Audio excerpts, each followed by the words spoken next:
seem to have the same issue with the, I'm not sure if it's the broadcast or it's just the monitors in here.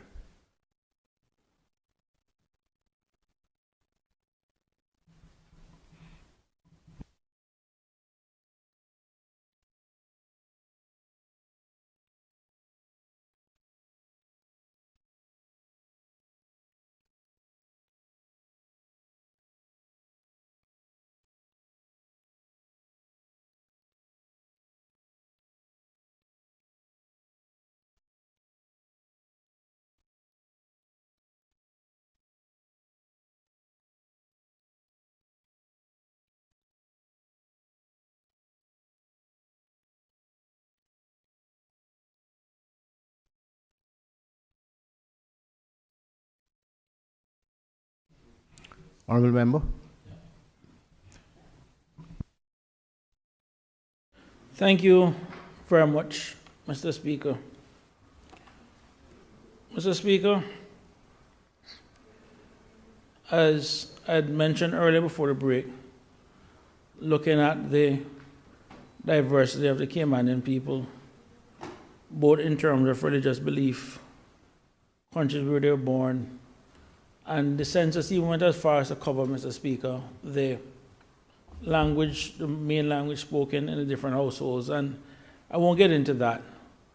But the point I want to make, Mr. Speaker, and why I'm grateful for the member for West Bay West for bringing this motion, and why I'm happy that he asked me to second it, is that we need to make sure, or we need to be careful, that we do not bring the same level of divisions that many people have in different countries around the world.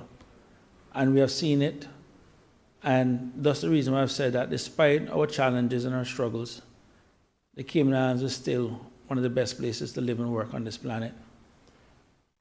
Mr. Speaker, my daddy also went to sea, like many Caymanian men at the time, where opportunities were limited.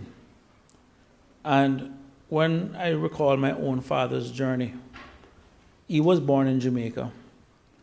He came to Cayman in the late 50s. Actually, no, I apologize. He came to Cayman in the early 60s. And my father, how he arrived in Cayman was a little bit funny to some extent. And, you know, we found a lot of this out when we were actually putting together his own obituary and everything else. Because when my father left high school in Jamaica, he attended the same high school I did, Calabar High School. He was actually working for the Jamaica Gleaner Company. And the lady who raised him, Miss Daisy, everyone remembers, she had a shop out in town next to McDonald's. She was actually living in Cuba. And the funny part is, there was a man that used to travel back and forth between Jamaica and Cuba on business. And he took a great interest in my grandmother. And for whatever reason, she said he didn't get lucky. But whatever reason, nothing happened. When the issue started to happen in Cuba, she decided she wasn't going back to Jamaica because the man that was looking at that time was actually, turns out to be the Prime Minister of Jamaica, Bustamante, when he used to travel back on ships. And she basically said if he's running Jamaica, it can't be anything good, so she's going to come to Cayman. And that is actually, I'm glad the member of West Bay West isn't here to hear that part. But that is how, and then so when she came to Cayman, she sent to my dad to join her in Cayman. And that is how he ended up in Cayman. So of course, he had a job at the time with the Jamaica Gleaner as a printer. So if you look in his passport, you always see occupation printer. So when he came to Cayman, now opportunities were limited. And then that's how he ended up basically going to sea. And for the longest while, he used to kind of said to her that, you know, you took me from a good job to come this now to go to sea and hustle and everything else, which he didn't mind because he had great memories and everything else from going to sea. Of course, on one visit he came out from sea, he met my mother, Rose McLean, and we always say, Roy just never went back to sea. And that is how it started. I say that to say, Mr. Speaker, that I look at my dad, who pretty much from in his around 20 years of age to when he passed at 71 years of age, spending more than half a century of his life in Cayman. Someone would get up to this day and say, despite that not being born here, they would say, some people would argue he's not Caymanian. Yesterday, the Honorable Premier paid tribute to our Honorable Attorney General. And I can say this much, and politics being what it is, there are times we find ourselves in agreement with the Honorable AG, and there are times we find ourselves in disagreement with the Honorable AG. But the one thing that no one has ever said, that he's ever heard, is that he has never had Cayman interests at heart. His wife is Caymanian, his children are Caymanian, and if it is even anything of being a parent, you fight to make sure your children have a brighter future. My wife, originally, Mr. Speaker, is from Montego Bay. And the irony about it, I look at one person who is running to take the seat of the Honorable Premier in Cayman Brac East. If memory serves me right, his own grandparents are from Montego Bay too. I mean, at some point, Mr. Speaker, every single one of us came from someplace. Some only arrive earlier than others. But when you do sit down, Mr. Speaker, and you think about it, most people have a lot of things in common. You know, it is that diversity of what we have that has made Cayman unique. And I've said this over and over, Mr. Speaker, that Cayman's success was never immigration. Cayman's success was integration. People coming to Cayman and becoming part of the social fabric. Yes, some may not have arrived 200-300 years ago. Some could have only arrived 20-30 years ago. But it is the strength of everyone. I remember you yourself recalling, at one point, the different dishes, oxtail, for example, was primarily something eaten by Jamaicans. Now you can't tell Caymanians oxtail don't belong to them. You take the same thing, curry goat and so forth. It's the same thing. You know, we have enriched ourselves, our culture, by drawing from others also, and others drawing from us. I can tell you, Mr. Speaker, I was born here. I have nowhere else to go. And I will fight for this island for as long as I live, because this is where I intend to die. This is where my children intend to die. And I'm going to do my best to make sure that my children have the best future. So when someone comes around and tries to divide us based on how we speak, the color of our skin, originally where we were born, what do they expect to achieve from that? How does that help us to better Cayman? How does that sit down and fix the traffic issue? You know, so by human nature, as I said earlier, Mr. Speaker, 4.5 of the 6 basic emotion is negative. And we find ourselves living in a society where negativity breeds. You know, I've seen people, and the thing about it, Mr. Speaker, what we need to be careful of is that we have also imported people from countries that have certain habits that are un-Caymanian, certain habits where they refuse to integrate within our community. You know, as the member for West Bay North was speaking about earlier, going into the school system and seeing the different people that grew up in the school system where everyone met in the school. You go to kids on a playground, regardless of where they're born, regardless of who their parents are, they all play together. But all of a sudden, the minute they get older, they don't want to talk to each other. So it goes to show that division, hate, and all of that kind of stuff is actually taught. We're the ones who sit down out there and highlight all the differences that people have. I know, Mr. Speaker, one of the best speeches I've heard, I was in Kingston for work, and we had some extra time, and we got some tickets. And I listened to Bill Clinton's speech, and that was back in 2011, Embracing Our Common Humanity. And that speech moved me so much that that's actually what prompted me to go to the organizers after the concert and say, listen, I need to bring Bill Clinton to Cayman. I need this speech repeated in Cayman. And yes, he was very expensive, and we had a good turnout and everything else. But that is something that I've never left, in the sense of how do we embrace our common humanity. 95% of us, or most of us, have 95% in common, but we focus on the 5% difference. You know, one of my favorite songs, Mr. Speaker, is a song that actually got a Grammy from Black Uhuru that says solidarity. Part of the song says, everybody want the same thing, don't they? Everybody wants a happy end. They want to see the game on Saturday. They want to be somebody's friend.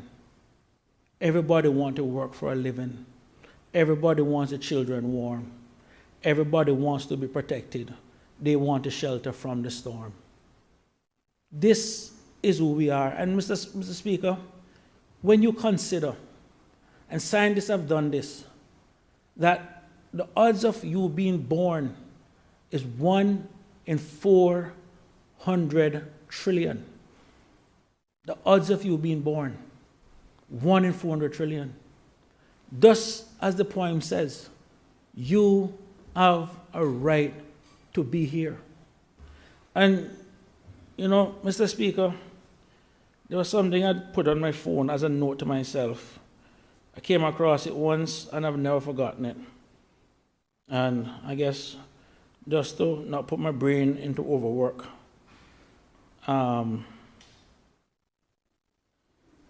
When you think about people as a whole, everyone has 2 parents. Regardless of all they're talking about different sexes, everybody has 2 parents. Everybody has 4 grandparents. Everybody has 8 great-grandparents. They have 16 second-generation grandparents, 32 third-generation grandparents, 64 fourth-generation grandparents, 128 fifth-generation grandparents, 256 sixth-generation grandparents, 512 seventh-generation grandparents, 1,024 eighth-generation grandparents, 2,048 ninth-generation grandparents, and 4,096 10th-generation grandparents. Simply put, Mr. Speaker, in 10 generations, it took 4,096 people to bring us into existence. 4,096. And when people get up and talk about life being hard, do you know what life was 10 generations ago for our own grandparents? What it would have been like?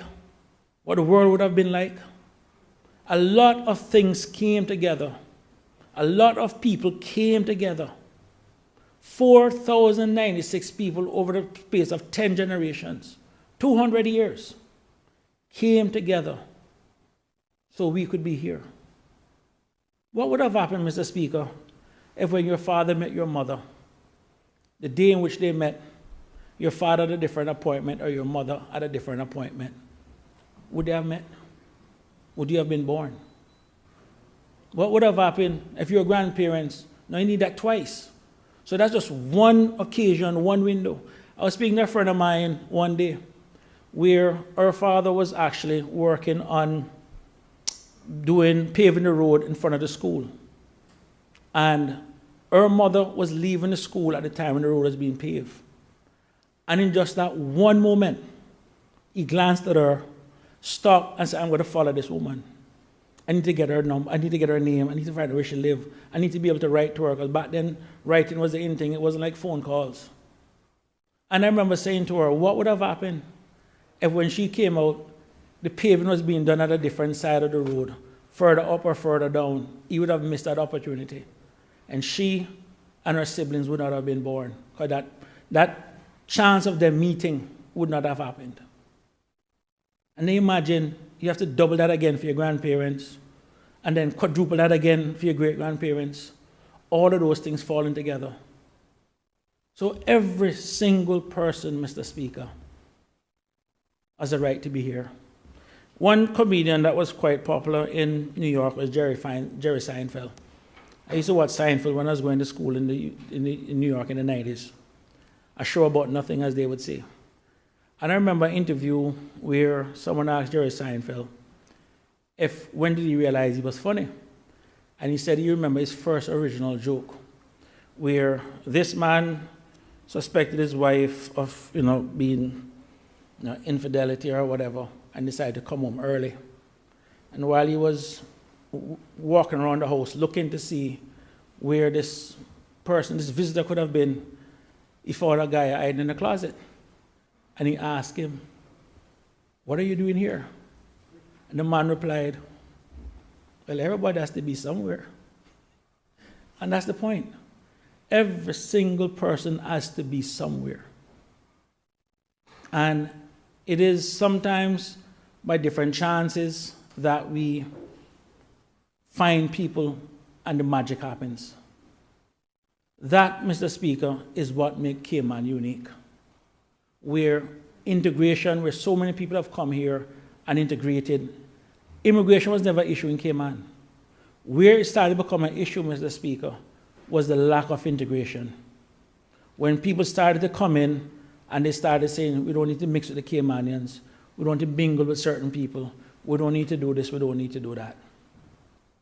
And typically, as with anything for fear, people start using that as a tool. You know, ironically, Mr. Speaker, when you look in the US right now on the whole abortion issue, it has become a political issue. But yet, if you go back into the 1970s and so forth, that was never something that politicians or anybody decided to get involved with. Until someone came in, look at one city, and realized, wait a minute, there's a lot of Roman Catholic votes inside here. Let us make this an issue in this city so we can get the Roman Catholic vote out to vote. And then all of a sudden, it started to become going national. But that is how easy it is to create division. You go back in the 1970s, you look at the electoral map, the Republican literally won almost every state, except for maybe 2. You look in 1984, it's the same thing. From New York, come right now, all states that are considered blue now used to be red. So it is about recognizing that it is politicians and politics that sit down and divide people up. And now we have created a culture of bad mind in this country where nobody can be happy for anybody anymore. And Mr. Speaker, if we don't nip this in the bud, it is going to get worse. Many of us have lived to countries and traveled to countries where we have seen this. This is not what I want for my children. And this is what needs to stop. So as we enter the season, we're going to be asking people to make a decision. I am begging those people. I'm imploring to those people. Take a look at the 2021 census.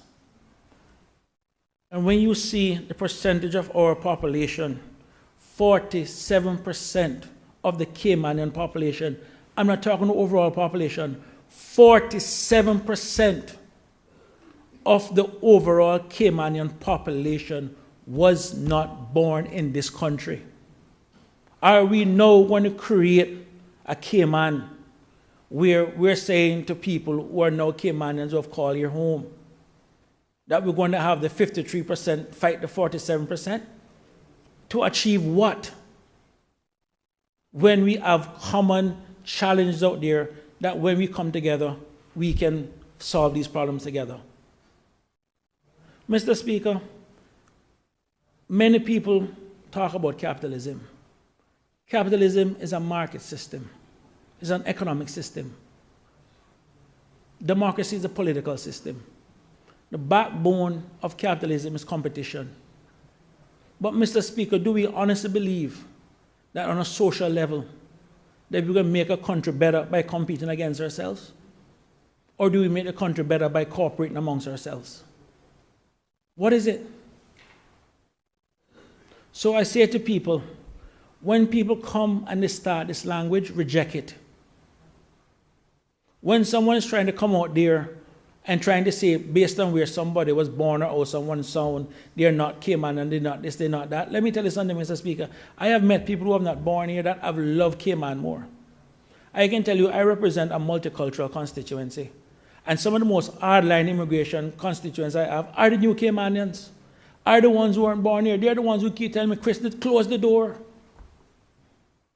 Not the indigenous Caymanians. The new Caymanians, close the door. Too many people now, the infrastructure can't take it. The population have increased by more than 25% since the last census. The infrastructure has not kept pace. And it is those social issues or those lack of those infrastructure that is now causing the problem, because when people are sitting in traffic, when people are seeing the price of food and everything and people start getting frustrated, human nature is that they need someone to blame. But this is not how we build a country, Mr. Speaker. Politics has always been about ideas, ideals, and ideology. And what we need to focus on is ideas that will make our people lives better. You know, Mr. Speaker, before I left here yesterday, I had made up my mind to rain some fire and brimstone down on some particular individuals who is out there perpetrating this fraud on the Caymanian people, who is out there perpetrating this division amongst the Caymanian people. And let me tell you something, Mr. Speaker, I've heard some disparaging things being said about me, my family, my background, my heritage, and everything else. I've heard it. And the people who would have said it to have come back and said it to me because they were disgusted by it. And let me tell you something, Mr. Speaker. Rose Saunders is still alive, thank God for that. I still got one parent.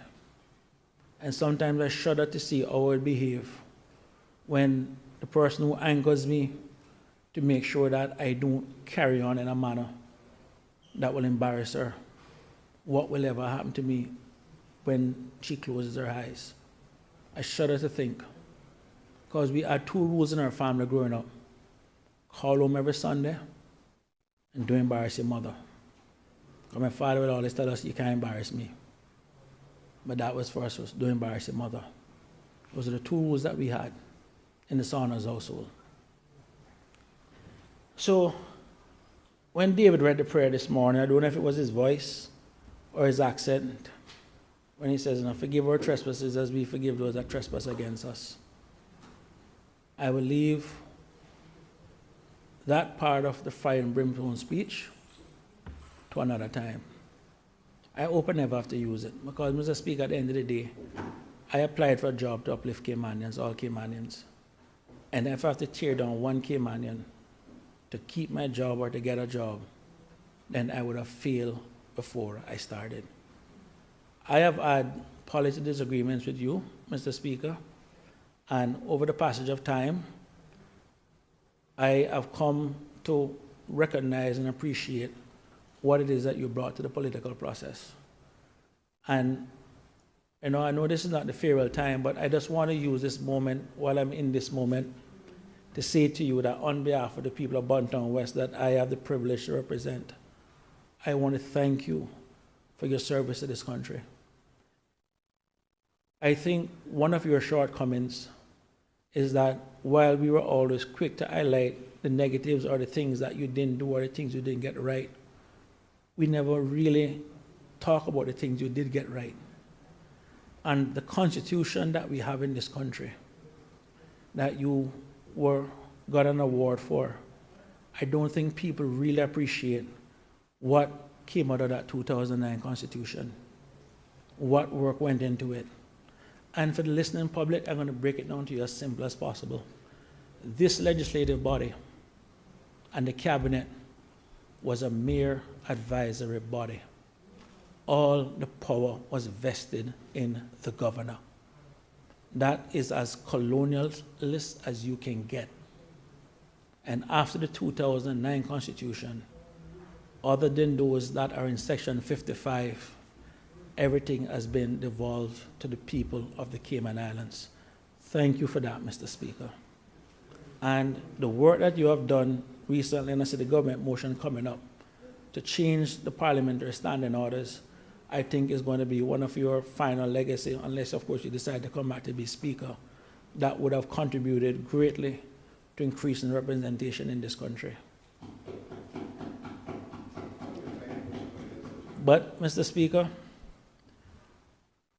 I have one of your best speeches that I can tell you that I've ever seen you give in this parliament. Mark, the first speech you gave, you beat up on us like crazy. I'll never forget that. But one of the best speeches I've ever seen you give in this parliament was the morning when we had the vote on the domestic partnership issue. And you had used the poem, I think what's the name of the poem I think you had quoted. And that was one of the most impassionate speeches I've ever heard sitting in this parliament. And I can tell you, Mr. Speaker, we have a lot of talent in this country. And while some people would even sit down here and speak ill of our own politicians and our own representatives, I can tell you, having traveled to other countries and met other politicians, we have politicians that have been elected in Cayman that is world class. We have representation in this country that is world class.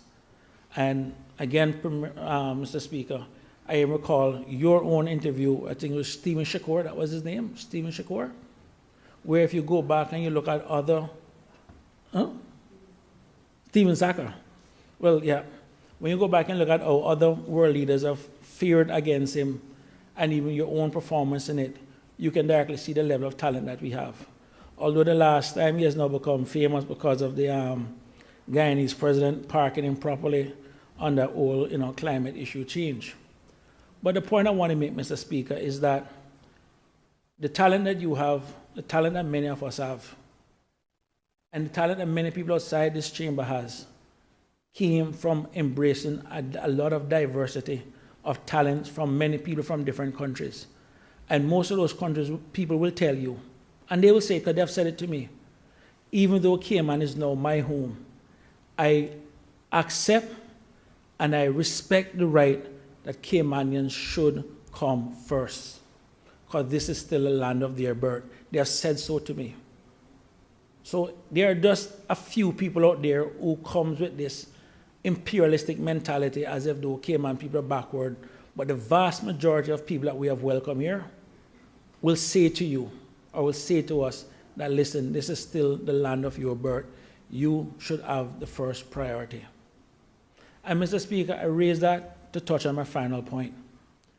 People complain about Caymanians feeling entitled. I ask the question, and why shouldn't they feel entitled? Amen. Where else should a Caymanian feel entitled for anything other than the Cayman Islands? Should they not feel entitled to participate in the prosperity of the country? Should they not feel entitled to participate in the opportunities of this country? Shouldn't they feel entitled to have a job? Shouldn't they feel entitled to have a home? They should feel entitled, and I wish to God more Caymanians do feel entitled. Because part of our problem is we're too nice. And I can tell you what we have today was not built by nice people. Mr. Speaker, quite recently we saw the United States and Argentina pull out of the World Health Organization. And one story that I always remember, or a quote, was where this guy was telling the story that my grandfather walked 10 miles to work. My father walked 5 miles. He says, I'm driving a Cadillac. My son is driving a Mercedes. My grandson is driving a Ferrari. But my great-grandson will be walking again. And the man asked him, why is that? He said, because tough times create tough people. Tough people create easy times. Easy times create weak people. And weak people create tough times. 4 generations. 80 years. And the reason I mention that, Mr. Speaker, the last global reset that we had on this planet was 1945, at the end of the Second World War. 80 years from 1945. 4 generations from 1945 is 2025. We are now going to go through that global reset.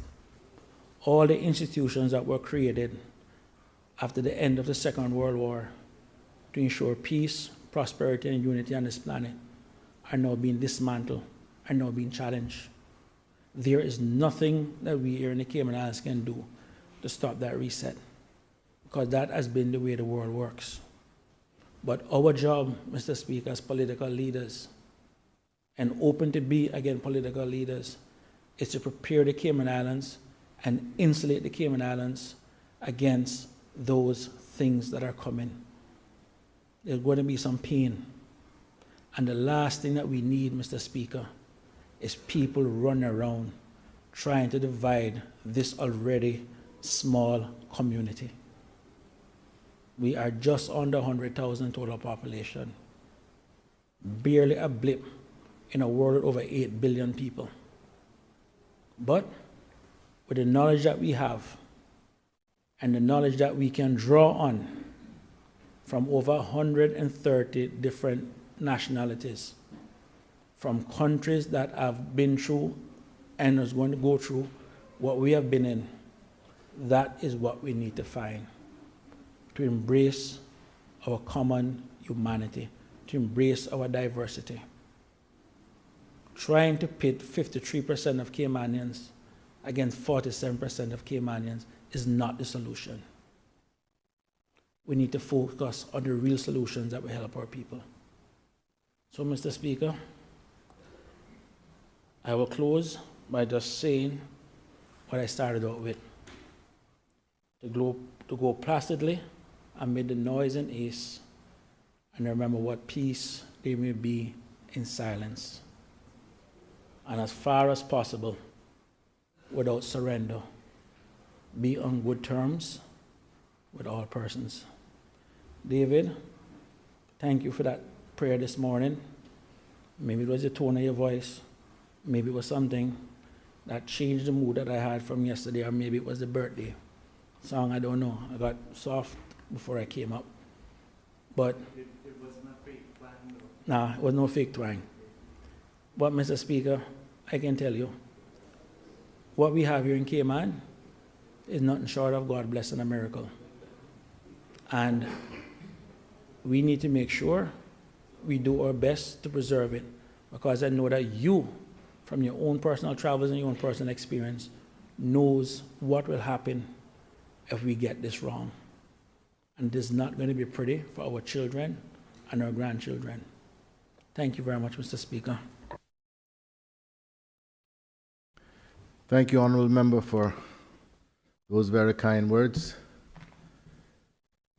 Mark Antony, in Shakespeare's Julius Caesar, said, "The evil men do lives after them.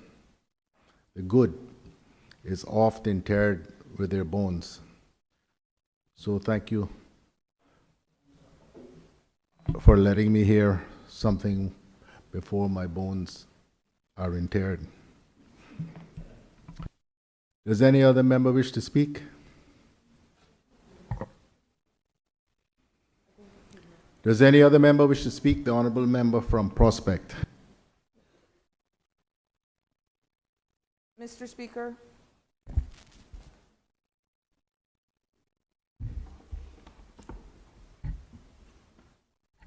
Thank you, Mr. Speaker.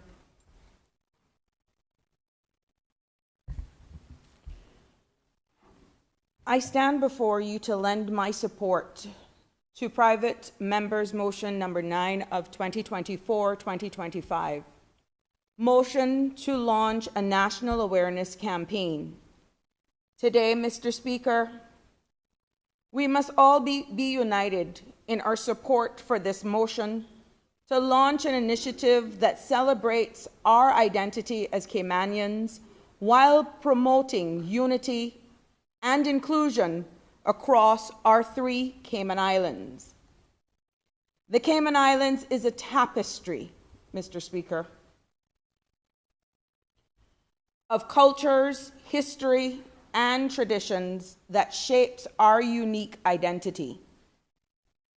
We take pride in our beautiful landscapes that is also at risk, Mr. Speaker. Vibrant communities in every district boasting a unique charm. You can start from our largest district in Grand Cayman, West Bay. Beautiful white sandy yards. You know they're there thatching, and if it's one thing, they could definitely big up and competition. Who cooks the best turtle meat on Heritage Days? You can start with even Georgetown. What's unique about Georgetown being our now capital? Looking at its unique diversity of Bodden Town, our first capital. You got the caves. You got the gun square and all that they have right there. All of their culture is so rich. I remember those days where we can go back and they would close the road, again going back to Heritage Day, where we all came out on a united front, being proud of who we are. Then we head down to Northside. head up to Northside, and you think back about Cayman-Kai in the days where there were just mounds of sand. And now they have managed to still hold on to what it is to be culture in the way their houses, some of them are constructed. And they have maintained that island feel, that island life of who we are. East End definitely still holds strong with truly who we are, where culture is concerned. Cayman Brac, again, its unique blend. And Little Cayman, almost the land that time forgot. And the spirit of resilience that defines exactly who we are as Caymanians, Mr. Speaker, cannot be forgotten. Let us embrace this pride and recognize it has identified as a uniting force for every person living on our shores. A motion of this nature, Mr. Speaker, is so needed because we say Caymankind, that's Cayman, but if we really look around closely, we are slipping away from exactly who we say we are. I am so happy, though, that this motion is here today because it gives us an opportunity to speak on this floor of Parliament that will be in our handlords as a part of history and proven our awareness of the issue that is obviously at hand. However, Mr. Speaker, this motion must not and cannot just be a motion for consideration, but a motion that will become a reality. The necessary resources must be put in place. The relevant ministry or ministries must be given sufficient funding, physical resources, public and private partnership participation, and a clear mandate to follow, though for this motion to actually come to fruition once, I hope, it is passed here today. A motion of this nature holds the potential, Mr. Speaker, to transform our society. The key word, Mr. Speaker, is transform. And if we don't do it, someone will do it for us.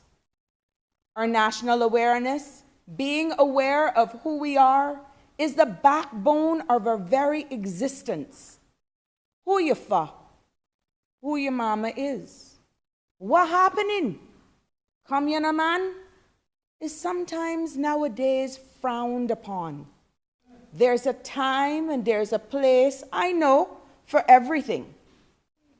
But we as Caymanians have not, in all honesty, and this is by no means criticizing, we have not done enough in our schools, from pre-K straight to our colleges, in teaching and educating our Caymanian heritage, our way of life, and how we've gotten to where we are. And most importantly, Mr. Speaker, on the backbones of who? There are so many, Mr. Speaker. Even all on the radio stations in our media houses. Did you know segments about Cayman should be boosted up all over the place? Like I have a dear friend of mine who always says, boost it up like supplicant. We should be proud to boost it up. Our national pride in who we really are is our foundation, and it should never be under threat of collapse. No, Mr. Speaker. However, but it is sad that we've gotten here. Based on some of the earlier contributions made, it is evident that as a nation we have fallen asleep. But we are not dead, and we will revive that spirit, and we will embrace and respect from whence we've come. Campaigns like this is one that everyone should be proud to stand tall. This campaign must be a program that it is a commitment to addressing the pressing issues that face our communities and fostering a collective sense of responsibility to every person that is living amongst us. However, leading the charge must be by those of the soil. And this is the only possible if we will be willing to take each other seriously, if we truly reflect, Mr. Speaker, and display that we are true ambassadors of the Cayman Islands at all times and not as a convenience. And only then will those who have joined us, who have made that decision to join us, will follow suit and respect Cayman, our way of life, who we are. Our charity, in all honesty, begins with us. Charity begins with every Caymanian in order to make this work. At the heart of this campaign, it must be made clear of its purpose to raise awareness about and be proud to say we started to make a living from farming, fishing, turtling, schooner building, thatch rope making, while many of our males served as merchant seamen. So we should know that that means our earnings were very meager. Yet, from whence we've come, and look at where we are today. We need to, in this awareness campaign, stand proud to say we eat turtle meat, Wilkes, some good old coconut rundown, fish, beef, maybe even a combo. Be proud to say that our forefathers walked for miles in the past in shoes made of tires. How much children know that they were really called wampus? Yes, pirates were a part of our history, but the goal here in this motion must be to educate, engage, and empower every single person to take informed actions that will lead to positive change that should have never been lost. But thank God, we are still awake and we are here. This awareness is a step towards a meaningful action that we should not have, again, get here because it's this society, we're becoming a society of them versus us. Hate, anger, division. This, Mr. Speaker, is not who we are and who I pray we will never be or become. Caymanians are loving, warm, inviting, giving, hospitable people. But what I am seeing is serious cause for concern. And only together will we be able to rebuild. Will we be able to revive and show our Caymanian way of life, history, and culture? It is not too late to regain control and get back on track. But we must stand together. Let me make it abundantly clear, Mr. Speaker. I am not separating anyone in this contribution. I'm inclusive of all of those who have made it their choice to remain and live amongst us. I'm inclusive of all who have embraced our islands, but we Caymanians need to genuinely be proud. Be proud of who we are and also be proud ambassadors of being Caymanian every minute we get. Not crying down. Instead, we should be lifting up each other. Lifting up our culture that we say, some say we don't even have it. It's being lost. But that again, turn that negative into a positive. And we are only as strong as our weakest link. And in this motion, we can only be our weakest link. And that cannot and it will not happen. Let's do an inclusive reset. We are not alone in this effort. We are proud, and we should be proud, to partner with local organizations, businesses, and influencers who share our visions for a better tomorrow. Not blackballing each other, not blackballing people, because these collaborations, Mr. Speaker, will only amplify our reach and strengthen the impact of this very campaign. Because together, we can build a united front in this important cause.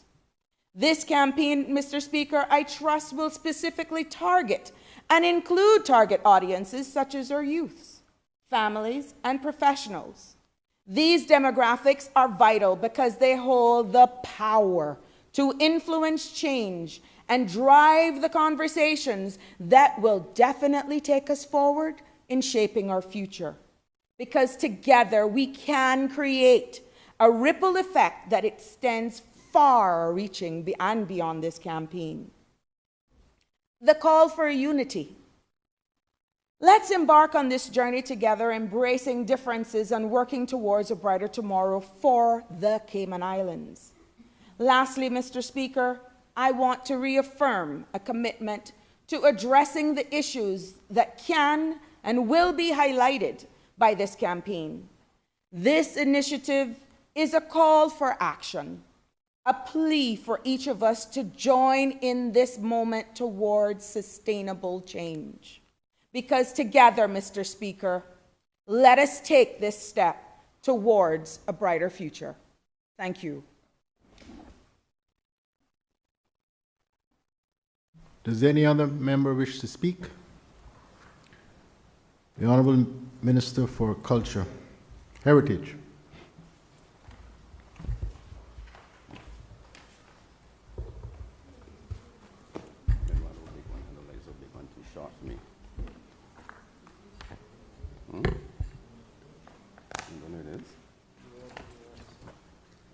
Yeah, give me that one.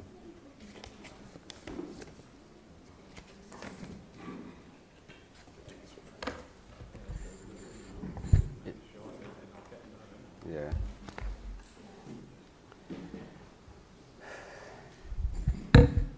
Mr. Speaker, I rise to give my support to the importance of us as Caymanians taking pride in our culture and heritage, and who we are as a people and a country, and doing so through a national awareness campaign or any other way possible, Mr. Speaker.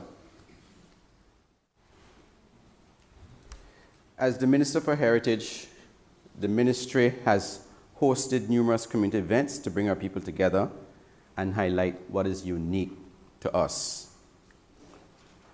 Also, through my ministry, Mr. Speaker, we are able to introduce new national symbols consisting of our dish, our drink, our dessert, our dance, and our dress. And in support of this and other things important and unique to Cayman, the ministry has an ongoing social media campaign called Where You're From. Mr. Speaker, the ministry responsible for heritage has advocated and continued to promote the pride and the West Bay Dictionary, promote the pride and togetherness of our people, proudly promoting hashtag #CaymanianProud. I'm also pleased to share that during my term as the Minister for Youth, Sports and Heritage, we have developed the adult folk singers even more, and it's in the progress of starting a youth folk singing group. In fact, Mr. Speaker, I would go as far as support a name change for this group to the National Cayman Islands Folk Singers. And Mr. Speaker, let me take this opportunity to highlight that the folk singers will be performing in Cayman Brac this Saturday, and I would invite all to come out and enjoy the concert. There have been valuable ongoing works, events, and promotions coming out of the ministry, Mr. Speaker, including school-age books on our national heroes, and there's another to be published on emancipation, and we also reprinted the West Bay Dictionary. In addition to the books, we also have a number of videos of our seniors telling their story and sharing information about Cayman. Mr. Speaker, the ministry is also working on more comprehensive heritage campaign to continue to support our heritage and ensure that it is passed from generation to generation with much pride and love. And Mr. Speaker, this is where we've lost a lot of that along the way, not because the fault of our younger people, but quite honestly, sir, it's the fault of us because we never took the time to pass it on.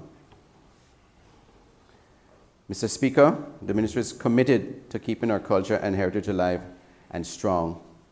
And this makes me now note that one of the ministry priorities is preserving our past and strengthening our future.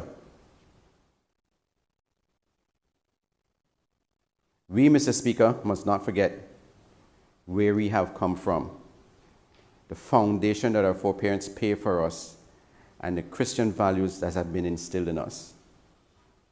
We are indeed Caymanian proud, Mr. Speaker, and the ministry will continue to support and promote this through a campaign events or any other way possible.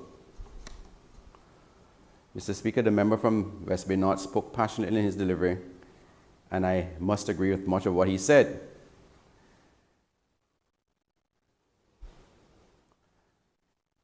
Mr. Speaker, as you recalled, the Minister of Youth, Sports and Heritage, they were able to reintroduce Emancipation Day celebrations in 2024, both in Grand Cayman and Cayman Brac. And there was a public holiday to mark the occasion. But Mr. Speaker, the member for West Bay North also spoke about the journey that he and other ministry staff took to ensure that Emancipation Day was brought back. This was a very important part of our history that they tried to wipe from the record books, Mr. Speaker. When Emancipation Day was brought back, the events brought our people together. And Mr. Speaker, I make no apologies for being part of a movement to ensure our people know from whence they came, Mr. Speaker. We saw people of all ages and nationality wearing the Caymanian Proud t-shirts and attending our activities in harmony. Yet, Mr. Speaker, there were those who have said that they will stop it. And guess what, Mr. Speaker? Another thing about events like the Emancipation Day, when the ministry put on these events, there are no fights or no major issues at these events when we have Caymanians coming together to celebrate our culture and our heritage, sir. Mr. Speaker, it is our responsibility to ensure that we are the ones who has to make sure that our story is told by us, Mr. Speaker, not by those who have a different agenda or will take our story and water it down, dilute it. Mr. Speaker,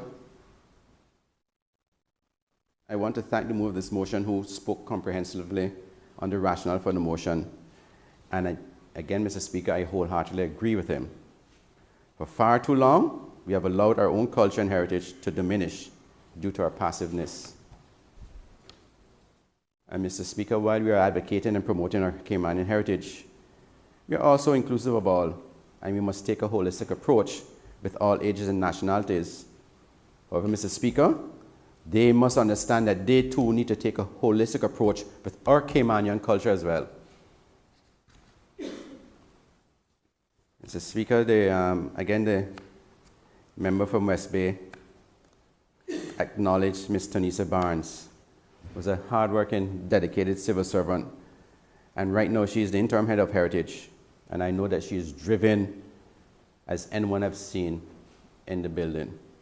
And I know that she's going to ensure that our heritage stays to the forefront. And Mr. Speaker, I again want to thank the mover and the second of the motion. And I will end by paraphrasing a past parliamentarian from the wonderful district of East End, the Honorable Adam McLean, who said many times, "You may see our glory, but you don't know our story." And Mr. Speaker, it is time. It is time for them to know our story. And with that, Mr. Speaker, I'll be voting to support this motion. Thank you.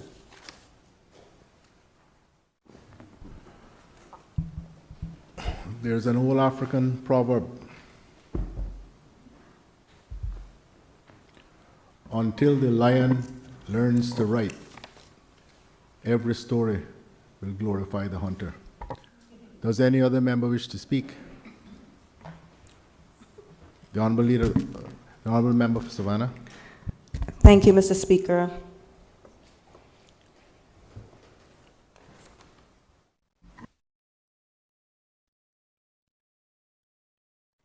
Just my usual short contribution, but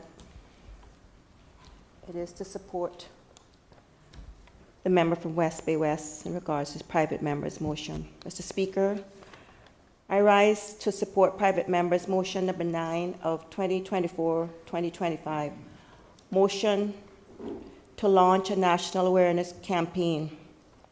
The clause, the last paragraph of the private member's motion, and be it further resolved that the government considers including district activities and encourage community participation, especially among seniors, as part of this national awareness campaign.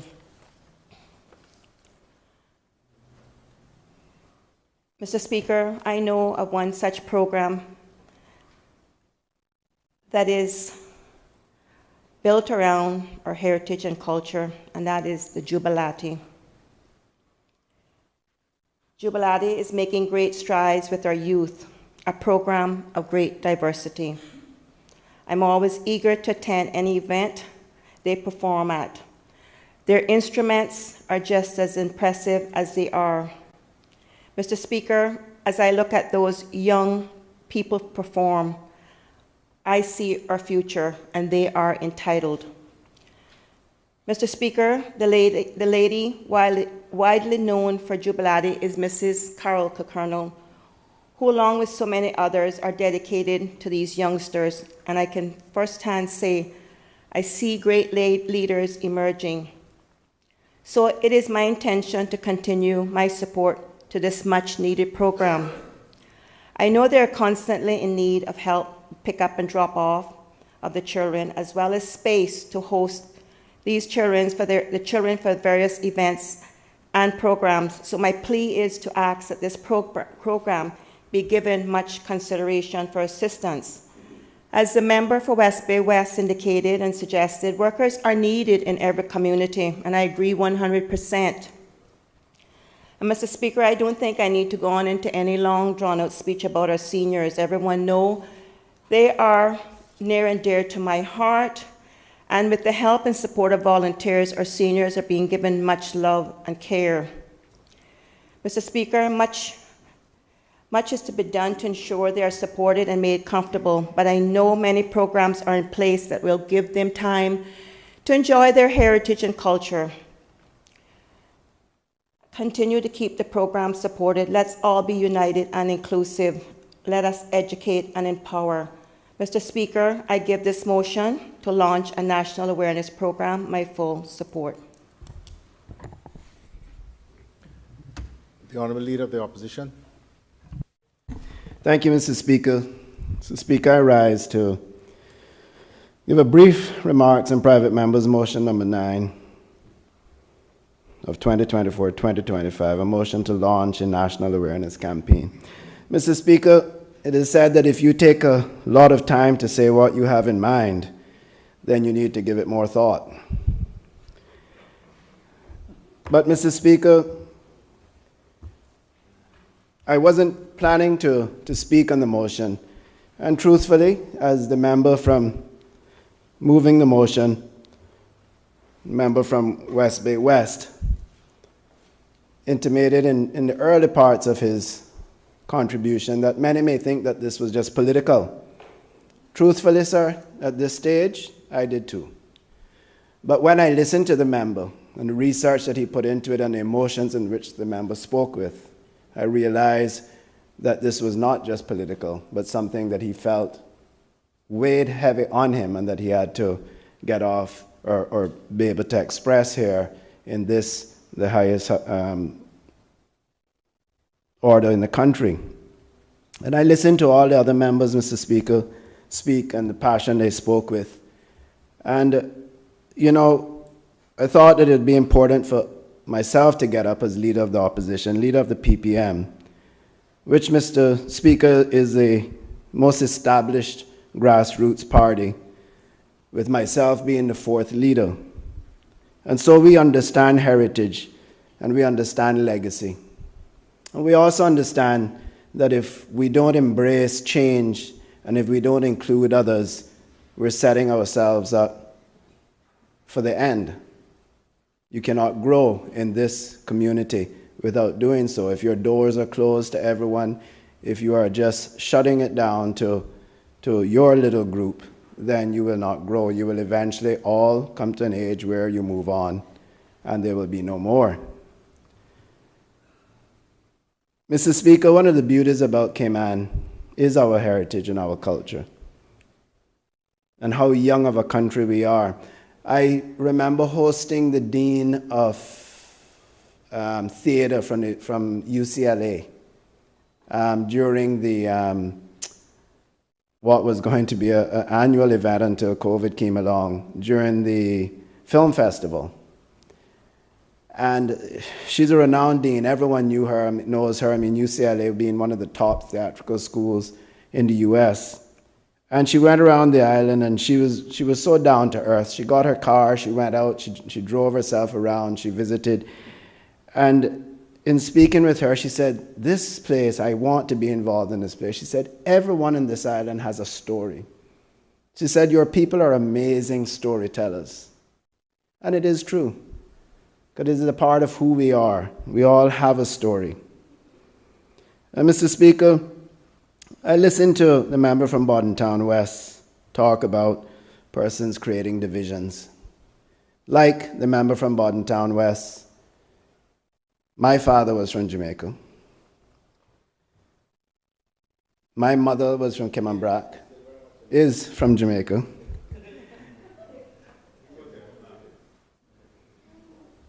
My grandfather left China, traveled to Central America, then to the Dominican Republic, then to Jamaica, where my father was born. My father ended up here. That's a long ways for me to get here, sir.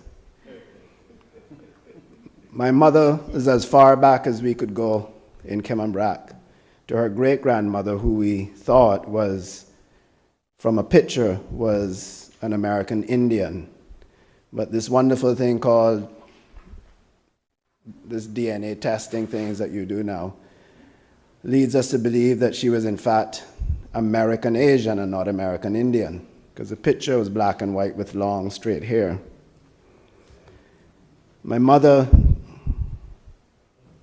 may God bless her soul, grew up in Kimambrak, a hard life. She's in the archives as a lady catboat captain. She went to sea on schooners. She spent time on the Keys off Nicaragua collecting bird eggs, booby bird eggs, and turtle eggs. So I know and I appreciate my heritage. I know what it was to eat turtle eggs when they were readily available. And I know what it was to sleep on the cold floor because you had no AC and you couldn't really open the windows without screens. I had the fortune of bucking my toe both on Shedden Road and on Northwest Point Road, Mr. Speaker. And Mr. Speaker, when I played football after school at West Bay Town Hall, if everything was going right, I was Caymanian. If things weren't going right, I was Jamaican. That's just the way Cayman is, sir. It's just the way it is. And not much has changed. We were speaking the other day, Mr. Speaker, my deputy and I, we were all there, actually, when I told the story about being called Jamaican. And my deputy, whoever, Barbara Connolly, the member from Georgetown South, who everyone knows and loves and reveres as an amazing Caymanian woman. You know, she turned and looked at me and said, well, they would say I'm from Nicaragua then. Right? And I'd completely forgotten, you know. So these are all our stories. We all have little stories. And when it suits us, when we go to Jamaica, every one of us finds some connection with Jamaica. Every one of us go way back to great-great-grandfather and all sorts of stuff. And Mr. Speaker, you have first-generation Caymanians. Look, when you talk, you think that they are what we call indigenous Caymanians. The worst Caymanian accent. And we say worse in a good way, sir. And then you have Caymanians they go as far back as you can go to Caymanian. And when you hear them, you think they're straight out of Kingston. Or worse, they have what we call an accident. They come from England. So these are all of our stories, Mr. Speaker. Mr. Speaker, when I went to university and people said to me, what's your favorite music? And I said country music. They looked at me like, huh? Didn't you say your island's from the Caribbean? Yeah. How do you explain that? Well, I grew up listening to Conway Twitty and Crystal Gale, Kenny Rogers. I mean, I saw some of them in concert. You saw them in concert? Yeah. Biggest concert in Ireland was Lions Club Benzorama, or Extravaganza it was called. Well, how did that happen? Well, you see, all of the forefathers, our forefathers went to sea, Mobile, Alabama, Tampa, Texas, Houston. They came back with country music. That's the music they brought back. So, Mr. Speaker, you know, this is what I call Caymanian. This is who we are. We all have our stories. We're fantastic storytellers.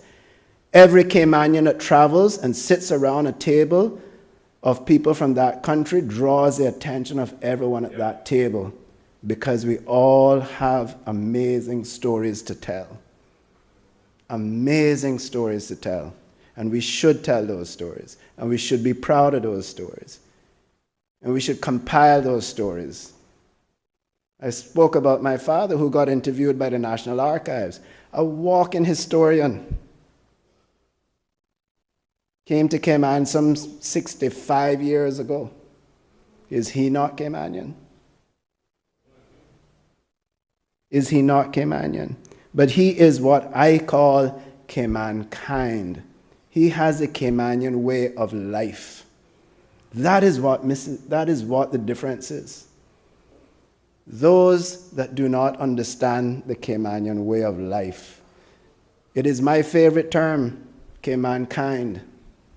And to me, that is what identifies Caymanians. Whether you were born first generation, or whether you can't find anything further than your backyard from where you came from. It is your attitude. It is, are you a part of our story? Tell your story. Are you Caymankind? And so, Mr. Speaker, with those few words, as I promised, I want to thank the member for bringing the motion, and we here in official opposition will support it.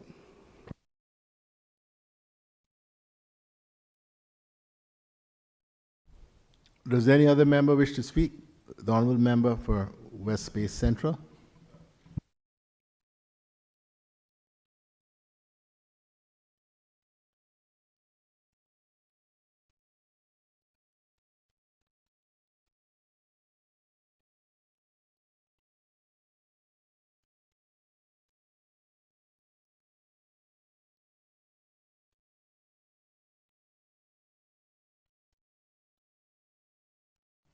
Thank you, Mr. Speaker. Mr. Speaker, I stand to support the motion that has been tabled by the elected member for West Bay West, motion number 9 of 2024-2025. Mr. Speaker, launching a national awareness campaign will certainly foster a more inclusive society. As the Cayman Islands continues to become increasingly diverse, the need for greater understanding, respect, and acceptance among different nationalities and the Caymanian people has never been more urgent. Most recently, Mr. Speaker, we saw in West Bay and across the island outraged Caymanians who felt highly disrespected by individuals who have migrated here and made this country their home. What might have been seen as a simple act to prevent fish guts and squid from being left on their dock became an act that was highly offensive to the Caymanian people. Regardless of who the term riffraffs was addressed to, this recent incident speaks loudly on the need for a national awareness campaign. Mr. Speaker, I know many of us here are constituents saying, when you're in Rome, you do as the Romans do. And a national conversation can serve as a powerful catalyst for change. And I'd just like to outline a few key reasons why I believe that this initiative is not only beneficial, but essential. Mr. Speaker, national awareness campaigns educate the public, and we all know that knowledge is the foundation of understanding. Through targeted messaging, workshops, and community engagement, we can dispel myths and break down stereotypes that often lead to discrimination and exclusion. By providing accurate information about our culture, our identity, and our experiences, will empower individuals to challenge their own biases and cultivate empathy towards others. I know we heard some of those experiences and some of the ways in which we identify ourselves as Caymanian people here today, which, as my colleague from Prospect said earlier, will now be placed in our Hansards. Mr. Speaker, what I'm hoping is that this campaign will encourage a better understanding to those who have migrated to the Cayman Islands. Such campaigns promote dialogue and connection. They create safe spaces for conversation about differences, encouraging individuals to share their stories and perspectives. We see that right here today in Parliament, and I think we could all go on and on. I was laughing when the official leader of the opposition was talking about bucking his toes, and I can quite remember bucking a few of mine as a child in West Bay. But by fostering open communication, we build bridges between communities, fostering a sense of belonging, and also what is needed in our country with our people is solidarity. This dialogue is crucial in combating the isolation that often accompanies marginalization. A national awareness campaign sends a strong message about our values as a country. It's an opportunity for us to express who we are as a people, and importantly, what it means to us to be Caymanian. Mr. Speaker, it demonstrates that inclusivity is not just a goal, it is a fundamental principle that we hold dear. This commitment to inclusivity can inspire organizations, businesses, and communities to adopt similar initiatives, which will amplify the impact of our efforts and create a ripple effect of positive change. Mr. Speaker, I want to just compliment the member for West Bay West for filing this motion. Whilst we only have a few weeks left before Parliament is dissolved, I trust that this awareness campaign is not just one that we talk about here today, but one that can drive policy change.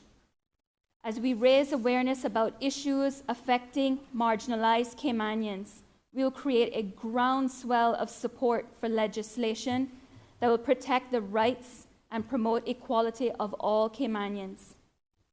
By mobilizing public opinion, we can advocate for policies that ensure everyone has access to the same opportunities and resources regardless of their background.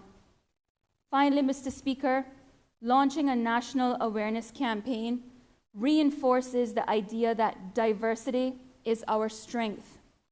It celebrates the rich tapestry of human experience and highlights the contributions of all individuals to our society. By recognizing and valuing diversity, we then create an environment where everyone can thrive, leading to innovation, creativity, and progress.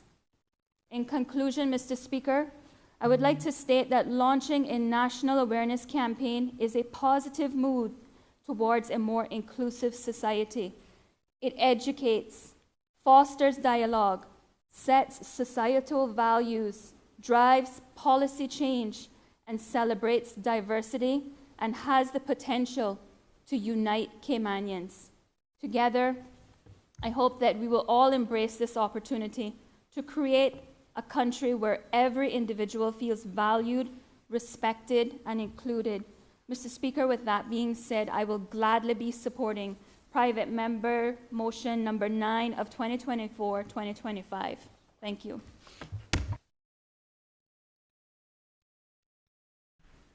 Does any other member wish to speak?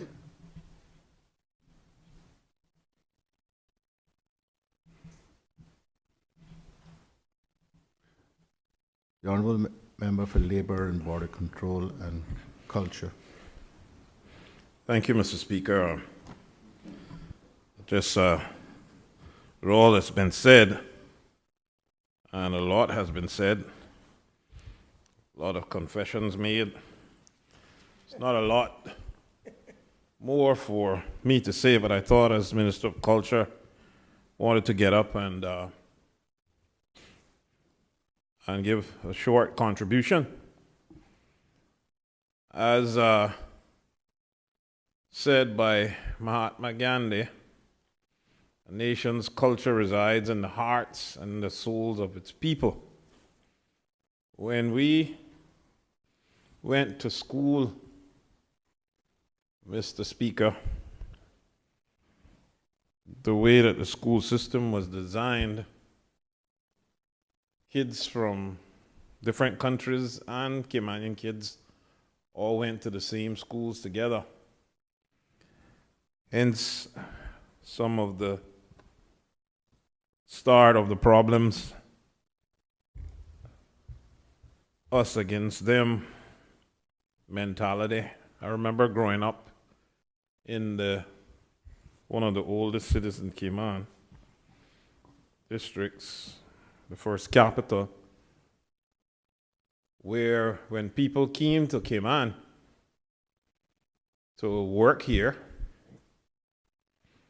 they dressed a certain way. They wanted to impress us. They wanted to show respect. They wanted to be a part of us. They wanted to eat what we ate. They were interested in our music and our culture, heritage. Things have definitely changed. I don't exactly know where it slipped. But I remember also when my mother's father would send the barrel from Jamaica. And people would point to you then as being Jamaican. I do remember. Mr. Speaker, this motion to launch a national awareness campaign, I believe, as the motion reads, affirms our commitment to being a caring community. And I also believe in the democratic values of human dignity, equality, and freedom. And that we do need honest and open dialogue to ensure natural understanding and social harmony. So, Speaker, when you have a situation that we have here in the Cayman Islands that some are now using as case studies overseas in terms of we have more people here, but we're the majority of the minority.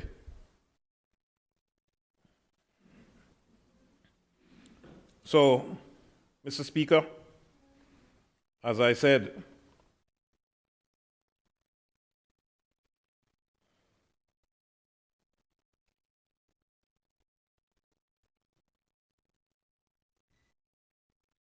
people know my desire in terms of culture, and thank the member for West Bay West for alluding to that also. And I try everything I can, Mr. Speaker, to try to bring people together, to try to bring Caymanians together.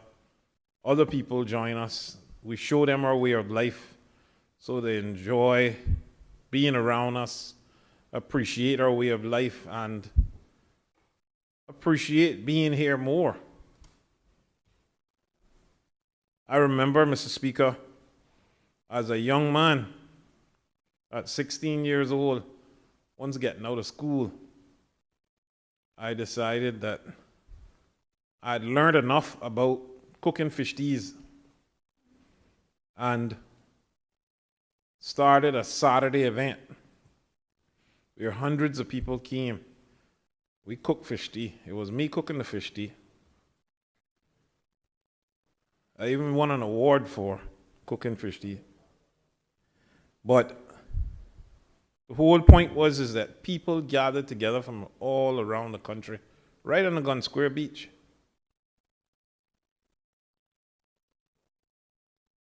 And people from different countries came, they enjoyed, they sat with us, they played dominoes.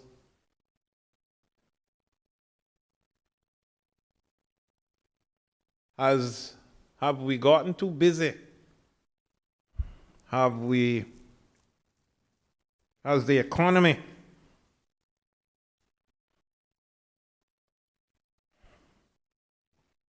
gotten to such a point where we can't even do the things that we used to do anymore because we're so focused on trying to work 2 jobs or working overtime, and we don't do anything as a community anymore. And Mr. Speaker, we only meet at funerals and weddings. I hear the stories when you get outside the funeral. Once the funeral is finished, everybody says, oh my gosh, I haven't seen you in such a long time. We only meet at this. We got to do better than this. We need to find a way. And I think us as legislators need to find ways to create programs. And we ought not be afraid to spend the money on Caymanians to create these programs to keep our heritage and culture going. And show our children, we need to bring our children along. I still have a cooking club that we have with about 10 guys where we cook once a month, turtle and fish rundown and conchs and fish tea and steam group ahead. But, Mr. Speaker, when we tell people what we do, they say, we didn't know that you all still did that.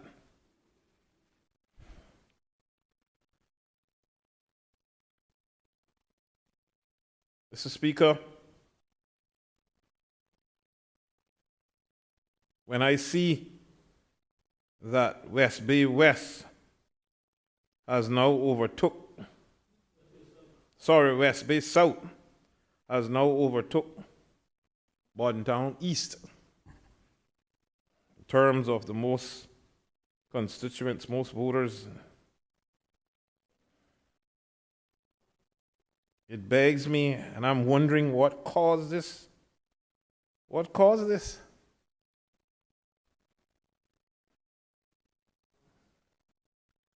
And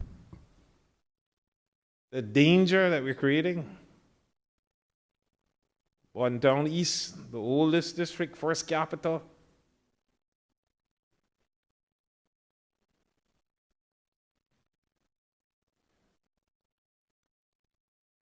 I don't want to go any further into that. But I want to say, Mr. Speaker, that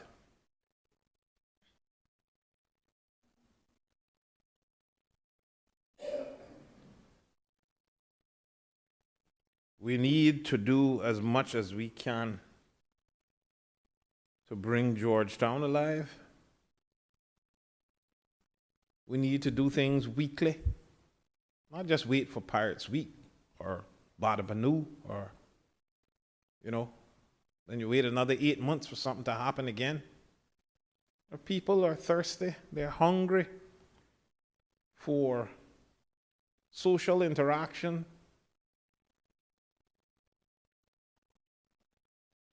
Some people live in West Bay and haven't been in East End in 20 years.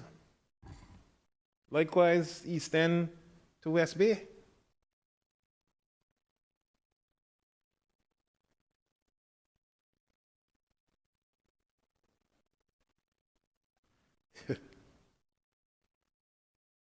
Mr. Speaker, as I said, as I rose up, and as Kofi Annan said, you may have different religions, different languages, different colored skin, but we all belong to one human race. I think we need to remember that, and those who come here need to be reminded of that.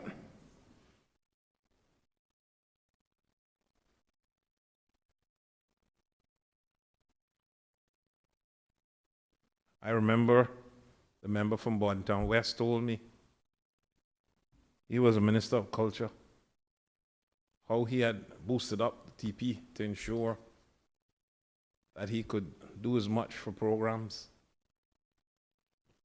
I remember. And then others would see that as, oh, you're using too much of government money, you're using too much of the country's money on us. Bringing our people together. Mr. Speaker, as I said, I'm standing here trying to find things to say because there's been so much said. And I don't want to. I'm not searching my heart. But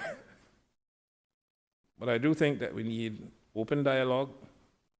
We have such a diverse population with over 130 nationalities.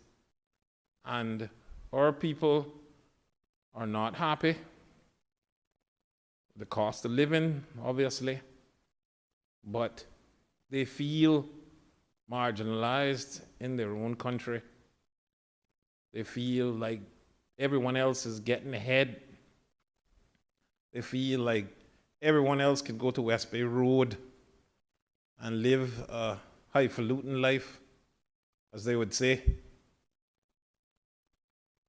They feel like everyone else can get a house beside them. They feel everyone else can get a nice car beside them. Just telling you how our people feel. Of course, everything starts from education. We need to ensure that we pour as much funds as we can into all of our systems. And that begs me to say something, my pet peeve I've been saying for a long time ago. No child should come out of school without some form of skill. They say by the time a child is 7 years old, you kind of know where they're leaning already. And there's something for everyone, whether that's computers, whether that's some other soft skill, mechanics, whether that's electronics, electrical, plumbing. No child should come out of school without some skill. That in itself will help us with some of our problems. With persons coming to us saying, I want a job, I'll do anything. What's your focus? What's your background? You know, I don't really, I'll just do anything in customer service or otherwise. And then when the pay comes and it is not what you expected, then we complain that the job not paying enough, so we leave it. Then we're unemployed, and then we go to NAU. So we need to ensure that we help our people right from the start, right from their baby. So, Mr. Speaker, obviously, we're all passionate about this. It appears that the whole House supports this motion, and it's something timely. Probably should have been brought 20 years ago. But no time later than now. And the government will definitely support this motion. We accept this motion. And obviously,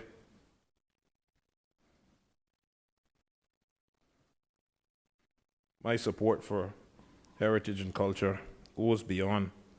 I don't think there's enough money that we could put into ensuring that our people have harmony and hope. Hope. Our people are losing hope. And we need to, this last 4 years, Mr. Speaker, has been hard for people. They don't understand what's going on in politics. I definitely didn't vote for one man, one vote. I didn't vote for that.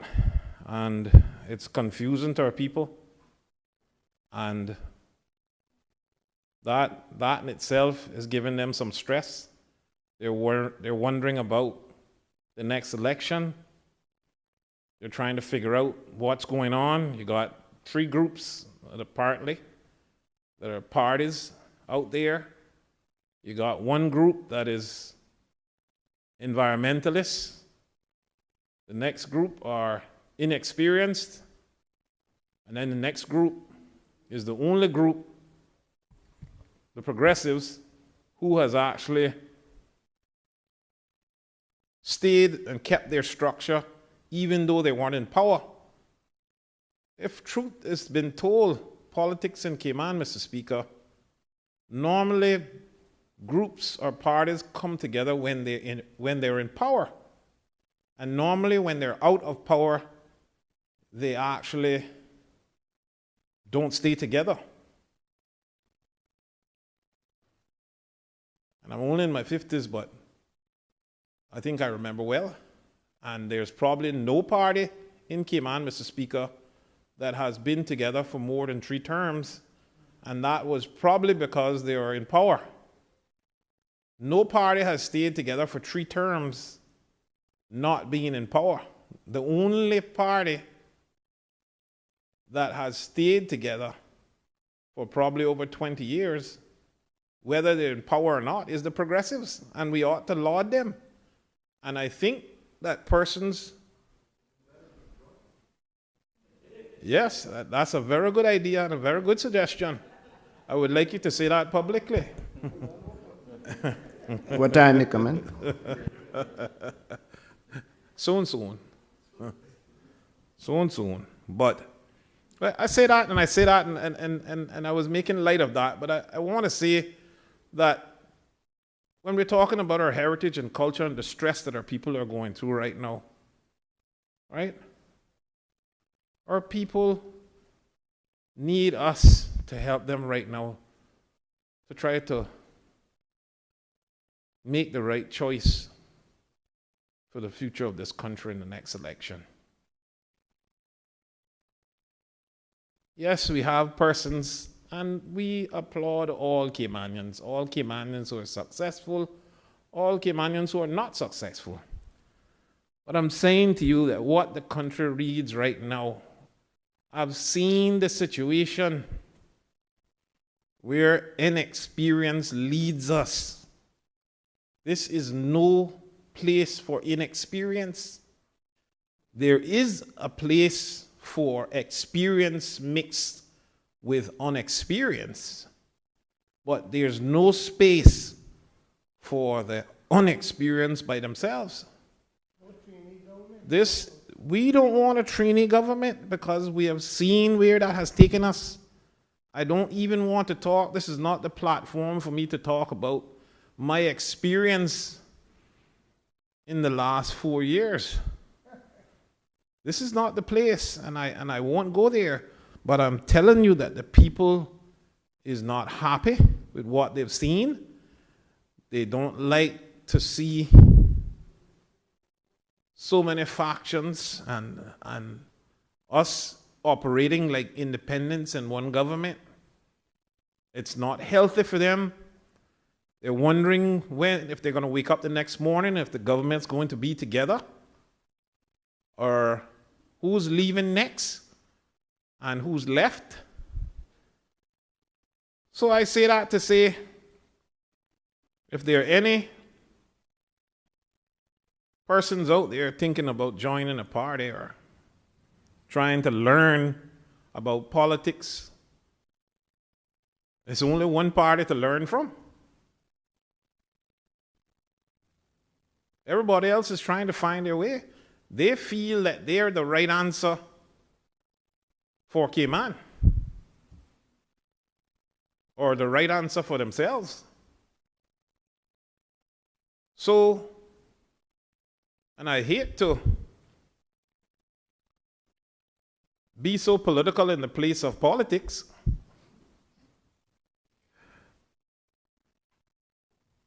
But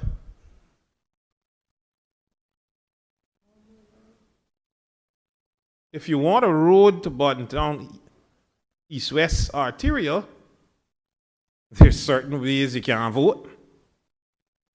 If you want a port, there's certain ways you know you're not going to get it if you vote for certain people. We need to pay attention. What do you want in this country? You need to vote in a way asking yourself, what do I want? Do I want to have more family time by having east-west and getting to Georgetown quicker, where most of the jobs are? Do I want a port so I can increase my tourism traffic and increase the amount of entrepreneurs that we have in Cayman and get an opportunity in the tourism industry? What do we want?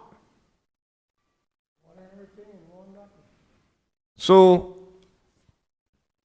we as politicians need to do a better job this coming election and explaining what the whole lay of the land is and what's at stake.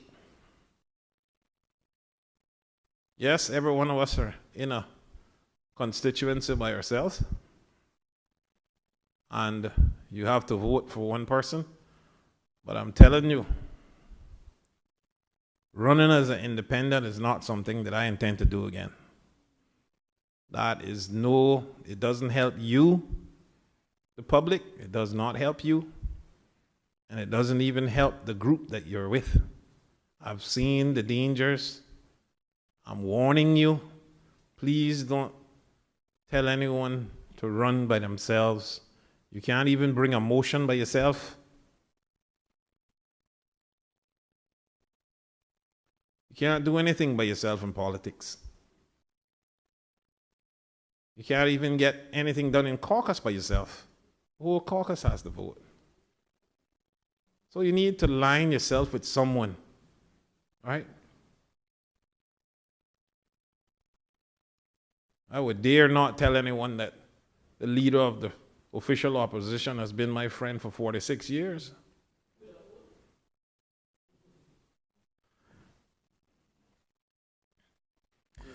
But I'll leave that there.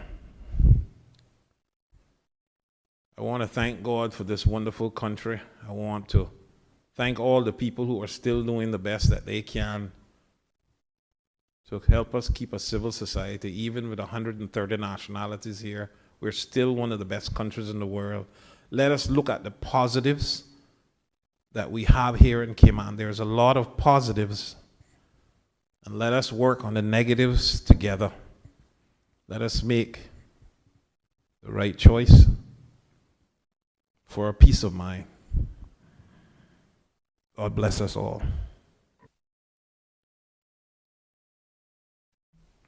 Does any other member wish to speak? Does any other member wish to speak?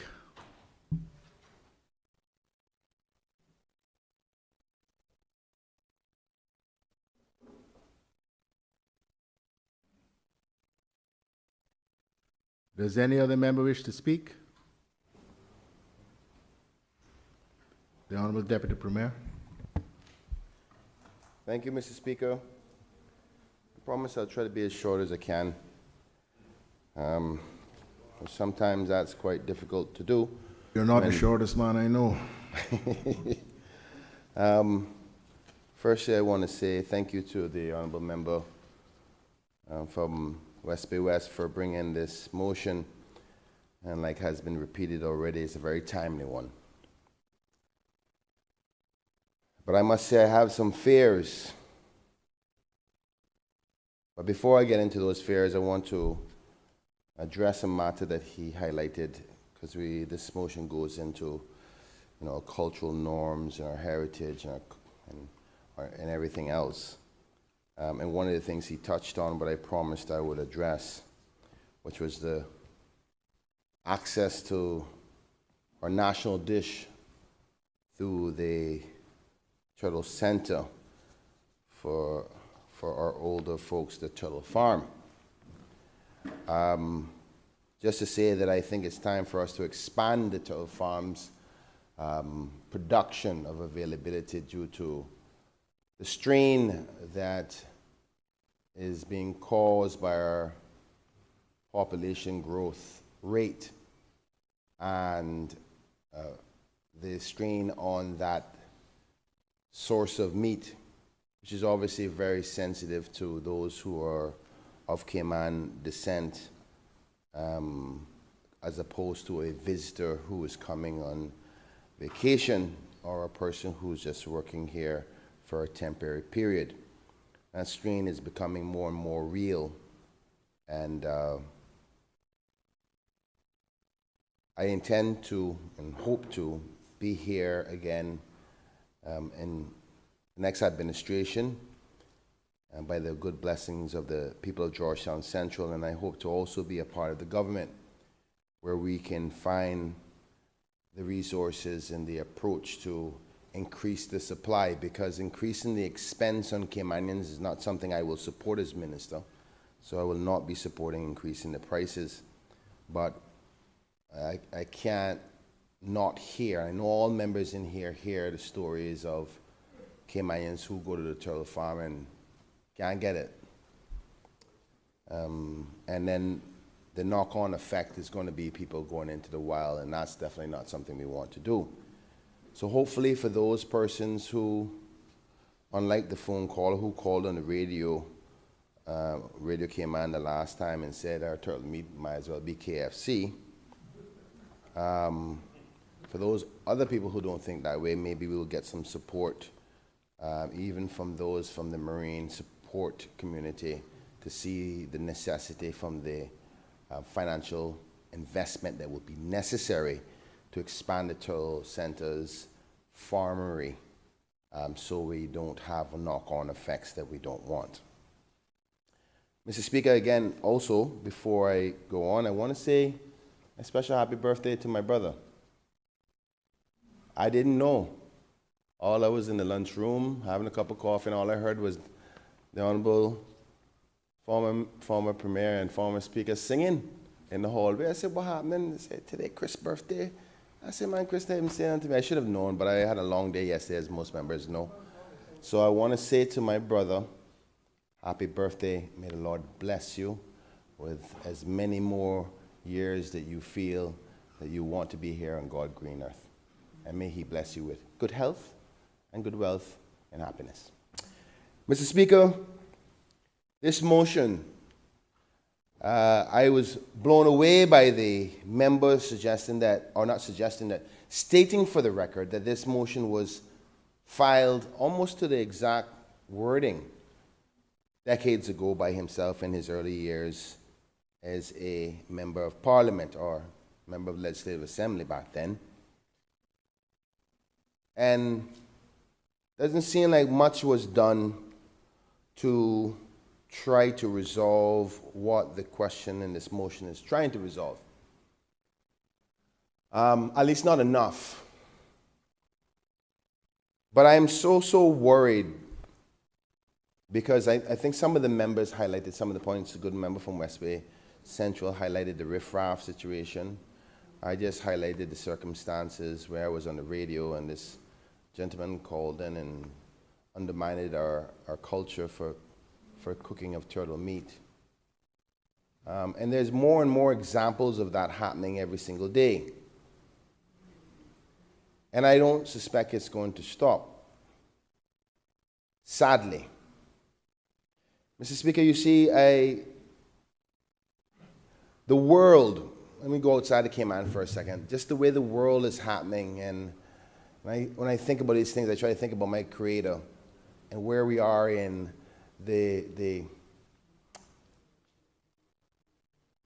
what the good book says when He's ready to come. Because the world is in a crazy place. Globalization is real. Technology and its advancements in social media and information, AI and all that stuff, is making it so difficult to protect knowledge and information, and confusion. Even the media has gone mad. No protections. When it was media was supposed to be a trusted source.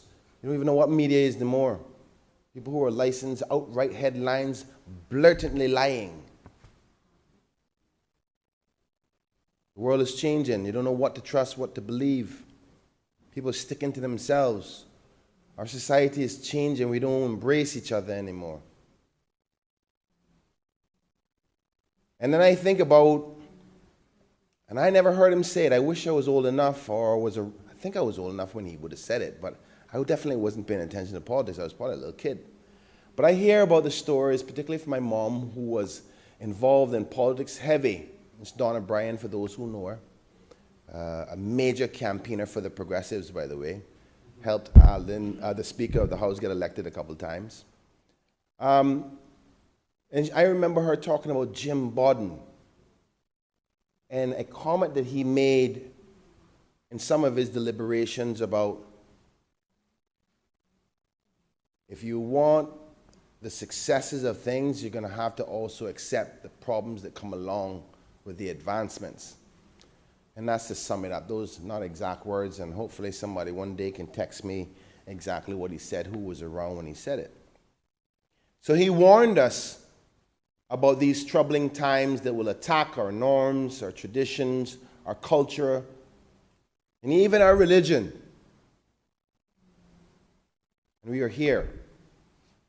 And Mr. Speaker, I am happy that we got good examples from members highlighting the reality of the transitions of who we are becoming, like the Honorable Leader of Opposition, his father being born in Jamaica, but I definitely think he's more Caymanian. He's been here longer than me, so how can I tell him that I'm more Caymanian than him? Imagine that.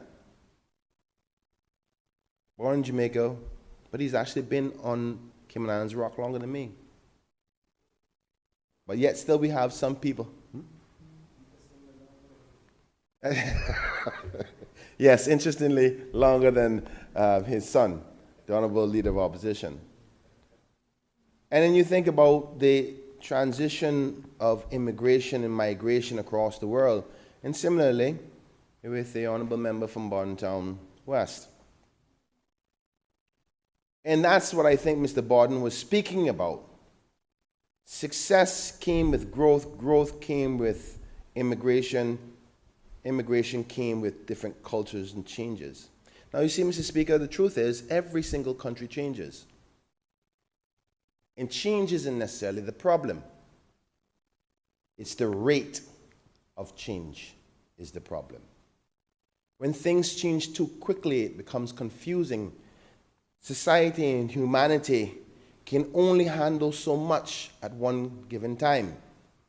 Because I can promise you, any country that you find, they wouldn't be the same in a distance of 200 years.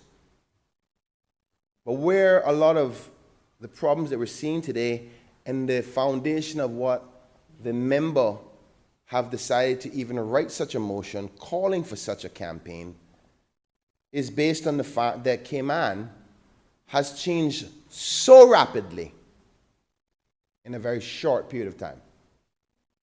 I remember some of my speeches, I talk about the fact that I still know people who used to use the toilet in the outhouse. A little old, sometimes a little 4 by 4, 4 feet by 4 feet, wooden thing with a little piece of zinc on the top, and you open the door with no lock. I used to have a nail in it and a piece of wood that would be as the lock. A cleat. Cleat. And you open it, and when you open it, oof, the smell hit you. So you open the door, you leave it open for a little bit, then you walk in. You try to hold your breath as long as you can. You sit down on it. You do what you got to do. You get back up, and you close it back. And dare not smoke a cigarette anywhere close to it, because you might have an explosion. And there is Caymanians who live that life who are living today, who now probably has Instagram, Facebook, AI technology, Bentley coupe, car, marble, self-cleaning toilets. Now, that transition so quickly is a symbol of two things: success. But like our former member of parliament and national hero said, with those successes comes problems. Because yes, we may have all the fanciest things in the world, and I can almost see Pastor James Arch talking at church right now about the guiltiness of life and the want for more, always wanting more. And our want for more and more comes with the loss of so much of who we are. And what I'm trying to highlight, Mr. Speaker, is that Cayman and our Cayman kindness, in our laid-back approach, in our openness, has allowed, and I love the terminology Cayman kind, like you heard the leader of opposition say, Cayman kind. But that passiveness, because we're so nice to people, have allowed us to not be demanding of respect to the way we are as a people. I'll give you an example. One of my colleagues, I will not call any names, was just talking to me about going to a very scenic place in Egypt. Always wanted to go to Egypt to see the pyramids.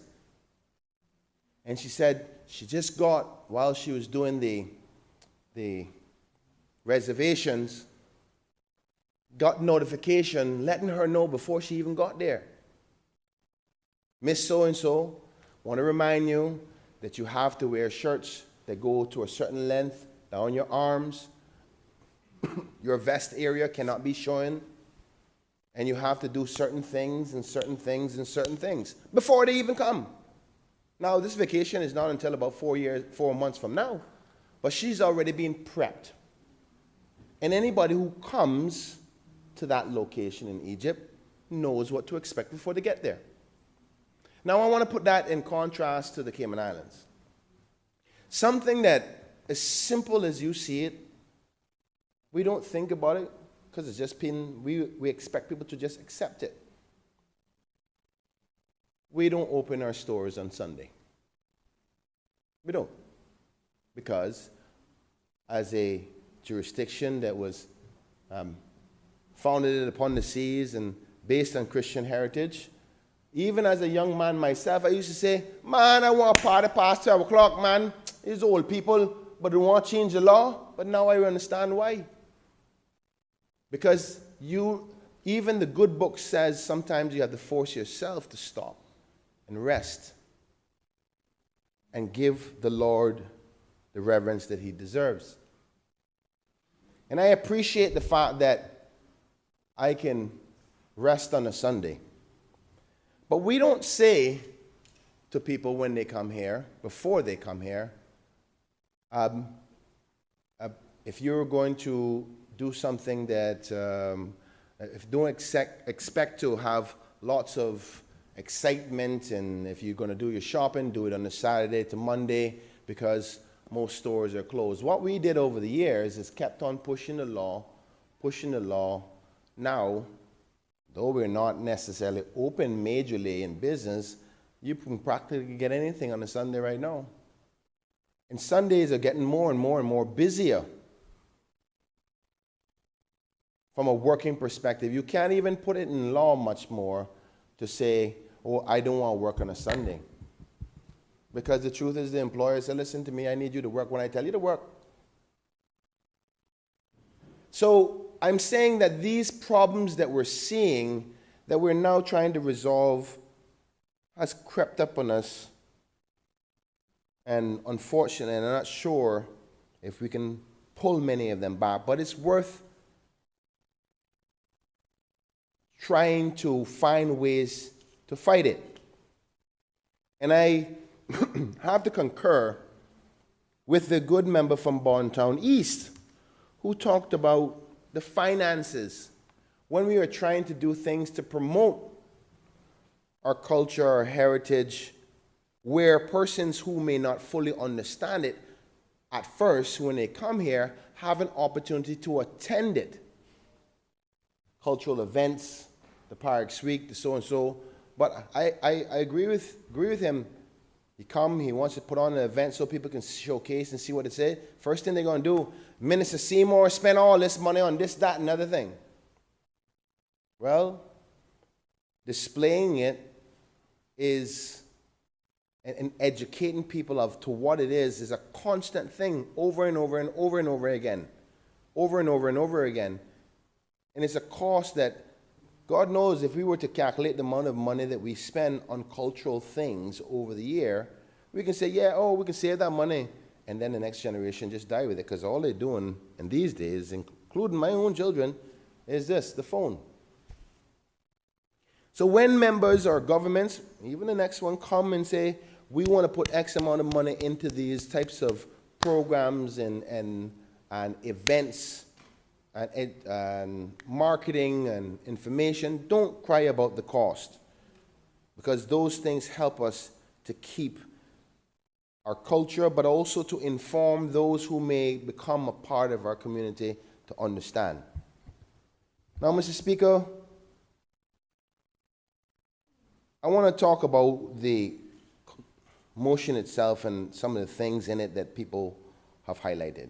First thing that came to my mind, or that I underline, is our traditional Christian values. Then I underlined mutual understanding. Then I underlined social harmony, diverse population, 130 different nationalities, rapid growth, development, national awareness campaign, building more inclusive societies. And it's all right, because I know the member from West Bay West. He's been a very progressive developer of our nation. He will go down in the history books quite similar to Jim Borden. They may not give him his credit today, but history will say that he was one of the key makers, quite like yourself, Mr. Speaker, who helped get us to this successful position today, even though it comes with some negatives. So he will definitely present naturally an understanding that sharing our community with others in harmony is the best way forward. But I said to myself, if I'm going to speak about this, I have to be honest. Because Mr. Speaker, I represent every Caymanian, black, white, rich, poor, new, old, generational, status holder. They're all my constitutional responsibility to represent, and I'm honored to do that. But Mr. Speaker, I want to say that I can understand why we have a protest when people say a riff-raff. I can understand.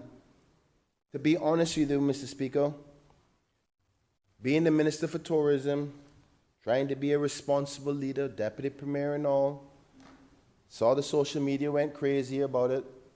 I said, let me go have a word with these people. Maybe it's just these people who are just saying, just like the member from West Bay Central said, maybe it's just somebody who went on their dock and used their dock and left some bait, and they were kind of annoyed. And social media is a platform upon which you express yourself now. Maybe it's just, oh, these old riffraffs come off my dock. I got work to do. I got my boats, got to go out, got to keep my place clean. And it was just an expression. Maybe it'll be just all over if they just say, you know what, I'm sorry, I didn't mean it like that, I was having a long day. So I go down there and I say, hi, how you doing? Understand you own the place. I said, hey, you know, you got the country pretty upset. And the poor wife, she started crying, and I have a good sense of people's behavior, and she seemed like she was in genuine fear. Genuine fear. Husband, not so much. I think he was more chest in the air, well, I'm tired of it kind of thing. And I tried to, after that, went on social media, the followers, have a lot of followers on Instagram and Facebook and so forth, and I said, folks in the community, I just spoke to the people. I think we may have a bit of a mix-up here. Maybe it was just a genuine bad day, and we're tired of people misusing their property. And I'm going to get them to come and speak to you publicly soon. Why did I do that? Huh. Some of my people said, Kenneth, we're tired of it. They almost ate me alive. We don't want to hear that no more. We're tired. We're tired of people saying that our turtle meat, that we can't eat turtle. We're tired of people saying that we don't want to work. We're tired of, and I noticed a trend, Mr. Speaker. And the trend was, they just kind of had enough, and there's people that need to understand the sensitivities of our community. So I backed off. I said, you know what? That one riffraff comment, maybe in isolation, not the worst thing in the world, an expression. But it's the combination of these things happening at one time, all the time, cost of living, everything, pressure. Cayman's not got a home. People come in and they're being so successful, they have everything, but I have nothing. And I saw that the riffraff movement was the straw that broke the camel's back. And I said, my people deserve to be frustrated. Because I think that there's a level of responsibility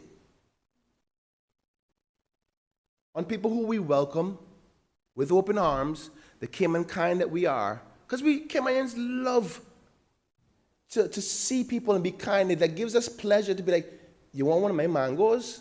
Oh, how you doing? I cook some cassava cake. You want some? That's what I remember. That's the thing that sees my grandparents. It's like kindness was their thing. Even when they wax you, man, try to get out of my yard. But see some cassava, yeah. Right? Because it's just in our nature. That's how our forefathers survived in a little island full of mosquitoes and turtles and thatch. To live and survive in what must have been very difficult circumstances, they learned to love and take care of each other. So it was in their nature. And when we welcome, and we do welcome, because let me tell you, Mr. Speaker, I know that there's some people who've become Caymanian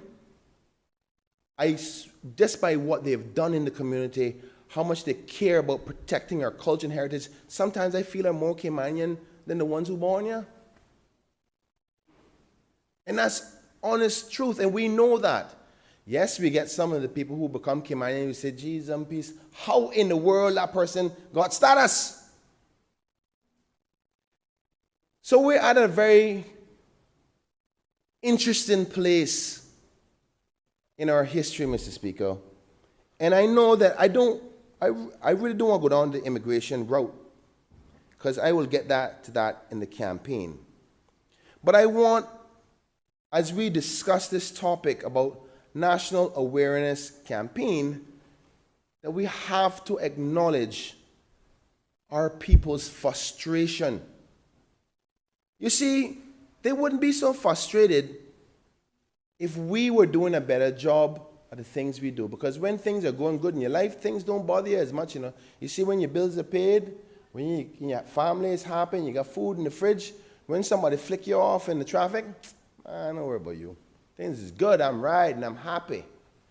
But when things are going so bad every day for you, and then somebody flicks you off in traffic, it's a thing that gets you boiled inside. And I know, I can see it, I can feel it, I can hear it in the tone of my people's voices. They're frustrated, they've had enough. So what am I saying when I say all of that? I'm saying that it's time for compassion for those that have embraced our land, to understand that it's a very difficult psychological issue to know that you are of your land and things are so difficult for you when somebody who may not be of the land is doing so well. It's a struggle. Now, I do think that this is a two-sided issue, because just as much as from an inclusivity perspective, we want those who become part of our family to understand our norms and embrace our norms. Because why would you want to be a part of the Cayman Islands? I mean, it's something that drove you here. And it's the little things that made Cayman that drove you here in the first place. But then you don't want to respect the little details. The one cocoa made Cayman. As the saying go, one cocoa, full basket. Those one little things is what made us who we are. And then the one thing that you don't like, you try to disapprove it. Mr. Speaker, having a gated community 40 years ago in Cayman, people would look at you like, whoa, stuck up. Now it's the new thing. People found that to be undermining and not being a part of your community to have a gated community. It's not inclusive. We talk about inclusivity.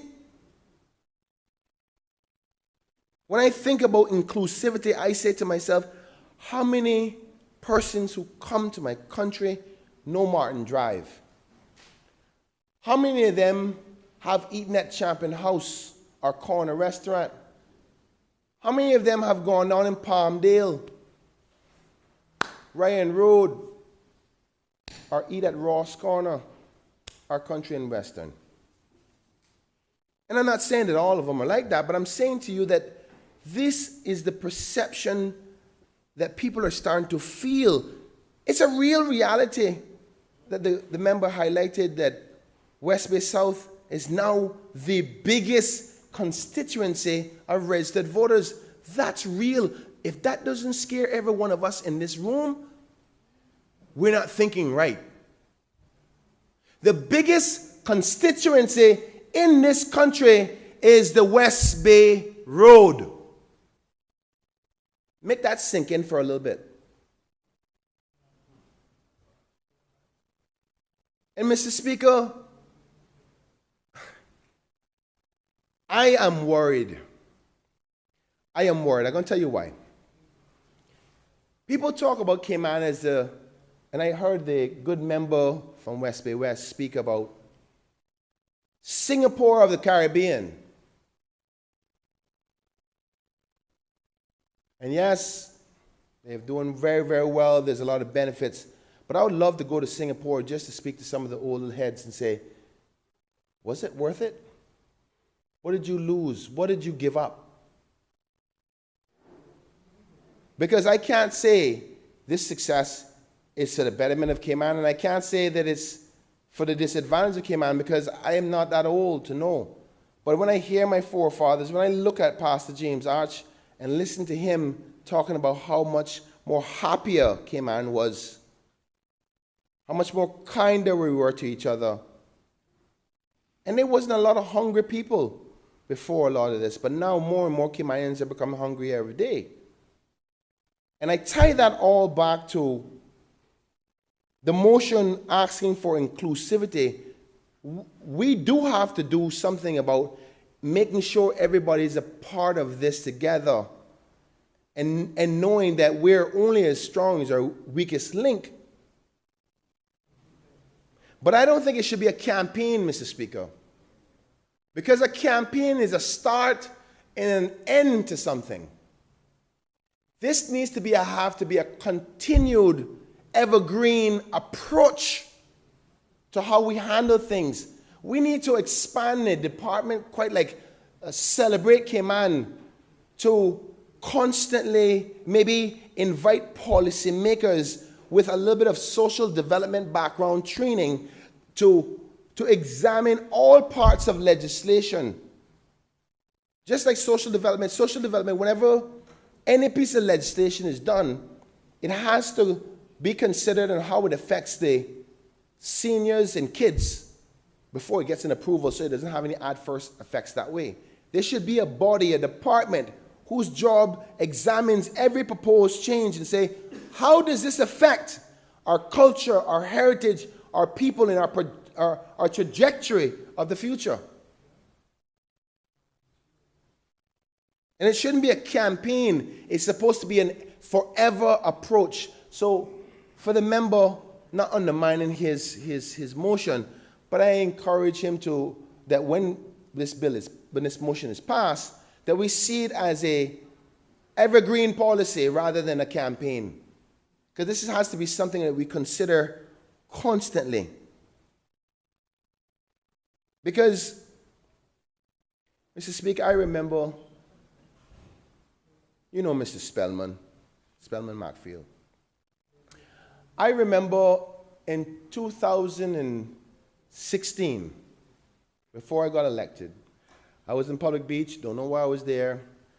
Young lady came up to me and said, we're trying to limit this kind of fishing in some particular area. I can't remember how it was. And she's like, we got to protect this kind of fish. I said, okay, fair enough. I said, but for those Caymanians who survive off the water, what are they going to do? Where are they going to fish? Oh, but we got to save it for the next generation. I said, but you see, I can see that the person was lost. They didn't even know that there's Caymanians still today that literally survive and eat off of the water. Mr. Spellman will get in his boat and he'll go out and he'll catch enough fish that he can either cook and sell for himself or eat for him and his family. And I said, sweetheart, I can't even say sweetheart anymore now that this bill passed. Young lady,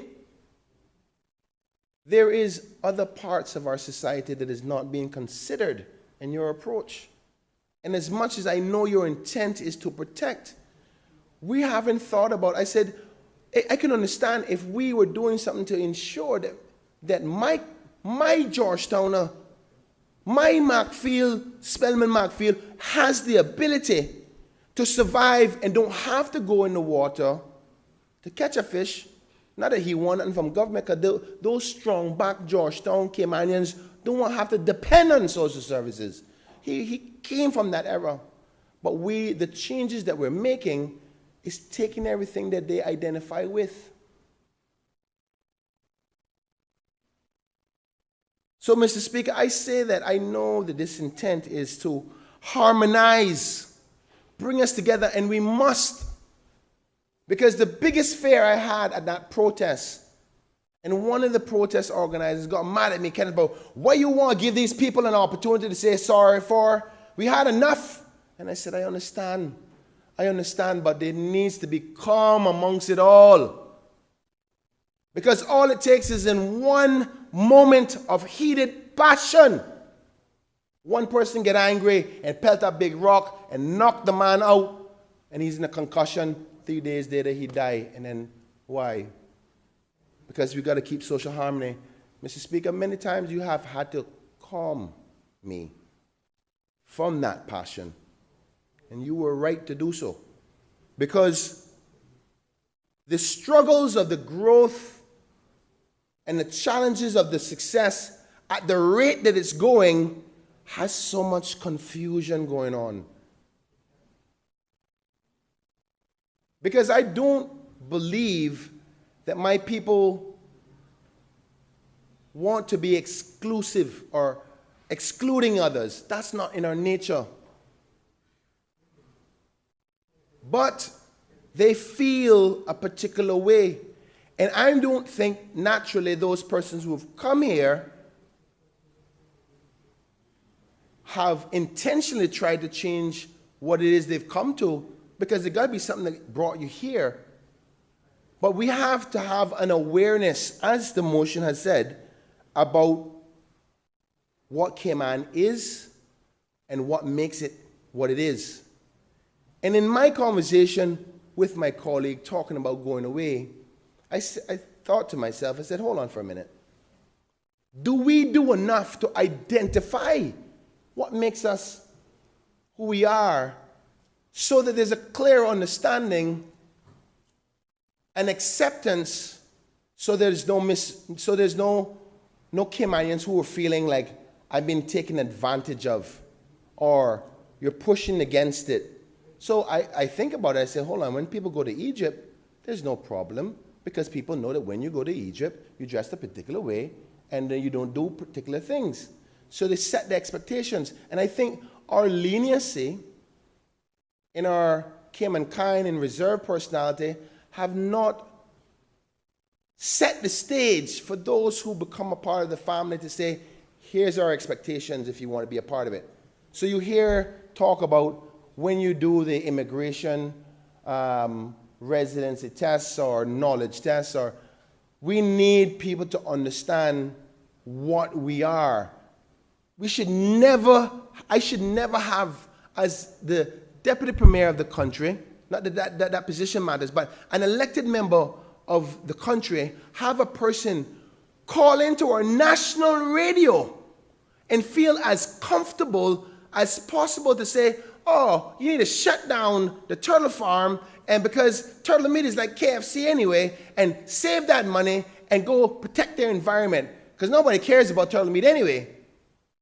I mean, the fact that we have left the country in a state where they feel comfortable to do that is our own fault. So, Honorable Deputy Premier, may I invite you to move the suspension of Standing Order 10.2 in order that the business of the House may continue beyond the hour of interruption. yes, Mr. Speaker. Mr. Speaker, I ask for the suspension of the Standing Orders 10.2 so the business of the House can continue after the hour of 4:30. The question is that Standing Order 10.2 be suspended in order that the business of the House may continue beyond the hour of interruption. All those in favor? We have a problem.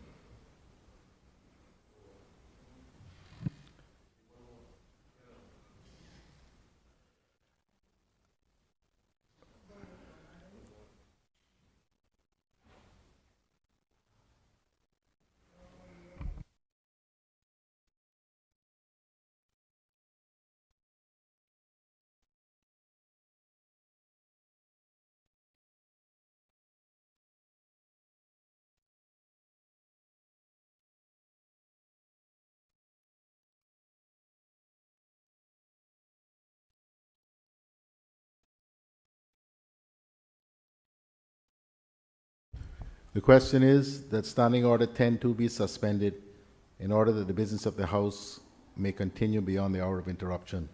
Those in favor, please say aye. Aye. Those against, no. I believe the ayes have it. Accordingly, Standing Order 10.2 has been suspended. Honorable members, I will now take the afternoon suspension. Can we come back at 4:45, 15 minutes?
Parliament is resumed. Please be seated.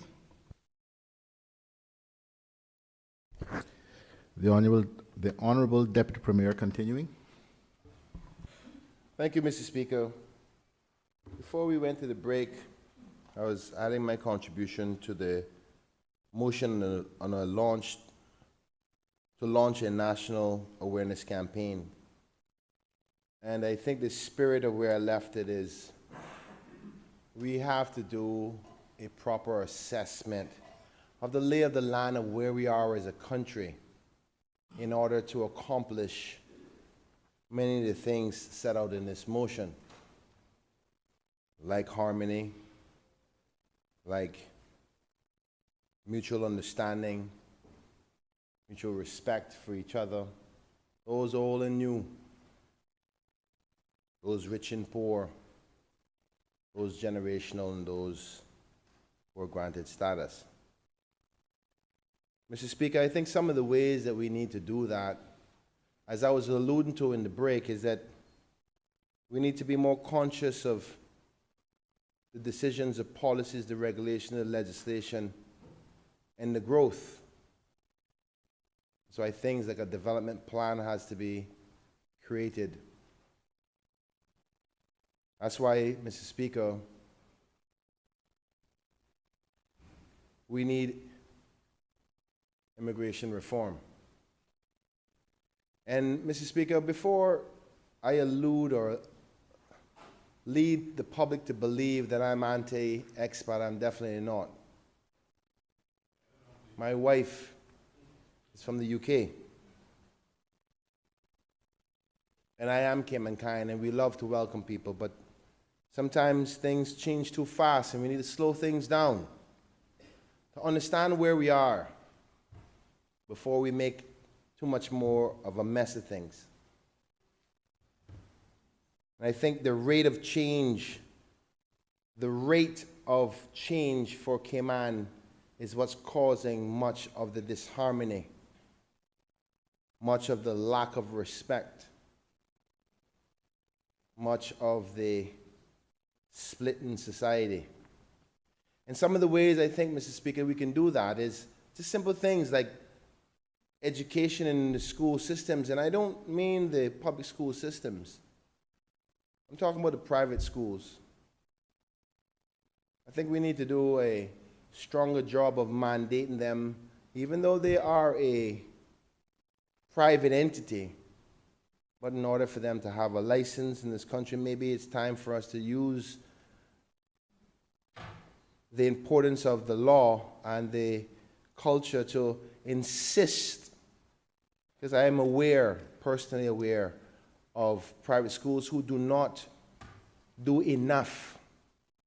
They do the bare minimum to check the box. And if we want the continuity of harmony, the continuity of respect and appreciation for our culture and our heritage, we have to do it from the level of the kids. And Mr. Speaker, when I speak about children, I am mindful of this discussion and how sensitive it is, because I know that the children are also listening to us. The children are listening to us, and the spirit of this motion is the right one, talking about inclusivity and working together, regardless if you're old or new, status holder or generational, rich or poor, black or white, because the kids don't see those biases, those isms, as they say. And we also have to remember that there's a lot of our children who we call Caymanian, that are Caymanian, who have parents that are not generational Caymanians. What do we say to a child who was born here to a Caymanian mother and a Jamaican father, when sometimes our comments are a bit aggressive and assertive? What do you think that Caymanian child feels when the person that they see as their hero is spoken about in a particular way? And I'm glad for my years of growth politically and as a man and as a human being, because I am now more minded that we have to be so cautious with the words that we use. Sometimes I get worried about the comments you hear on social media, on Facebook, on radio shows, and so forth. But don't get me wrong, Mr. Speaker, I understand. I understand why the people are frustrated. It is hard to know that you are from here. Your parents did the blood, sweat, and tears to bring it to where it is successfully today, along with other help from other people. Don't get me wrong. But to then feel like you can't get the spoils of your forefathers' work, when Caymanians feel like they can't get their own home because it's out of their reach. They're going to look for something, like I think it's the good member from Bontown West said, they're going to look for something to blame. Mr. Speaker, you see, and it's not like we don't have people around who can help us advise. Look at Dr. Frank McPhail, a sociologist in his own right. And he's spoken about this. You don't have to like him, but you can't change the facts and the words that he say. He spoke about this division, this harmony, this lack of togetherness, and spoke about the social inclusion. And he still does that up to today. But we don't use him in his capacity as a professional. Maybe because people don't like his political views. Once you come in this house, boy, they got a good way of blacklisting you, boy. Trust me. But a man of such great knowledge and information and connectivity from the old to the new. A man who wrote stories and poems about it. But nothing I can do to get him in the civil service. And we're not going to go down that road because you know what the Constitution says about Section 55. We're not going to control over hiring in the civil service. But I think it's a disservice that a man of that caliber is not hired by the service to assist with complex matters such as what this motion is speaking about. Mr. Speaker, I'm fearful of going too far because it is a very sensitive topic. And when I think about the children, I want to make sure that I make the most mature decisions and discussions when it comes to this matter. So I'm going to wrap up my debate by saying compassion from all sides is going to be necessary for the continued success of this miracle called the Cayman Islands. Out of nothing, we made so much, and we continue to do so. And the thing that we must remember is that if we do it together, do it like the bees. Mr. Speaker, a lot of people ask the question about the bee, what it's about. I take this opportunity to tell the country today. You see, Mr. Speaker, when I started my first campaign as an independent, my slogan was, "Together we can make Cayman better." And coming from a background of media, I know that you had to symbolize what you stand for. Like the Nike sign. Whenever you see that sign, you go, just do it. So I searched and I searched and I searched for a long time, and I realized that the one thing that I love the story about is the bee. Because you see, Mr. Speaker, the bee is the one insect that the whole world cannot survive without. And the bee is an insect that doesn't trouble anybody, quite like our Cayman kind. A bee will do its job, pollinate, and come and sniff and land in your hand or in your hat. If they smell something, oh, that's not pollen, or the honey that I need to get, and they'll move on their way. Reminds me so much of how we are as Caymanians. But if you disturb them, after a while, they will retaliate. And when they retaliate, they will stand up and protect their queen. And their queen is their country. And another reason why I use the symbol of the bee, Mr. Speaker, is because the work ethic of the bees and what it takes to make a hive full of harmony and success through its honey. Everybody working together. Everybody has a job to do, and everybody will have a share of the pie. Whether you're a doctor, a lawyer, a water boy, the CEO, whether you're the coach or you're the captain or the towel boy, whether you're rich, poor, black, or white, they all work together to protect their hive. And they all succeed together. And that's the symbol of the bee.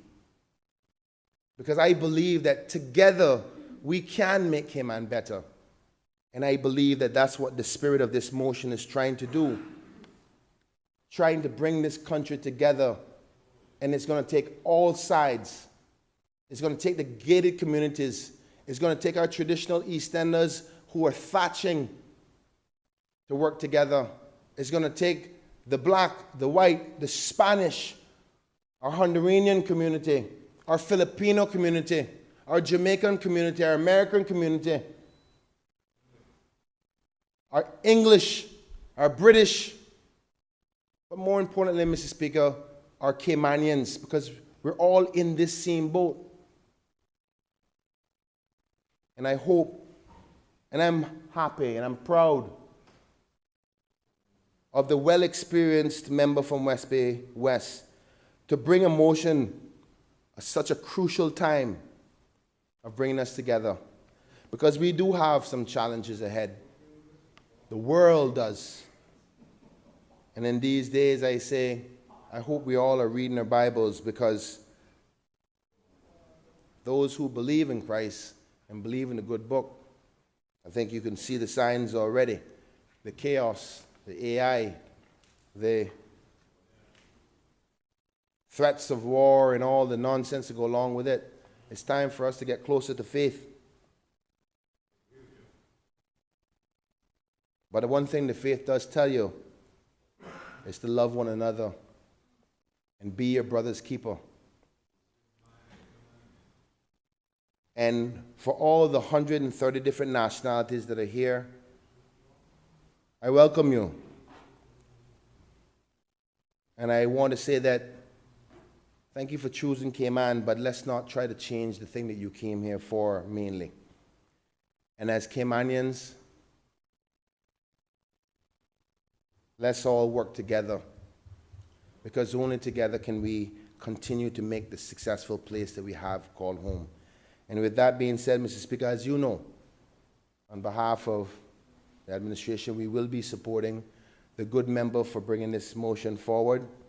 And I hope to be a part of the next administration to put more teeth to this motion, rather than just be a motion that is shelved, but actually not do a campaign, but do an evergreen policy that continues to look at things to make sure that we're working in harmony, to make sure that we're going to be inclusive, because we can all succeed. That's why you hear stuff that we fight for, like the road, so Caymanians can have access to more land, so they can get homes for themselves and bring down the cost of housing. Mr. Speaker, I'm quite sure there's going to be a lot of time for campaigning, but again, I give my full support to this motion, and thank you for the opportunity to contribute to this honorable discussion.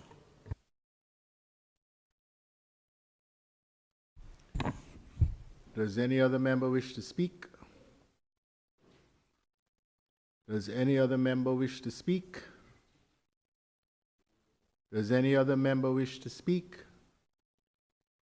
Well, if not, honorable member for West Bay West, you have them all singing Kumbaya. West Bay is good. Mr. Speaker, I firstly want to thank all members who spoke and shown their awareness of the issues enumerated in my motion,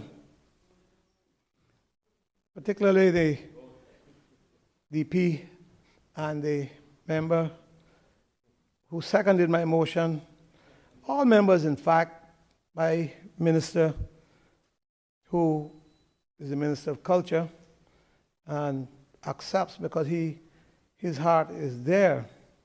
We're just saying to him that we know before elections put a policy in place. That can be done. We move on it and appoint people in the culture ministry that can take it on and do it. That's what I would like to see. I, Mr. Speaker, don't need to go over the points as we are all on the same page. Mr. Speaker, everyone, the members on the other side who spoke passionately about what they feel, what they see, what they hear, what they experience, and those that did not speak said so privately in so many words. There are a few points, Mr. Speaker, that catches my response. Time is of importance. The House will soon dissolve, but the work of government goes on for another couple of months yet. And when we are back, God willing, I will be pushing this matter to the front burner of government's agenda. As I said, and I'll repeat that, I just talked to my minister, and we're going to move quickly on it to get policies done. Mr. Speaker, there was some talk about protecting Caymanians.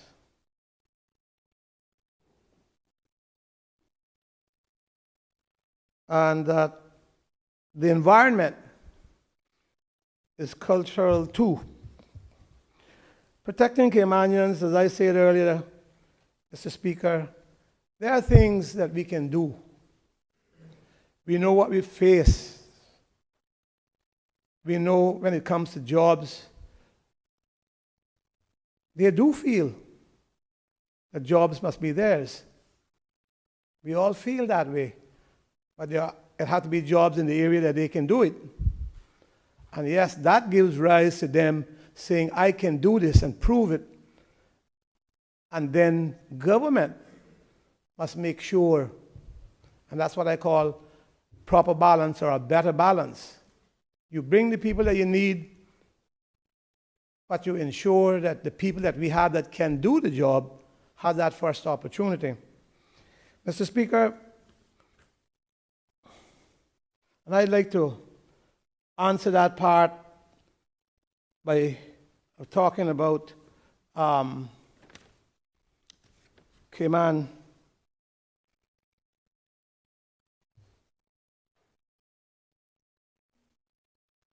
And what people are looking for. How do we protect them, in what areas, and the things that we need to do. But this one, you might say, is a soapbox for me, but it's a fact. Because when we talk about, you got too many work permits, they have to have the boards, Mr. Speaker, that with people with knowledge on those boards, of the community, of people that knows business and understands business and how it works, and not with the feeling if I can't get it, nobody else can get it. That's not going to build a country. And the truth be told, business owners in this country, you might have a war because business owners in this country who put down tons of money to start a business is not going to just sit back and let government say, no, you're not doing that, or letting the board member just say so. That's what the courts are for. You'll have plenty of judicial reviews that we might not win. So, when you talk about those things, there are many things Caymanian that those work permit holders impact. And I'm not saying everyone, Mr. Speaker, but we need to look at our situation in several ways. How to protect our people, which means their job opportunities, first of all, and their business. And then for those that are already retired and jumped on the environment and say, you know, you can't do this, you can't do that. It's your land, you bought and paid for it, but now I want to control it. And so, you know, I'm retired now and I've got time to run around and tell stories about it. And so we need to find a balance on that. And then how do we balance that with the fact that with the kind of the only industries we have, which is a service economy, that's what we are. We do have no huge industries here. Where we got them? Construction industry, which born off the tourism industry and the financial services too. Tourism and financial services are our only economies that is stable. They bring the need for people, the need for excellent, top class, better than world class hotel rooms and property, better than our competition services they offer. It means it involves the development aspect of our economy, inclusive of the apartments needed. And so here we have that question of who we developing for. And so one of the complaints, too much development. And so there's where I say we need to fix it, create the things that will bring the balance to give locals an advantage. However, Mr. Speaker, this is the point that a lot of people do not recognize. Many Caymanians, young and old, in recent years have built an apartment on their premises or two on their homes. And who is doing that to get extra needed income? And who is renting those apartments? Who? NAU? For everybody? No. It is those same work permit holders, teachers, workers of industry. Those are the persons that we complaining about. But if dare you stop them, you are hurting Caymanians who have borrowed or took their little savings, even out of their pension. Some of them was smart enough to somehow do that and fix an apartment or two on their yard to get that extra income for their family.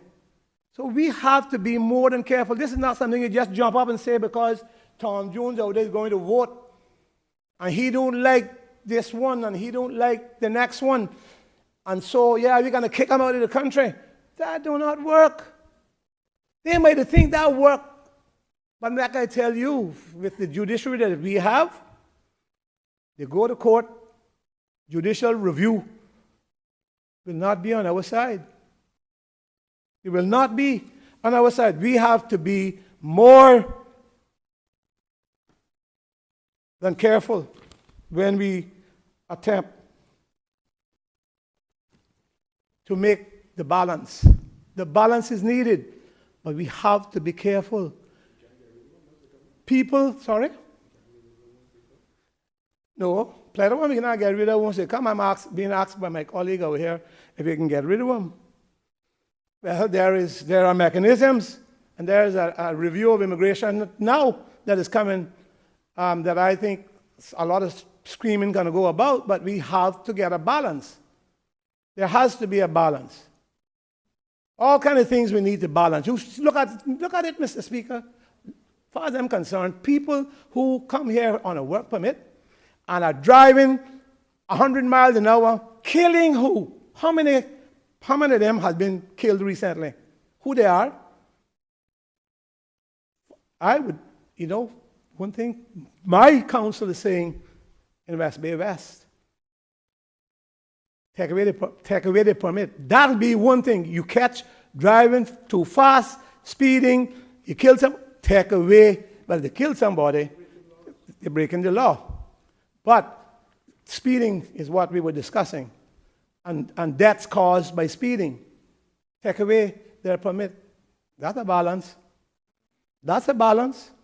But our people, you're hearing all sorts, Mr. Speaker. I know you hear it. But you listen, I know.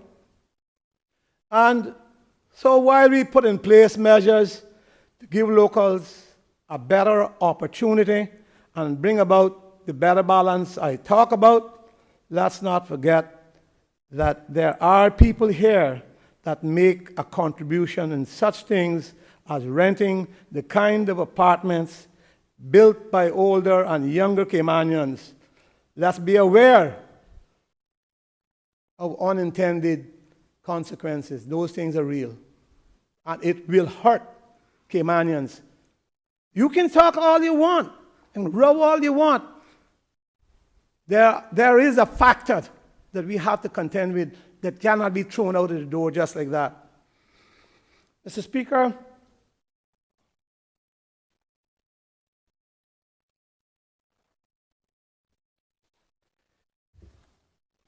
there's only one matter on sports that my colleague from West Bay North spoke about, and the swimming program.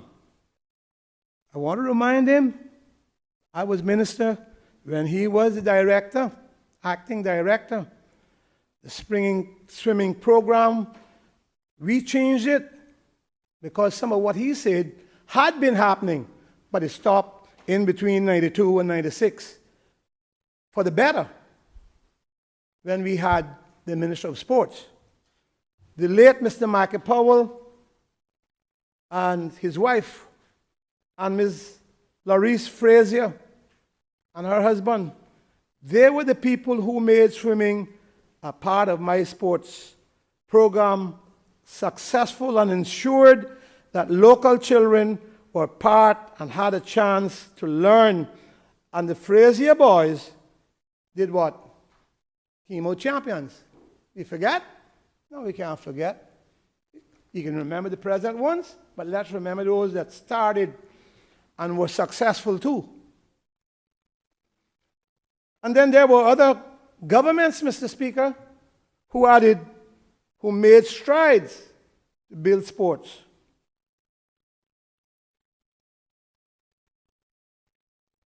As I said earlier, one spoke of Caymanians, of course, about reasonable entitlement to have a job. Yes, certainly. And as representatives, we must do all we can when we hear things and when we find out things to check it out properly and to try. Because as representatives, everybody thinks we are dictators, you know. Oh, you shouldn't be. But they all think that you must go do this. You have to do this. Oh, there are systems in place. This is not a banana republic. There are systems in place that prohibit us. And within the civil service, there's the Constitution that tells you you cannot do it. And the true thing is, too, that many, many people says, oh, we don't want you handling employment. But yet they're the same ones that run behind the scenes and come and talk to you about their problems. Same ones. And I've been saying that for years. Look in the Hansard. There's reasonable entitlement to have a job, to be trained to do a job, to move about freely. Yes, those are the entitlements within the law, and not to trample other people's rights. That is within the law also. So they're not going to think that these newcomers out there, they're running around with the new groups now and telling people they're going to do this and they're going to do that. One chorus say, you can tell the world about that, you can tell the nation about this. the man above controls, and we have laws that govern us. So let us be careful what you're promising, because you'll come back here. If you get a chance, come back, and you can't get anything done. And then them new ones coming in, they can know less what to do. They can be so befuddled. Some of them, not say all of them, if they come here. There's a point I want to make, talking about how we re-engage, how we shift the things in our communities. I noticed it, and I noticed it many heroes' days.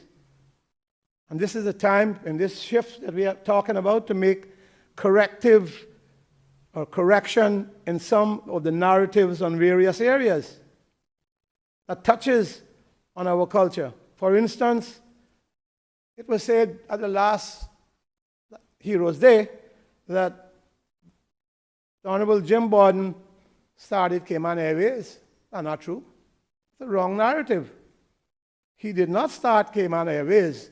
He really took the foundation of Cayman Airways and built it to what it was. Others came along and ensured it's to where we got it, that we have to pay for it, but that's what we want. We want the service, we have to pay for it. The other one is, Mr. Speaker, the awards, the local Cayman Awards, were not done in 2021, as you would know. They were done by myself in the term 2009-2012, and they were amended, and that's what should have been said, but it left the impression that this was done in 2021. No, it was not. And if they want to say I'm the devil, I'll give the devil his due. I started that, and I think it must have been close to 100 people got the very first awards. So some changes need to be made in narrative. It was said, it is written, and was said, Brother Farrington is the longest, leaving the impression, longest serving member of the assembly. No, he was not. He was a justice of the peace in the vestry, I think for 19 or 20 years. And then for 30-something years, he was elected. Starting in 1959, and he left in 1976.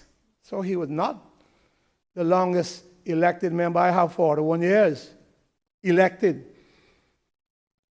and hoping to get another four more years, yes. So, Mr. Speaker, for far too long, you have let important matters like these we're talking about slide. While we did make gains over the years to recognize our people, we gave them awards and set up gifted individuals such as the National Folk Singers. And I'm glad that I was, well, to tap myself on the shoulder a little bit and get licked for it, but I'll do so now. Heroes Day. The National Folk Singers, I'm their patron. The Cayman Awards, I started it. Mr. Arden used to say, "Who did it?" And then he would say, "I did." The children's choir, if it's not ongoing, then it needs to be resuscitated, but come from the districts. Come from the district. It's something that children can do well and people enjoy. I know it warms my heart when I hear children singing. We should have the National Orchestra that we started. We started it, started with the high school band. That was supposed to develop into the National Orchestra, and I don't know how far it went, because the truth is, we set our minds on the economy and the things like that that affect our people. Because our people are there pushing us every day as representatives, as members of cabinet, as elected members. People are there just pushing you. Need to get this, need to get this. And so we forget things like culture and they go by the wayside, and the narratives then leaves for what? For history, the wrong information. So, Mr. Speaker, what do I want? I want to see unity amongst us all, that we can live together, our families that have connections outside, the people that come here, live amongst us and understand the sensitivities and the frustrations that the DP spoke about, the West Bay incident there with words talking about riffraff. I didn't pay it any mind. Yes, I got insulted, but look at what they said about me. Huh? Oh, yeah?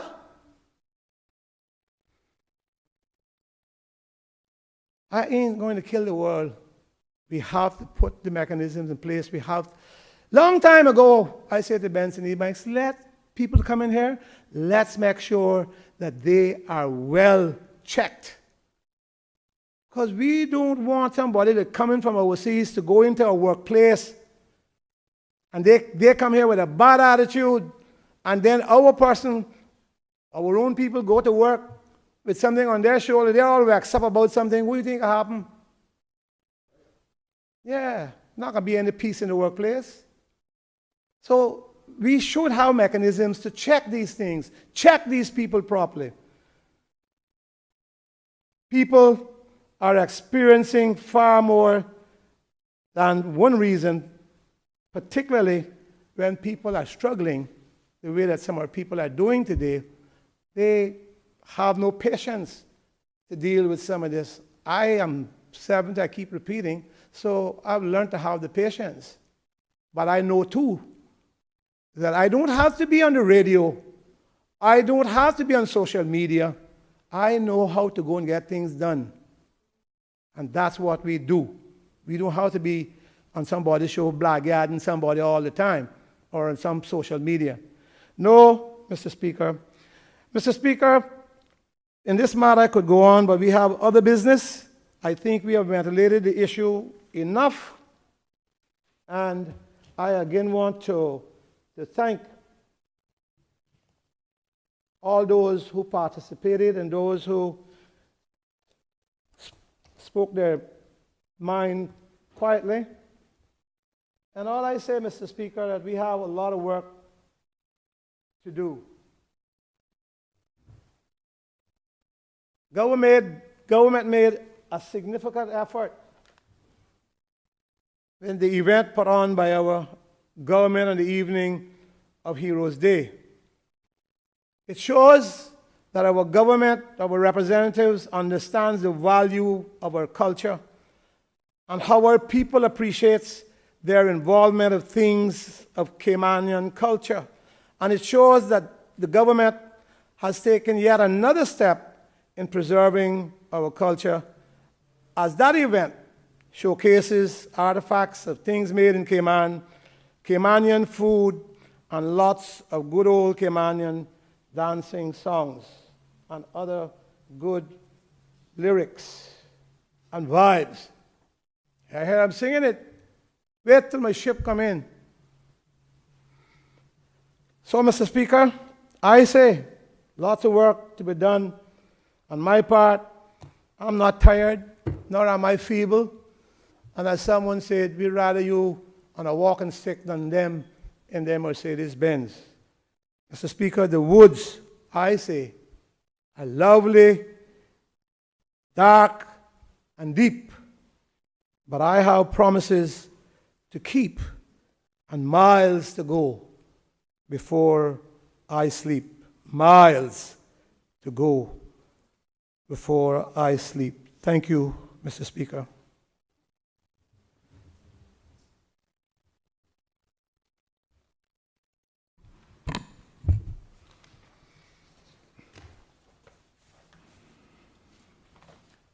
The questions are, be it therefore resolved that the government considers launching a national awareness campaign that highlights the diversity and strengths of the Cayman Islands with a view of building a more inclusive society. And be it further resolved that the government considers including district activities that encourage community participation, especially amongst seniors, as part of this national awareness campaign. Those in favor, please say aye. Aye. Those against, no. I believe the ayes have it. Mr. Speaker, if you believe, then can we get a division? Yes. Madam Clerk, please call a division.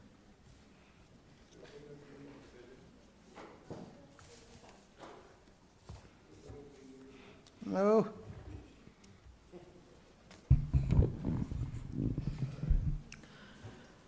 Honorable Juliana O'Connor Connolly. Aye. Honorable Kenneth Bryan. Aye. Honorable Johanna Ebanks. Absent. Honorable Isaac Rankin. Aye. Honorable Dwayne Seymour. Aye. Mr. Bernie Bush. Honorable Makiva Bush. Aye. One moment. Honorable Member for West Bay North, for the second time this meeting. Aye. Correct. Honorable Makiva Bush. Aye. Honorable Joseph Hugh. Absent. Miss Barbara Connolly. Aye. Mr. Andre Ebanks. Absent. Honorable Catherine Ebanks Wilkes. Aye. Mrs. Sabrina Turner. Aye. Honorable Heather Bodden. Aye. Honorable Wayne Panton. Absent. Mr. Moses Kirkconnell. Aye. Mr. Roy McTaggart. Aye. Mr. David White. Absent. Mr. Christopher Saunders. Yes.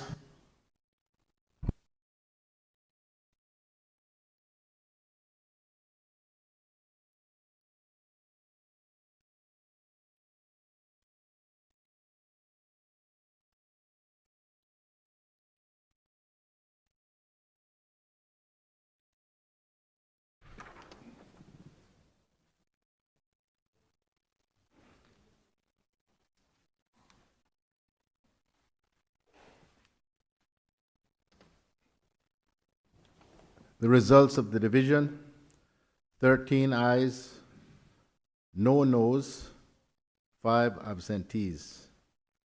Private members' motion number 9 of 2024 to 2025 session, entitled Motion to Launch a National Awareness Campaign, is passed.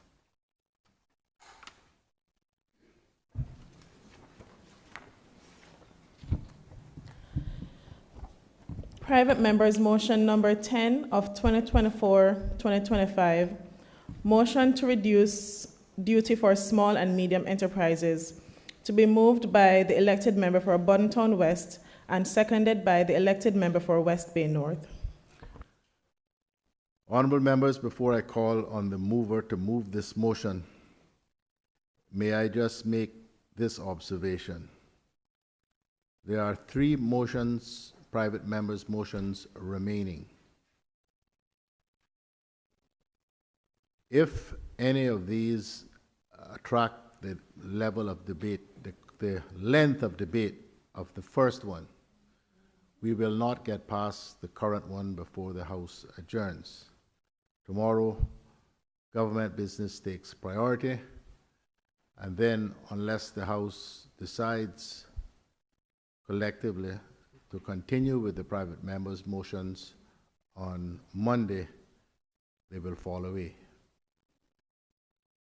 If the House resolves, yes, that's the only how they'll be heard on Monday.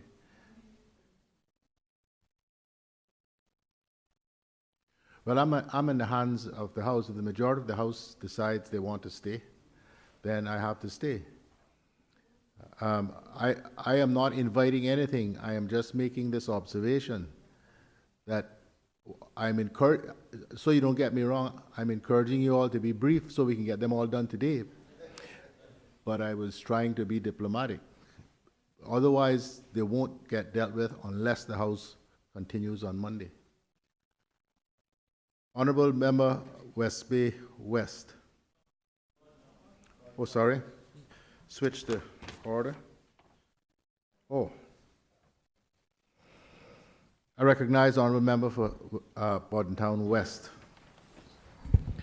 Thank you, Mr. Speaker. Mr. Speaker, I rise to move private member motion number 10 of 2024-2025, standing in my name, and the motion reads as follows.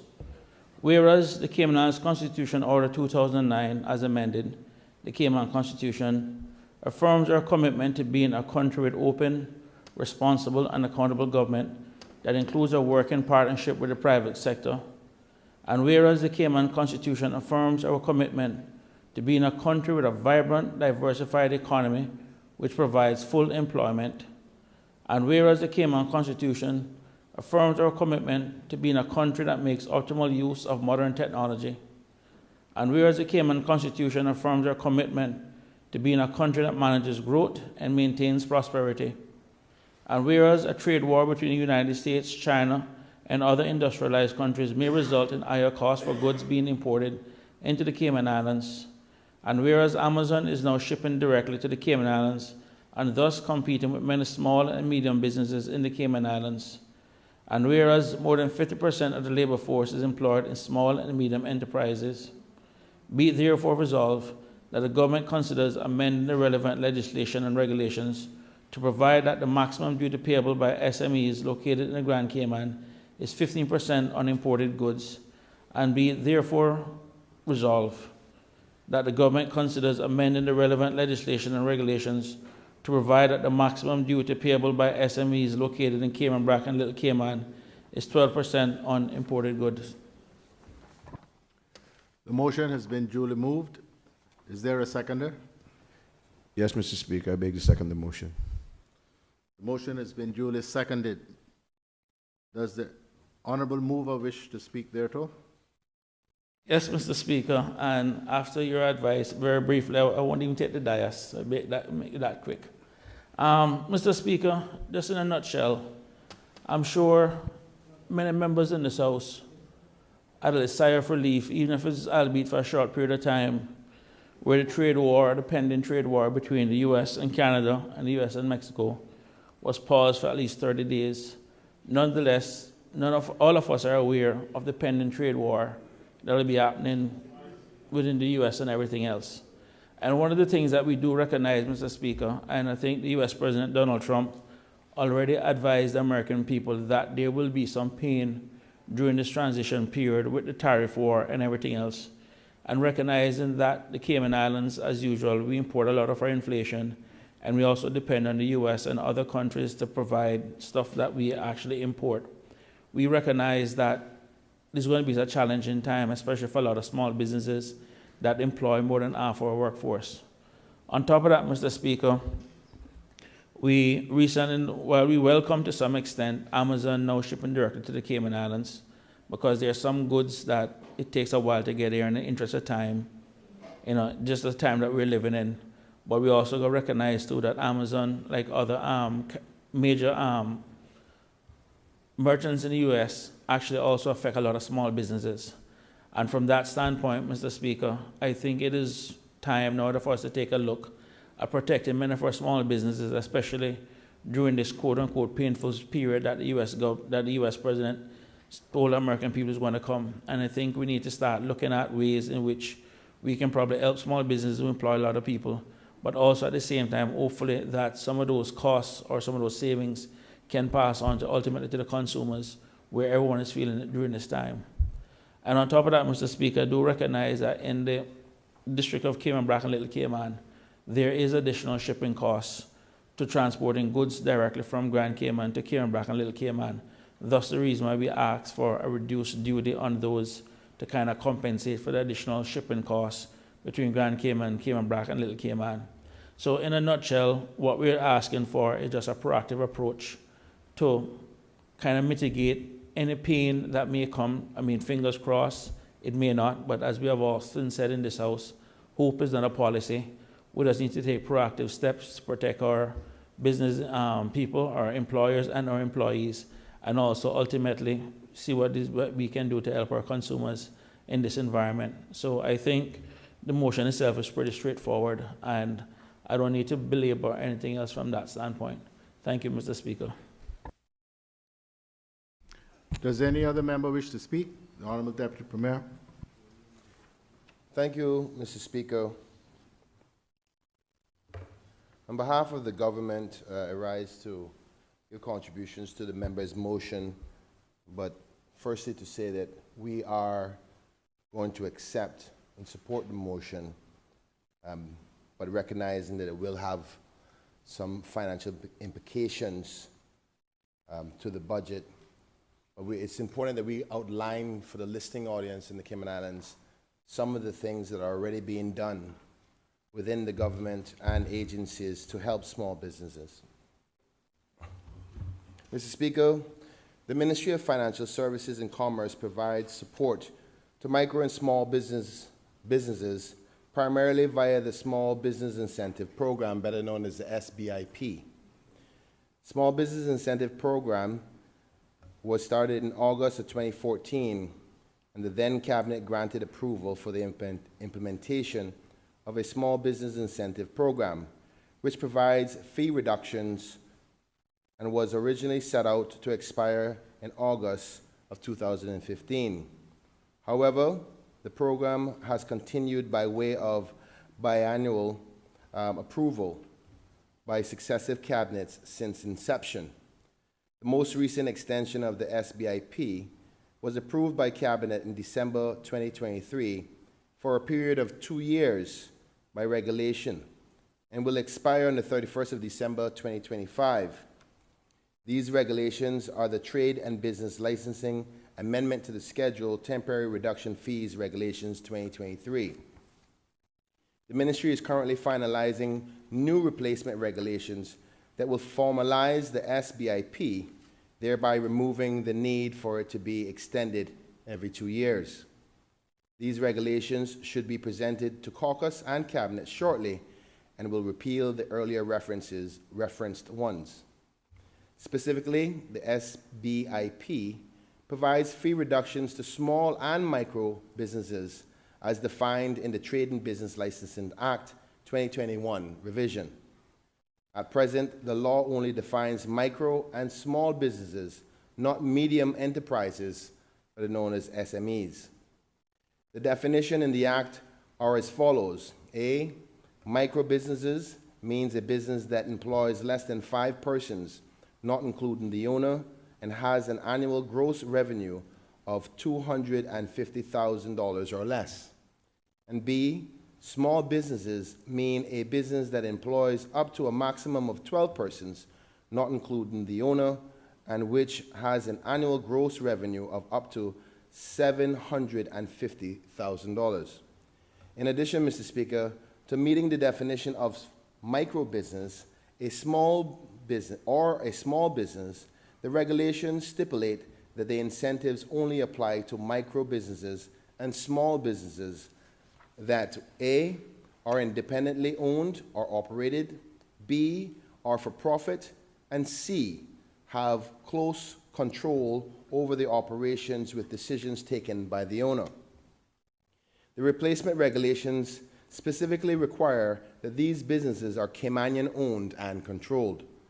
The SBIP has supported the ongoing viability of existing micro and small businesses, and DCI has seen an increase in new businesses of these types, reporting at the end of October 2024 that approximately 10,025 micro and small businesses have taken advantage of this program to date, which is a huge success, Mr. Speaker.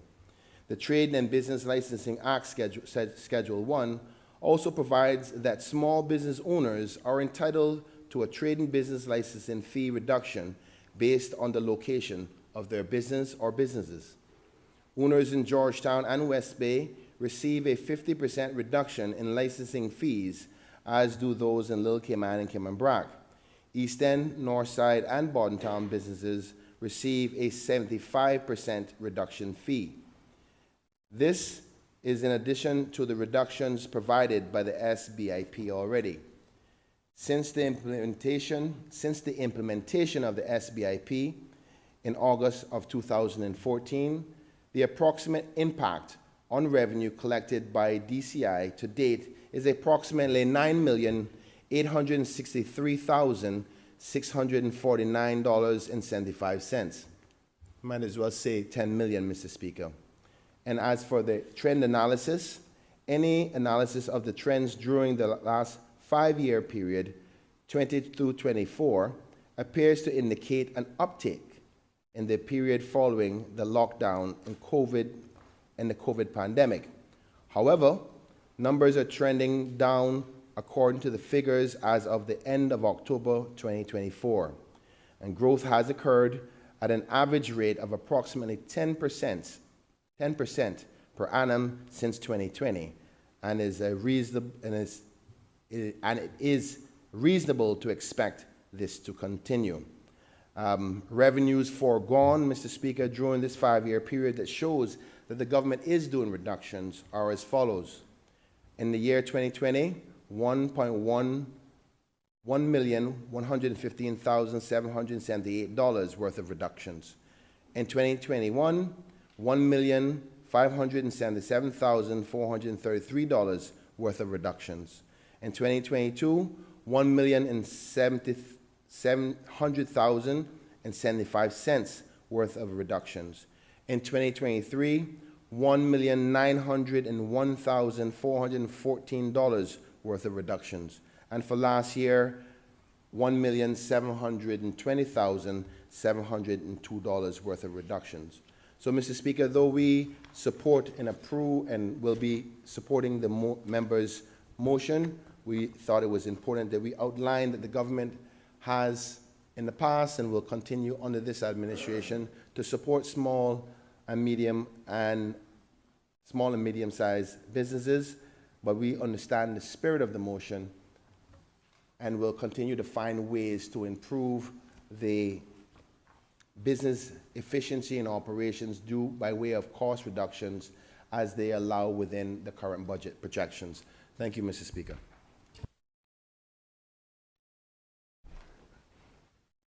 Does any other member wish to speak? Does any other member wish to speak? Does any other member wish to speak? If not, then I'll invite the honourable member from Bordentown West to exercise his right of reply. Thank you very much, Mr. Speaker. Mr. Speaker, I want to thank the Honourable Minister of Tourism and Deputy Premier for accepting the motion on the government's behalf. As I said before, Mr. Speaker, this motion, and while I welcome the efforts that have started more than 10 years ago to assist small businesses, as I said, one of the things that actually triggered this motion more in my mind was when I saw a lot of people being excited with Amazon now shipping directly to the Cayman Islands. And the thing about it is, Mr. Speaker, we have seen across the United States many small businesses that have basically been seriously impacted when both Amazon and Walmart as major merchants move into neighborhoods that pretty much destroy a lot of small businesses there. And what we wanted to make sure is that at least proactively we started looking at something to protect our own small businesses that employ more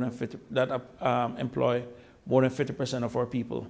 So I think in recognizing that that a lot has changed in the last 10 years in the terms of the tariff war that is now happening globally and the global reset that I spoke about in a previous motion, plus with Amazon now expanding outside, well, into the Cayman borders, I think we just need to make sure now that we start taking a look at it and even start meeting with small businesses from now to see if they're starting to see any downturn or any impact or anything in terms of their own operations.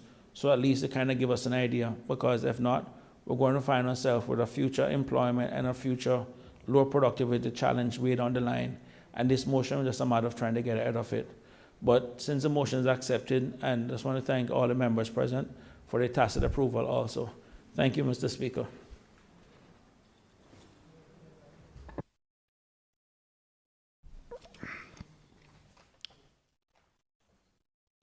Private members' motion number 10 of 2024-2025, motion to reduce duty for small and medium enterprises. The questions are, be it therefore resolved that the government considers amending the relevant legislation and regulations to provide that the maximum duty payable by small and medium-sized enterprises located in Grand Cayman is 15% on imported goods. And be it therefore resolved that the government considers amending the relevant legislation and regulations to provide that the maximum duty payable by small and medium-sized enterprises located in Cayman Brac and Little Cayman is 12% on imported goods. Those in favor, please say aye. Aye. Those against, no. I believe the ayes have it. Accordingly, private members' motion number 10 of 2024-2025, entitled Motion to Reduce Duty for Small and Medium-Sized Businesses, Enterprises, is passed. Private members' motion number 11 of 2022-2025, motion to establish secondary educational programs, to be moved by the elected member for Bordentown West and seconded by the elected member for West Bay North. I recognize the honourable member for Bordentown West. Thank you, Mr. Speaker. Mr. Speaker, I rise to move private members' motion number 11 of 2024-2025, standing in my name. And the motion reads as follows. Whereas the Cayman Islands Constitution Order 2009, as amended, the Cayman Constitution, affirms our commitment to being a country with an education system that identifies and develops on a continuing basis the abilities of each person, allowing them to reach their full potential and productivity. And whereas the Cayman Constitution affirms our commitment to being a country with a vibrant, diversified economy which provides full employment. And whereas the Cayman Constitution affirms our commitment to being a country that makes optimal use of modern technology. And whereas there are many Caymanians and residents that have not completed high school or attained secondary educational qualifications. And whereas it is generally accepted that education is one of the best tools to ensure that the citizens of a country effectively participate in the opportunities that are available in a country, be it therefore resolved that the government considers establishing a program at John Gray High School and or Clifton Hunter High School and or Lehman East Scott Senior High School and or Universal College of the Cayman Islands and or the International College of the Cayman Islands to provide adult Caymanians and residents with the opportunity to obtain a GED equivalent of a high school diploma. And be it further resolved that the government considers establishing a program within St. Ignatius Catholic School and or Cayman Prep and High School and or Universal College of the Cayman Islands to provide adult Caymanians and residents with the opportunity to obtain GCE A-level qualifications. And be it further resolved that the government considers expanding the curriculum and the offerings of the Cayman Islands Further Education Center, CIFEC, with a view of establishing a Cayman Islands Further Education and College. Thank you. The motion has been duly moved. Is there a seconder? I Yes, recognize the honourable member for West Bay North. Yes, Mr. Speaker, I stand to second the motion. The motion has been duly seconded. Does the honourable mover wish to speak thereto?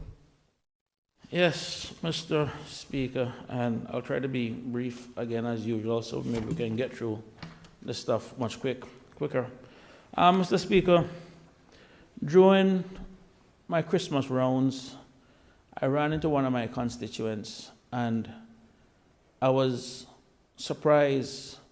I mean, I've known her for quite a while, very bright, young Caymanian lady, but I was surprised when she said to me that she was looking at different job opportunities, but she could not avail herself of them, and I was pretty much curious as to why.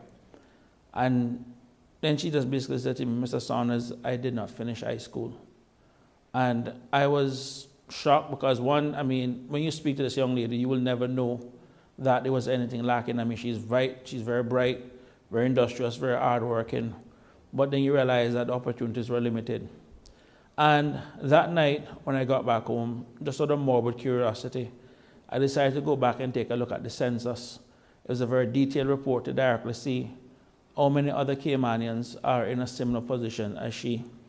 And Mr. Speaker, I was actually quite surprised. I mean, as per the 2021 census, which is still right here and which I mark up a lot, it basically said that there were 4,074 adults above the age of 15 that did not complete secondary education. Now, since the labor force looks at people above the age of 15, and again, I want to thank the ESO for the thorough job that they did in preparing the census, I then went and looked at Caymanians aged 16, 17, and 18. Well, 15 and above, that would have been included in labor force, but would technically still be in school. And I ended up with a number of 2,114. So when I subtracted that 2,114 from the 4,074, I actually got 1,960 persons that did not complete high school, referring to, again, Caymanian, that is. And then further, Mr. Speaker, just to make sure that the numbers were consistent, we went and we looked at the spring labor survey of 2024, which was 3 years later, and the amount was which higher. The amount, of course, came out much higher at 2,002. It came out quite higher above the 2,000 figure. So at least I know the census was on the right path in the sense of there were at least around 2,000 Caymanians that did not finish high school.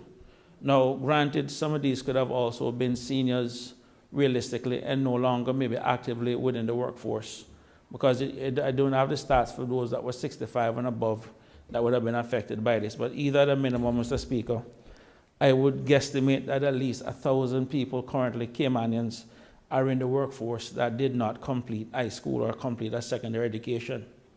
And one of the things, Mr. Speaker, that I know for the Honorable Premier and Minister of Education, that is one of the things that she's very passionate about. Despite what the critics and everyone want to say, I can tell you from working directly with her, education is a passion for her. And what I can also say, Mr. Speaker, and I hope I'm not speaking out of turn, but I did reach out to persons that were in the education department to also get their feedback in terms of what is being done. So that's the reason why the motion reads the way it reads, because that was based on feedback from people within the education system itself saying, Chris, well, this is what we need to look at, and this is what we're working at, and this is the best way to proceed. And I want to thank them also for at least taking the time out to kind of help me and guide me in terms of preparing this motion, because there is a lot of work also being done in terms of adult education. But one of the things from speaking to that young lady and then speaking to someone else afterwards, one of the things that we wanted to do was to see what we can do to get them back in the classroom. Online is one thing, Mr. Speaker, and I know we're pushing a lot of things in terms of technology, but there is something that comes with the meeting of the mind, where people are sitting inside a classroom. And over the last 10 years, we have spent at least more than $1 billion in education, both in operational and capital expenses. And I think we have some of the best facilities worldwide that we can have, or some of the best in the Caribbean. And even if it means starting maybe within the evening with some evening classes of basically basic subject of maths and English, and getting people back inside the classroom where they can directly see that it's not just themselves alone that is in this boat, but at least at a minimum trying to better themselves, giving them that opportunity. And we can also offer in conjunction with those online too. Because one of the things, Mr. Speaker, that I'm also conscious of is sometimes the reluctance that people have in the sense of speaking about this issue. Because we have also, to some extent, turned education in part of the tool that we use in the class warfare in this country, where people feel less than they are because they don't think that they have attained a certain education standard. And, Mr. Speaker, one of the things I want to make clear to Caymanians, and I've said this before, one of the best definitions of education that I've ever come across is one that says education is an act or process of imparting or acquiring general knowledge, developing the powers of reason and judgment, and generally preparing oneself and others intellectually for mature life. Simply put, Mr. Speaker, it doesn't say you need to have a degree to be educated. It's about an act or process of acquiring general knowledge, developing reasoning and judgment. That is what it is. Because I can tell you, Mr. Speaker, some of the best and brightest people I've ever worked with have never set foot in a university door. But that does not mean that something is lacking from them. But for some people out there, and I've seen it in my own family, where both my mother and my aunt went back and got their university degrees after they retired from work, where they just wanted to have a college degree. Even though it was no use for them because they already retired, they just wanted that piece of paper. I saw what that meant to them. And I think if we are to really sit down and help our people in terms of realizing their full potential, but also create an environment where they can recognize that their full potential is something that we need to achieve or something that we're working towards, I think that's a step in a positive direction. One of the things, Mr. Speaker, and I've said it before, looking at the poem that I read earlier, Desiderata, it ended with the term, strive to be happy. And Mr. Speaker, when you go through and look at all the philosophers throughout history, whether it be Aristotle, Plato, Descartes, all of them, Nietzsche, all of them, you find that there are 4 things that they speak about as part of the building blocks needed for someone to be happy, in life. And in no particular order, but I always refer to those as the 4 pillars of happiness. 1, everybody needs a purpose in life. They need a reason to get out of bed, whether it be their children, whether it be their family members, but they need something to get them out of bed.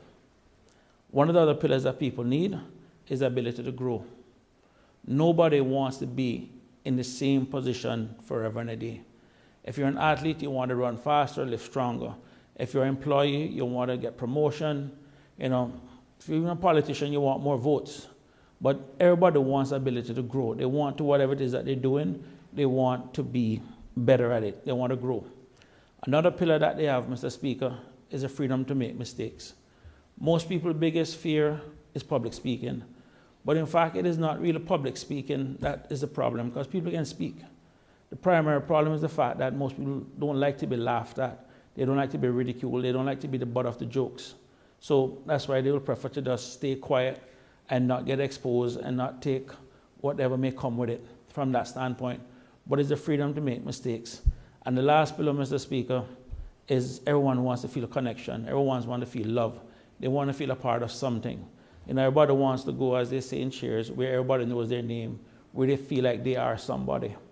And one of the things, Mr. Speaker, I know you would be aware of this, was we saw just in the United States on the issue of loneliness itself, where the U.S. Surgeon General has actually declared an epidemic on loneliness. And as we see the growth in social media, people are still amongst people. They're amongst friends, they're amongst family, but they're still feeling alone. They're not feeling as if though they're not achieving their full potential. They feel as if though something is missing. So our job as political leaders and as representatives of the people is to create an environment or work to create an environment where people can at least feel as if though they have something to contribute, that they are somebody, that they are not being left behind. Because as technology increases, Mr. Speaker, more and more, we're going to need to get more people up to skills and everything else. And I was just really shocked and surprised that there was at least 1,000 Caymanians in the workforce. Not to mention also other residents who are living here that are unskilled and have come from elsewhere that would have liked the same opportunity, but for whatever reason couldn't. So I think it is something that we really need to focus on and to just make sure that our people can continue to maintain their dignity and that we can uphold a part of the Constitution where it says the Cayman Islands is a country with an education system that identifies, develops on a continuing basis the abilities of each person, allowing them to reach their full potential and productivity. This is what we have put in our Constitution, the highest law in the land. And I think at a minimum, wherever we can see that we can help people in terms of realizing their full potential and their productivity, I think it's something that we all should strive for. And it may be a small baby step, but who to know, maybe those people that once they have gotten their high school education, they may want to go on to something else. In some cases, we know that some people desire to going off and doing something else and would like to do the A-levels. Thus the reason why we mentioned the St. Ignatius's and the Catholic school who offer the A-level program. And maybe again, this is something that we can look for from an after-school night class type program, not something in the day. This is something that's geared specifically more towards adult literacy. And Mr. Speaker, I know SciFec is on this part in terms of what it is that it's doing, But from speaking to people within the education system, they feel that SciFec has a lot of potential, and they would love to eventually see SciFec become a college. And I also share that belief and understand that maybe one of the areas that the ministry is driving to get SciFec more expanded in that regard. And for the minimum, if the most that this motion will do is also highlight the efforts or give the government an opportunity to display or show to the Caymanian people the efforts that have been going on. Because a lot of people, Mr. Speaker, and I will tell you, criticize our education system. And I can tell you it's an unfair criticism, because they sit down and they blame our education system and use it as an excuse to not hire Caymanians. But yet, even when the Caymanians come back from North American and European universities with the degree, they're still having the same problem. So this has nothing to do about the Cayman education system, but rather shortcomings at a different level. But I think at a minimum, we should continue to build on what it is that we have done in education. And I know you personally, Mr. Speaker, have paid a great political price for your own investment and vision for education. And now it is bearing fruit, and all we're saying is now, let's see if we can add some little more fruits on the tree to get more people involved from that standpoint. Thank you, Mr. Speaker. Does any other member wish to speak? Does any other member wish to speak? Honorable Premier. Thank you, Mr. Speaker. Having been here the amount of years that I've been and taken cognizance of time of the essence and the concept of diminishing returns, it leaves me only to say, Mr. Speaker, on behalf of the government, that we are happy and delighted to accept the motions and the motion and the resolves and the intention of the members bringing it. We wish to thank them, and my contribution will not be one that will keep you beyond your anticipated hour. I thank you.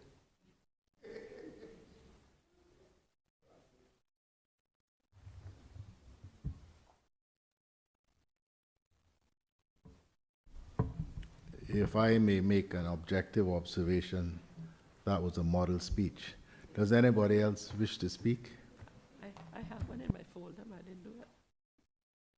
Does any other member wish to speak? Does any other member wish to speak? Does any other member wish to speak? If not, then I'll invite the mover to exercise his right of reply.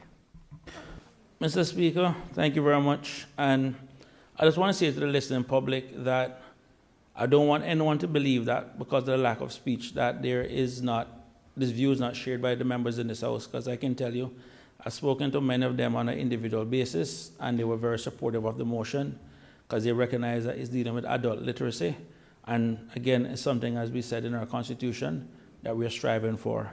So with that said, Mr. Speaker, I really want to thank the Honorable Premier and the Minister of Education, not just for our work today, but for our passion and our commitment, and also yourselves, your good self, Mr. Speaker, for what it is that you have done for education in this country. We know that it is one of the most criticized political areas, along with healthcare in this country, and it's the same as with every other country around the world. But for a lot of Caymanians that did not have a chance to finish secondary education, I'm just glad to see this is going out there, and at least we're able to highlight to them, to let them know that they are not just the only one in this boat, but there are more than 1,000 Caymanians in the same boat with them. So they're not alone, and hopefully we can get some night classes going soon. Thank you very much, Mr. Speaker.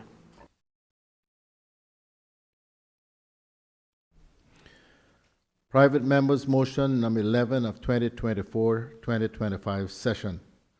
Motion to establish secondary educational programs. Be it therefore resolved that the government considers establishing a program at John Gray High School and/or Clifton Hunter High School and/or Lehman E. Scott Senior High School and/or University College of the Cayman Islands and/or the International College of the Cayman Islands to provide adult Caymanians and residents with the opportunity to obtain a GED equivalent of a high school diploma. And be it further resolved that the government considers establishing a program with St. Ignatius Catholic School and/or Cayman Prep and High School and/or University College of the Cayman Islands to provide adult Caymanians and residents with the opportunity to obtain GCE A-level qualifications. And be it further resolved that the government considers expanding the curriculum and the offerings of the Cayman Islands Further Education Center, CIFEC, with a view of establishing a Cayman Islands Further Education College. All those in favor, please say aye. Aye. Those against, no.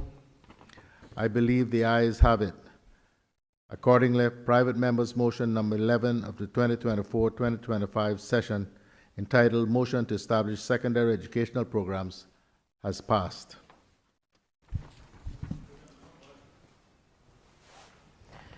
Private members' motion number 12 of 2024-2025, motion to regulate real estate agents, to be moved by the elected member for West Bay North and seconded by the elected member for Bontown West. I recognize the honorable member for West Bay North. Thank you, Mr. Speaker.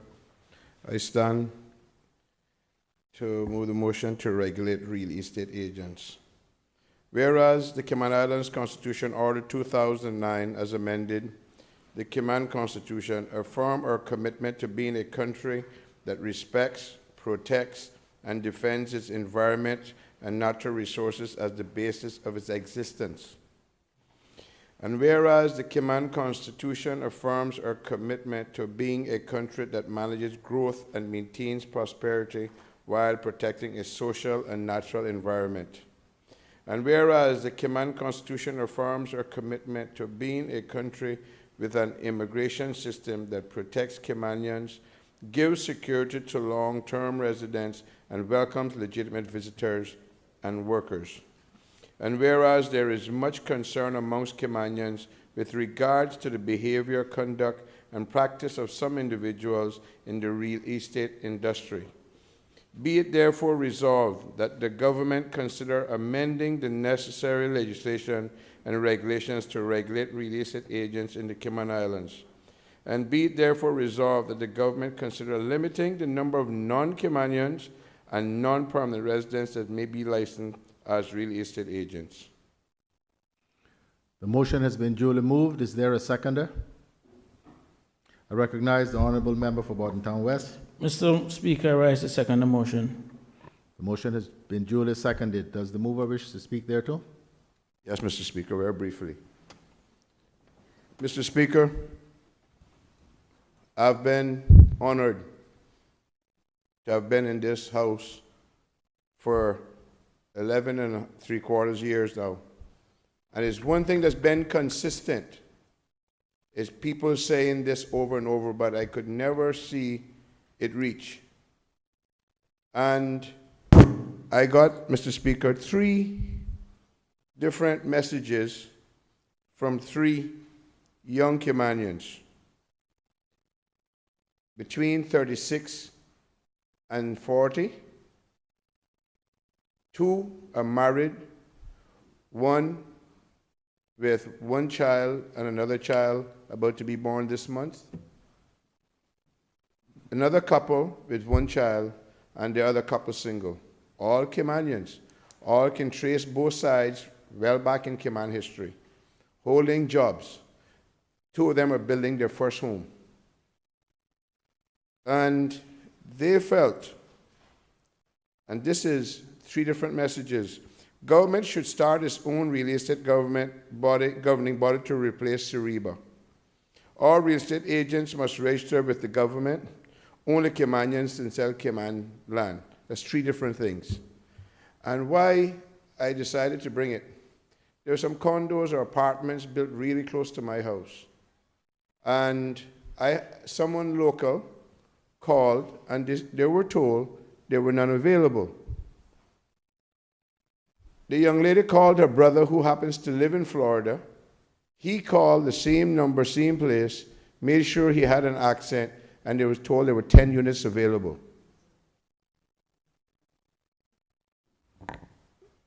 We've also heard our people, Mr. Speaker, complain that sometimes when people are having difficulties in paying their loans at their homes, the prices they receive for it, and then who it is sold to. Mr. Speaker, very simple. It's time for us to benefit from this market. The whole world knows what's going on here with all the real estate that's being bought up by people from overseas. But at least let the Caymanians now start to benefit. So, Mr. Speaker, thank you. Does any other member wish to speak? Does any other member wish to speak? The Honourable Premier.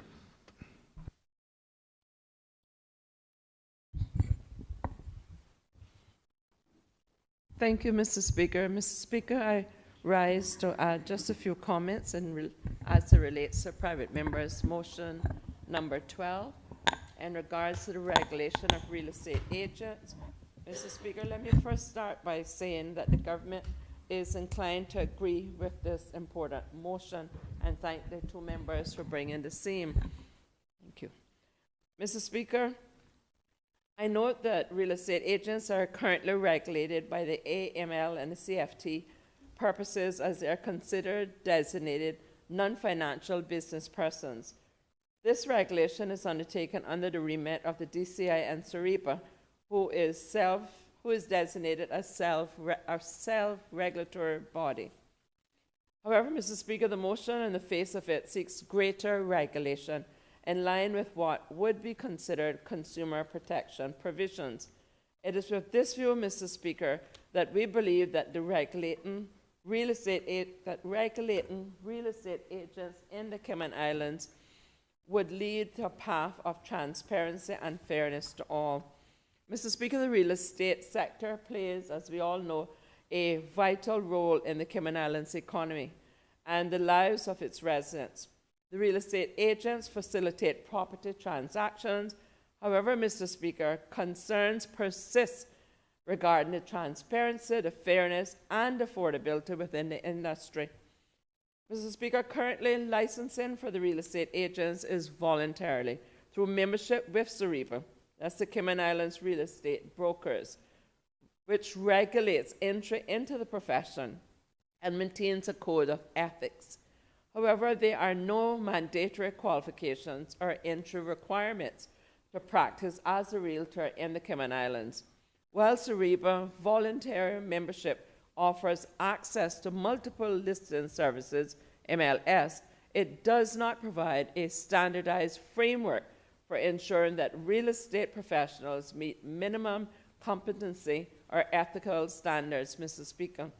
In contrast, the real estate professionals in many developed countries, such as the US, Canada, Australia, South Africa, and even Jamaica, are subject to mandatory regulation.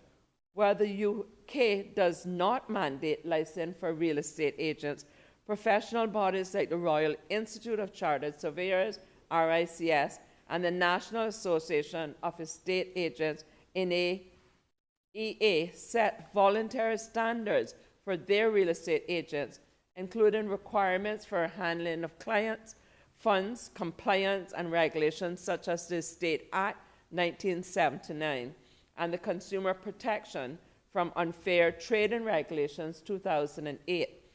Increasingly, Mr. Speaker, there are calls for more stringent regulations in the UK to prevent rogue agents.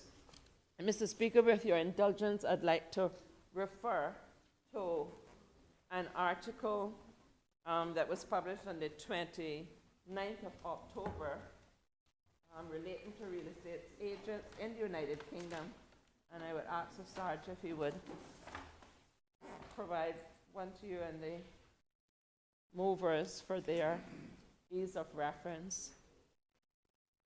And I'll just merely refer to it. It says that the Housing Minister, Matthew Pinnacook MP, stated that reforming the sector, that's the real estate sector, including raising professional standards among agents to protect consumers and defend the reputation of good agents from the actions of rogue activities.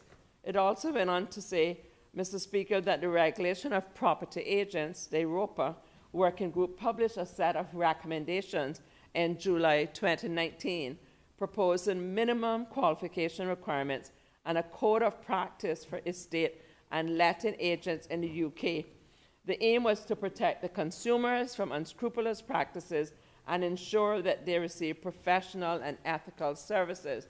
And Mr. Speaker, although ROPA is yet to be implemented in the UK, it is still on their itinerary of priority.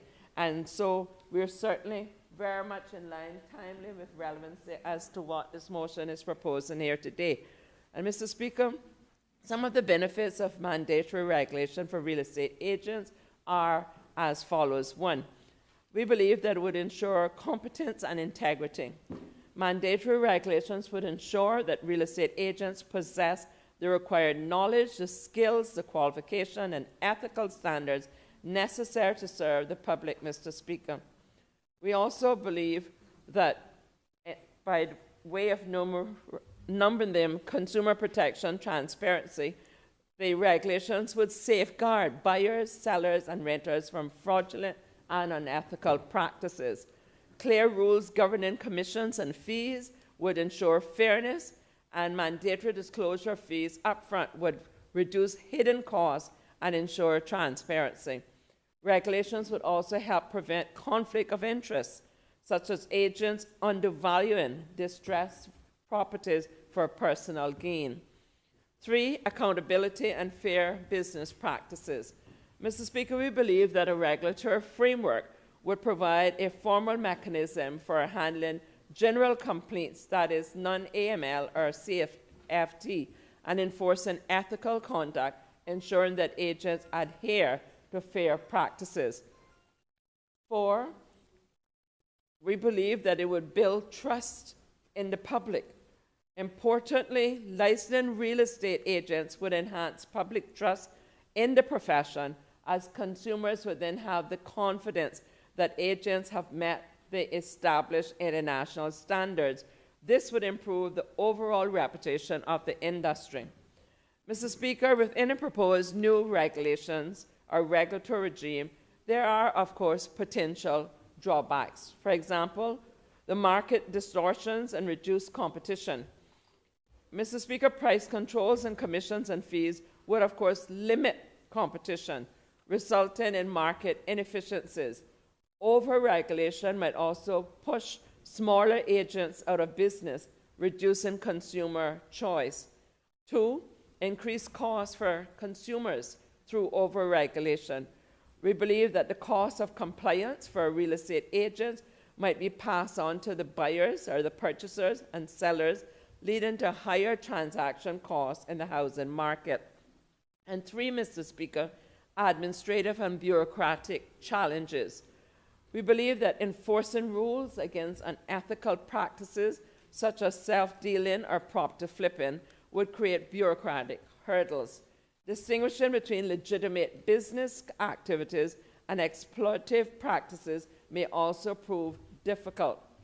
Mr. Speaker, in conclusion, we need to strike the right balance.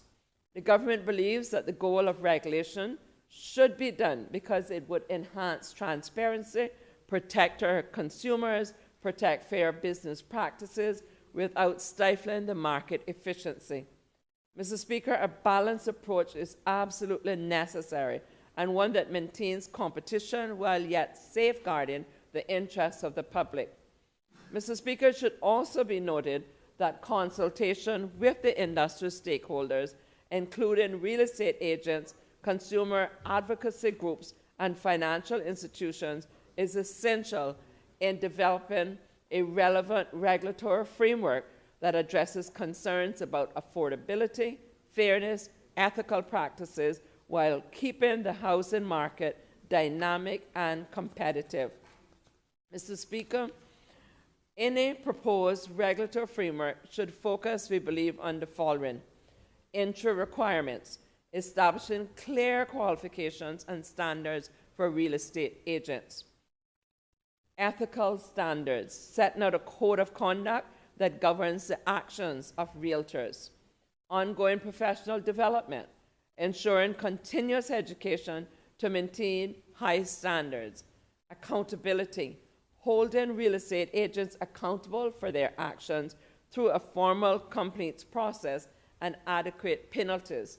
As a lawyer, I'm sure, like myself, you've had the occasions where persons thought they were buying property and it from a genuine person only to find out that they did not own it. We have a joke. My friend from Cameron West probably knows who I'm referring to.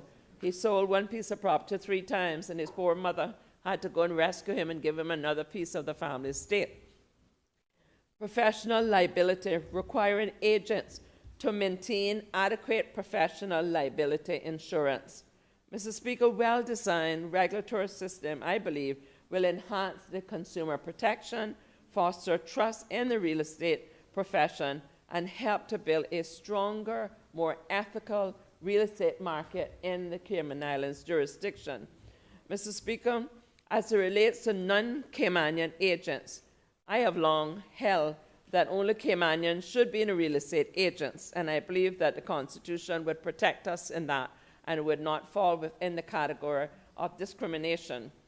But however, we have a jurisdiction of 130-something plus, and I guess the movers contemplated that by wishing to put a quota in that particular category, and everything is done in a step-by-step basis. But as Caymanians train, and as we build the middle class, and as we endeavor to build wealth among our own Caymanian, I believe that that should be a consideration that is put on the table.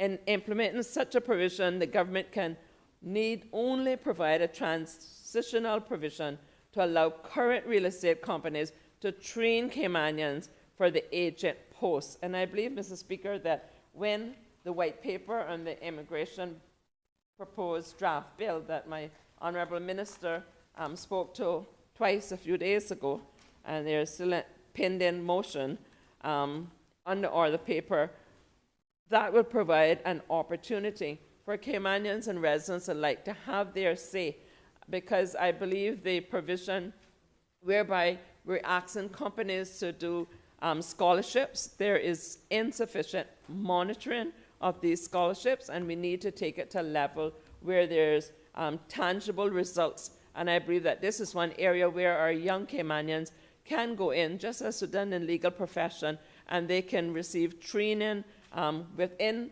these companies. Cayman have been good to many foreign expatriate real estate persons who came here with a briefcase before we had x-rays, but if there was an x-ray, it probably wasn't much more than a birth papers and a passport. And today the briefcase is probably lined with 24-karat gold. I rest my case, Mr. Speaker.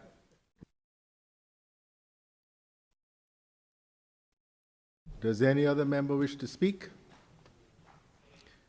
The Honourable Minister for Labour, Border Control, and various other things.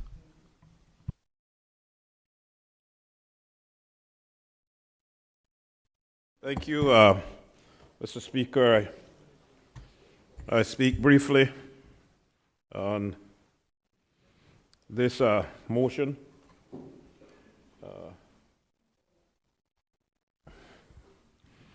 Mr. Speaker,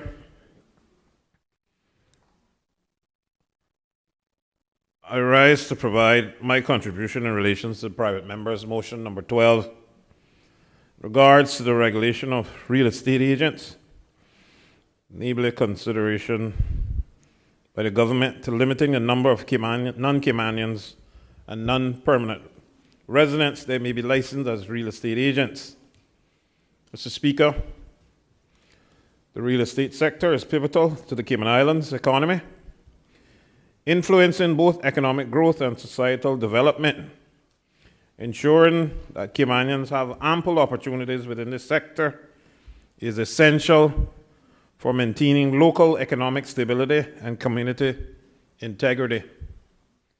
Section 61 of the Immigration Transition Act 2022 revision provides a framework to limit the employment of non-Caymanians, which can be instrumental in managing their participation as real estate agents. Mr. Speaker, this approach ensures that Caymanians are given priority in employment opportunities within the real estate sector. Mr. Speaker, the government inclines to agree that this approach is acceptable, and an order would also have to be drafted and approved by this Parliament.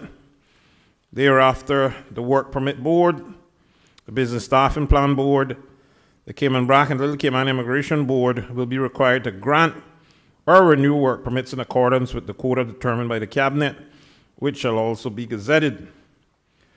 So, Mr. Speaker, I agree that the government should consider amending the necessary legislation and regulations to regulate real estate agents and in the Cayman Islands, and that the government considers limiting the number of non-Caymanians and non-permanent residents that can be licensed as real estate agents in the Cayman Islands.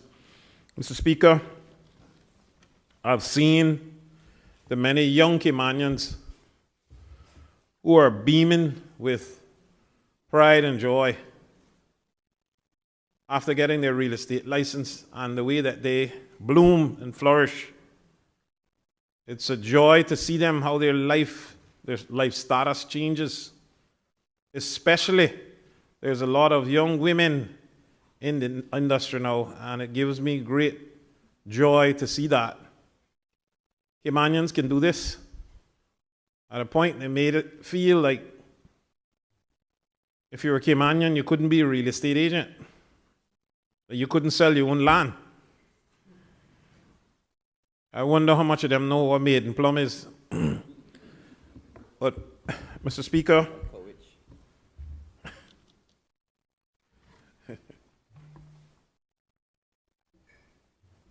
as the Honourable Premier alluded to earlier,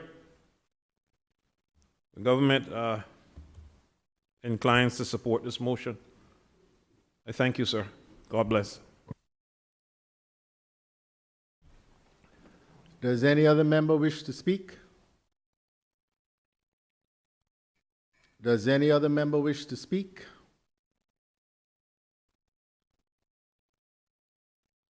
Does any other member wish to speak? If not, then I'll invite the Honourable mover of the motion to exercise his right of reply.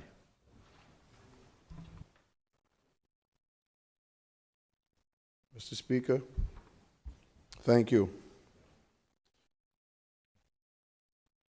To the Premier, it was pleasing to hear some of the things that I heard, that I'm not alone in feeling what it should be. But I did hear the Minister for Border Control use a phrase, societal development. Then he turned around and said that he seems to know quite a few people who have blossomed and flourished. Well, I'm happy that he knows them, because I've only known 3 or 4 Caymanians and they have struggled. It's a closed network that they only let a certain people in. That's what I've been told, and that's what I'm shown. But I'm very happy to know that he knows some, so I'm hoping that we'll hear a lot more of those stories where we Caymanians are in this driving seat. Mr. Speaker, believe you me, I wanted to put a figure of 0. I will not try to play the game of trying to appease everybody. I wanted to put 0, but I was warned that by a friend who helped me with this, said, be careful, go small steps, the same thing that the Premier actually just said, and then the next move after this can be only Caymanians. I don't want to limit, real and truly, the number of non-Caymanians. I want to limit it just us. It's time other countries you go to have things for just them. And every time I hear, since I've been here, I'm hearing that this constitution, but Caymanians, we have, someone works here for 6 years, 7 years, and we can't roll them over. We cannot say, okay, your time is up, it's time for you, oh, there's an appeal, and they can win, and they can get to stay here forever. And everything you hear in this country it's as if we owe these people something. They have never lived as good in their life as they live when they come here. You come here for 6 or 7 years, thank you very much, you've made some good money. Find your way home. Light a candle, find your way home. You've had 6 or 7 years to find some bright young Kimanian that you could train. But we don't push this. Other companies, you know where I see doing it? Take a look at this place down in Kimana called Kiman Dental. Look at the set of young Kimanians that down there as dentists, cleaners, that they have made sure to hire and send them off and help them with their scholarships. In fact, the government helped 2 or 3 of them as well. Mr. Speaker, the intestinal fortitude and the will has to be there, and that's what we don't have. A perfect example of standing up for that young Kimanian pilot, that they have run him from here to Trinidad to England, all that stuff just to get him to fly his own plane. They just keep moving the goalposts on us, and none of us in here, very few, will stand up and say what it is what it is. Well, I'm going to give you all a warning. Those of you who want to get in here, and those of you who are here, it's a different breed. A pile of marl, a window, money toward a casket or a burial, not going to pull it. These younger generation, this 40 and under, is not joking. You all better start to represent us. We better start to represent them and represent them. Stand up. Be counted. And they are wise to some of the tricks. Asking every Tom, Dick, and Harry to come and join your committee won't help you get elected. Like what the minister from West said this morning. Get out there and do some work in the community to make people see you. Got Casper the friendly ghost just appearing back after 3.5 years. Surprised you don't hear him on a roundabout yet.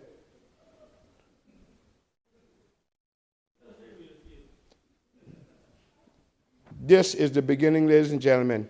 We have to start to mark stuff just for us. And I have heard the same thing from some of the new Kimanians in the area, in my area, that the minister from Bordentown, the member from Bordentown West said he heard. I said to them, if we were to say that the North Sound could only be worked by Kimanians, what would you say? Say, you all deserve it, you built it.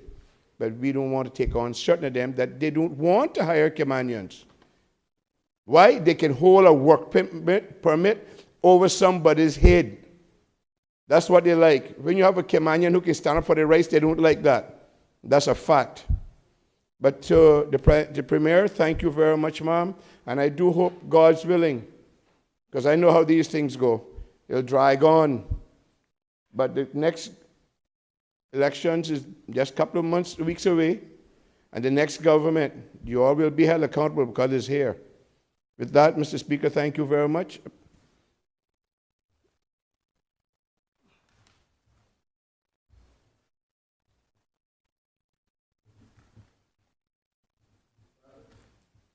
Private Members Motion number 12 of 2024-2025, entitled Motion to Regulate Real Estate Agents.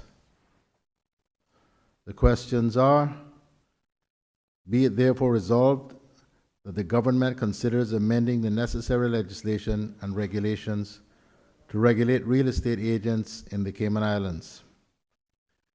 And be it therefore resolved that the government considers limiting the number of non-Caymanians and non-permanent residents that may be licensed as real estate agents. Those in favor, please say aye. Aye. Those against, no. I believe the ayes have it. Mr. Speaker, could I have a division, please, sir? Madam Clerk.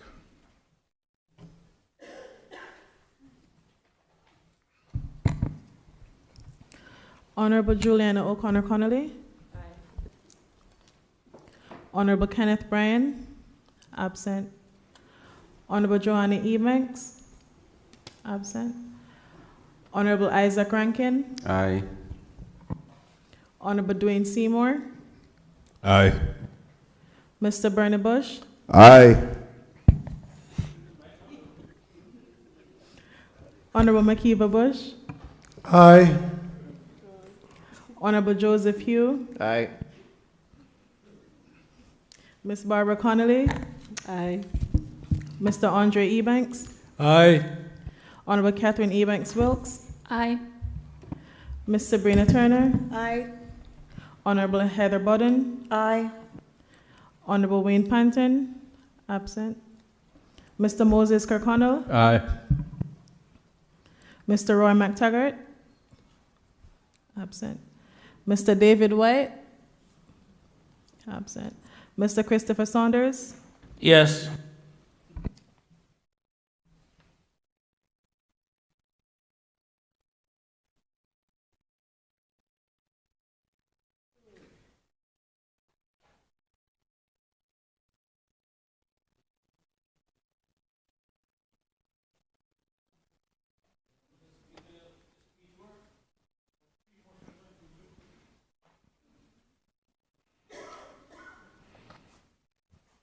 The results of the division: 13 ayes, no noes, 5 absentees. Private members' motion number 12 of 2024-2025 is passed.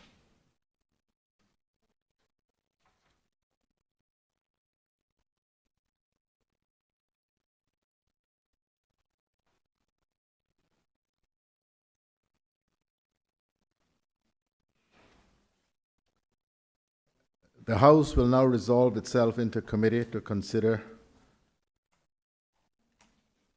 the bills.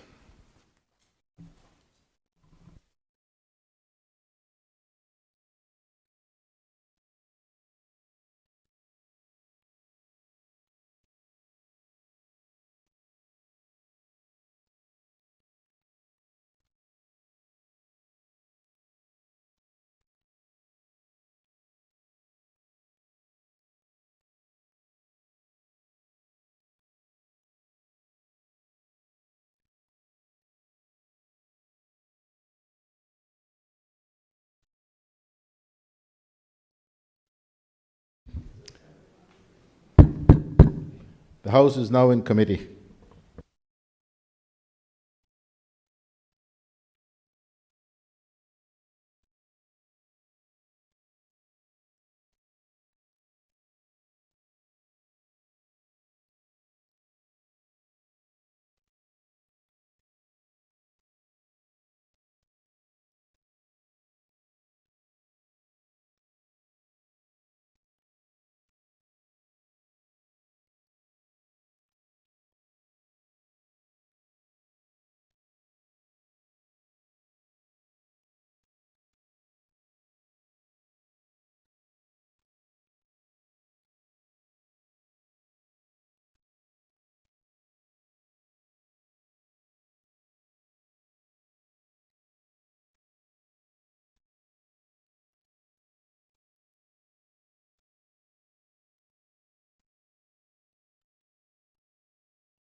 All right, honorable members, we are ready to go.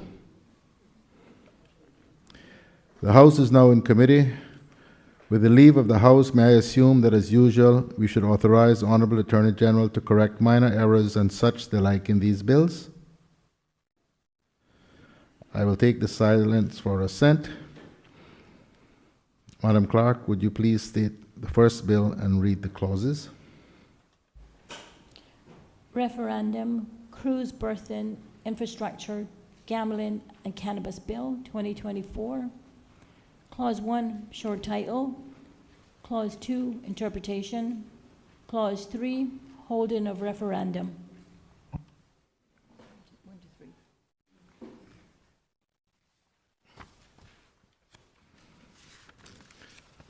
Are there any questions?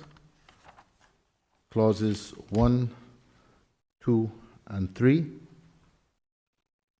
If not, I will put the question. The question is that clauses 1, 2, and 3 do stand part of the bill. All those in favor, please say aye. Aye. Those against, no. The ayes have it. Clauses 1, 2, and 3 stand part of the bill.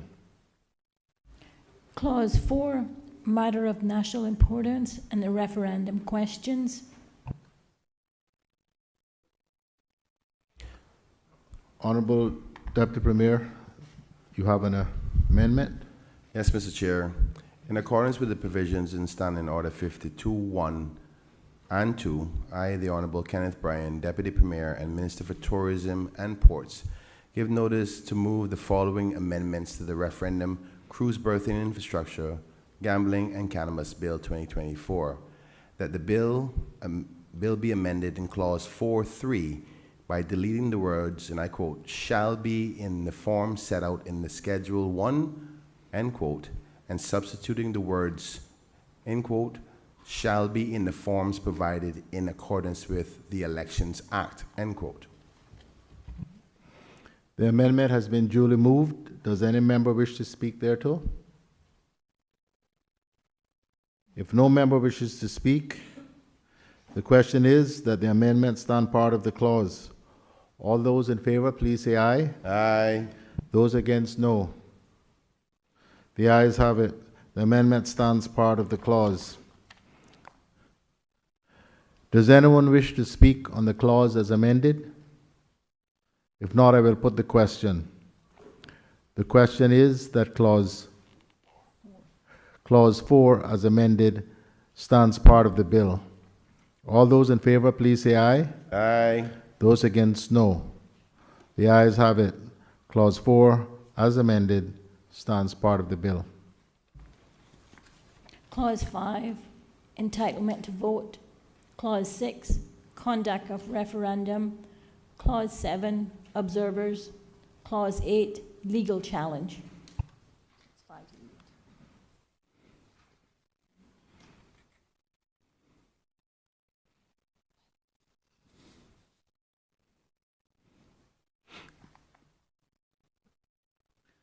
Are there any questions on clauses 5 to 8? If not, I will put the question. The question is that clauses 5 through 8 do stand part of the bill. All those in favor, please say aye. Aye. Those against, no. The ayes have it. Clauses 5 through 8 stand part of the bill. Clause 9, application of Elections Act.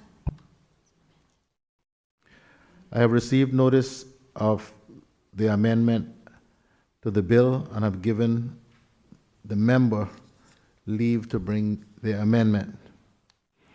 Thank you, Mr. Chair.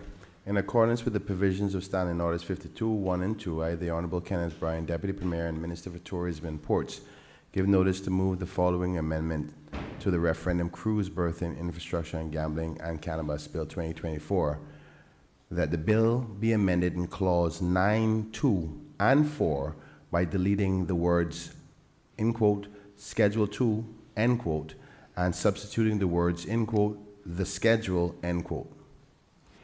The amendment has been duly moved. Does any member wish to speak thereto? If no member wishes to speak, the question is that the amendment stand part of the clause. All those in favor, please say aye. Aye. Those against, no. The ayes have it. The amendment stands part of the clause. Does anyone wish to speak on the clause as amended? If not, I will put the question. The question is that clause 9 as amended stands part of the bill. All those in favor, please say aye. Aye. Those against, no. The ayes have it. Clause 9 as amended stands part of the bill.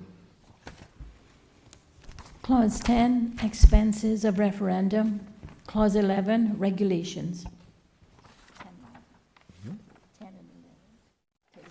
No amendment.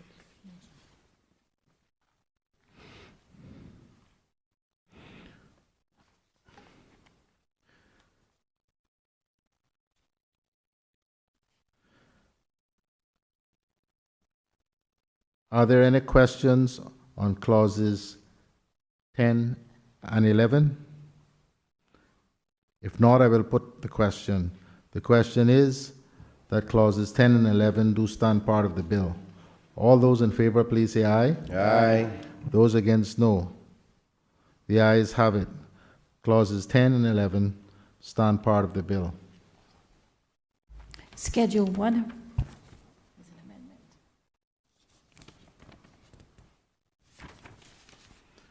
I've received notice of an amendment to Schedule 1 of the bill, and I've given the member leave to bring the amendment. Thank you, Mr. Chair. In accordance with the provisions of Standing Order 52(1) and 2, I, the Honorable Kenneth Bryan, Deputy Premier and Minister for Tourism and Ports, give notice to move the following amendment to the Referendum Cruise Berthing Infrastructure, Gambling and Cannabis Bill 2024, that the bill be amended by deleting Schedule 1. The amendment has been duly moved. Does any member wish to speak thereto? If no member wishes to speak, the question is that the amendment stand part of the clause. All those in favor, please say aye. Aye. Those against, no. The ayes have it. The amendment stands part of the clause. Does any member wish to speak on the clause as amended? If not, I will put the question. The question is that Schedule 1 as no. Schedule 1 as amended stand part of the bill. All those in favor, please say aye. Aye. Those against, no. The ayes have it. Schedule 1 as amended, that is, having been deleted, stands part of the bill. Schedule 2.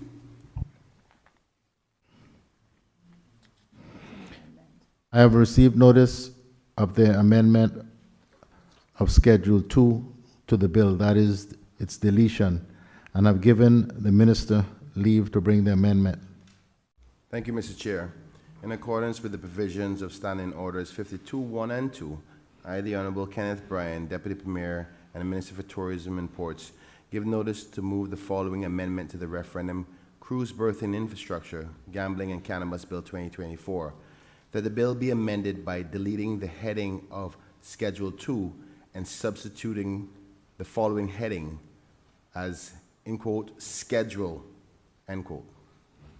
The amendment has been duly moved. Does any member wish to speak thereto? If no member wishes to speak, the question is that the amendment stand part of the clause. All those in favor, please say aye. Aye. Those against, no. The ayes have it. The amendment stands part of the clause. Does anyone wish to speak to the clause as amended? If not, I will put the question. The question is that the schedule as amended stand part of the bill. All those in favor, please say aye. Aye. Those against, no. The ayes have it. The schedule as amended stands part of the bill. Mr. Chair, there's now a proposed amendment to the amended Schedule 1, or just schedule as it is. Yeah. In accordance with the provisions of the Standing Orders 52, 1 and 2, I, the Honorable Kenneth Bryan, Deputy Premier and Minister of Tourism and Ports, give notice to move the following amendment to the Referendum Cruise Berthing Infrastructure, Gambling and Cannabis Bill 2024 as amended, that the bill be amended in Schedule 2 as amended by deleting the amendment to Form 24 of the Elections Act.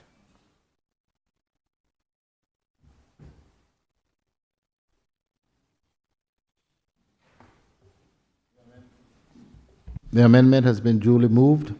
Does any member wish to speak thereto? If no member wishes to speak, the question is that the amendment stand part of the schedule. All those in favor, please say aye. Aye. Those against, no. The ayes have it. The amendment stands part of the schedule. Does anyone wish to speak to the schedule as amended? If not, I will put the question. The question is that the schedule as amended stands part of the bill. All those in favor, please say aye. Aye. Those against, no. The ayes have it. The schedule as amended stands part of the bill. A bill for an act to provide for the holding of a referendum on the proposal to develop cruise berthing infrastructure, to provide for the holding of a referendum on proposal to legalize gambling in the form of a natural lottery, to provide for the holding of a referendum on the proposal to decriminalize the consumption and possession of small amounts of cannabis and for incidental and connected purposes. The question is that the title do stand part of the bill. All those in favor, please say aye. Aye. Those against, no. The ayes have it. The title stands part of the bill.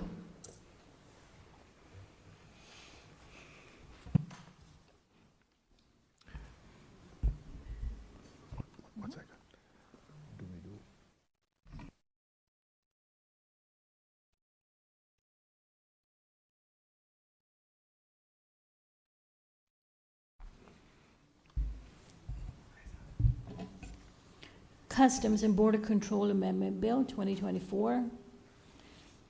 Clause 1, short titling commencement. Clause 2, repeal and substitution of Section 22 of the Customs and Border Control Act 2024 revision, temporary imports. Clause 3, amendment of Section 86, inward passenger and crew manifest. Clause 4, amendment of Section 94, entry by persons other than Caymanians or persons legally and ordinarily resident. Clause 5, amendment of Section 105, offenses relating to illegal landing and powers of arrest. Clause 6, insertion of Section 128A, application fees non-refundable. Clause 7, amendment of Schedule 1, administrative offenses. Clause 8, amendment of Schedule 2, form of ticket. Are there any questions on clauses 1 through 8? If not, I will put the question. The question is that clauses 1 through 8 do stand part of the bill. All those in favor, please say aye. Aye. Those against, no. The ayes have it. Clauses 1 through 8 stand part of the bill.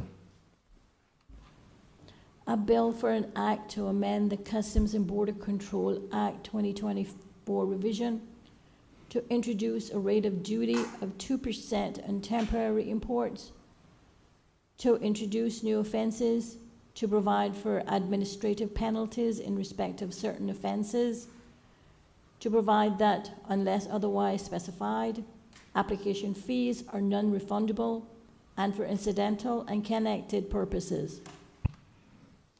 The question is that the title do stand part of the bill. All those in favor, please say aye. Aye. Those against, no. The ayes have it. The title stands part of the bill.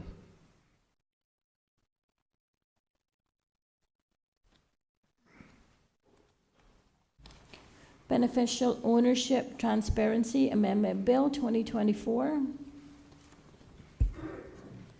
Clause 1, short title. Clause 2, amendment of Section 4 of the Beneficial Ownership Transparency Act 2024, meaning of beneficial owner. Clause 3, amendment of Section 6, duty of legal persons to identify registrable beneficial owners, etc. Clause 4, amendment of Section 10, exemption. Clause 5, amendment of Section 11, corporate services providers to review particulars. Clause 6, amendment of Section 12, required particulars and written confirmation required for categories of legal persons. Clause 7, amendment of Section 13, duty to establish and maintain register. Clause 8, amendment of Section 16, retention on the register. Clause 9, amendment of Section 22, access to beneficial ownership information. Clause 10, insertion of Section 22A, protection of searches from dissemination. Are there any questions on clauses 1 through 10? If not, I will put the question. The question is that clauses 1 through 10 do stand part of the bill. All those in favor, please say aye. Aye. Those against, no. The ayes have it. Clauses 1 through 10 stand part of the bill.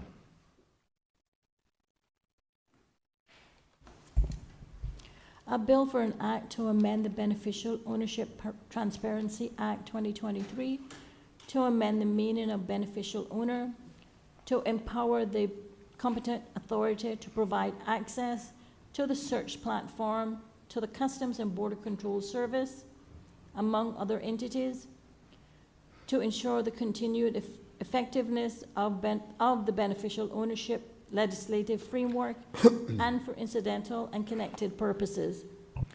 The question is that the title do stand part of the bill. All those in favor, please say aye. Aye. Those against, no. The ayes have it. The title stands part of the bill.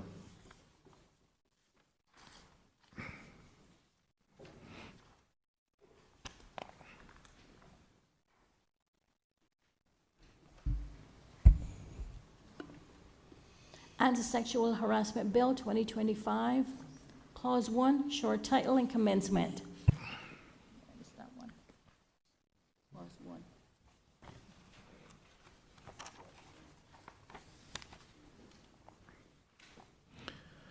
Are there any questions on Clause 1?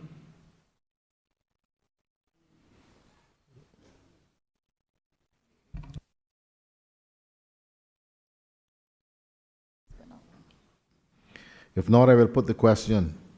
The question is that Clause 1 does stand part of the bill. All those in favor, please say aye. Aye. Those against, no. The ayes have it. Clause 1 stands part of the bill. Clause 2, interpretation. It's an amendment. I have received notice of an amendment to Clause 2 of the bill, and I've given the Minister leave to bring the amendment. Thank you, Mr. Chair.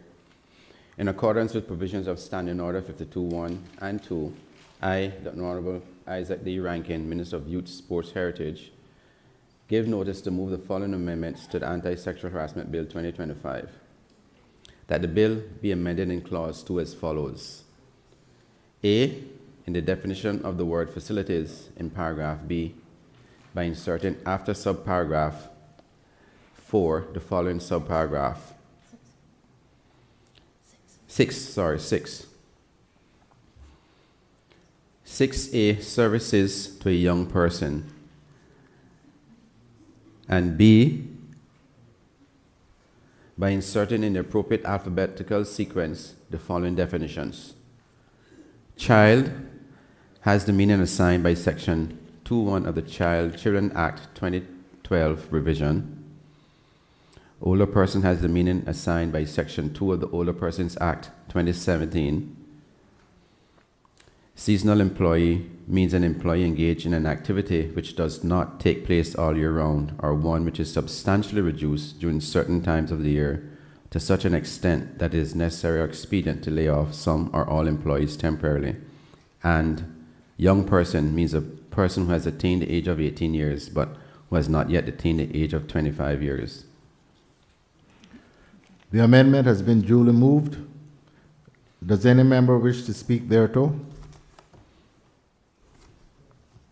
If no member wishes to speak, the question is that the amendment stand part of the clause.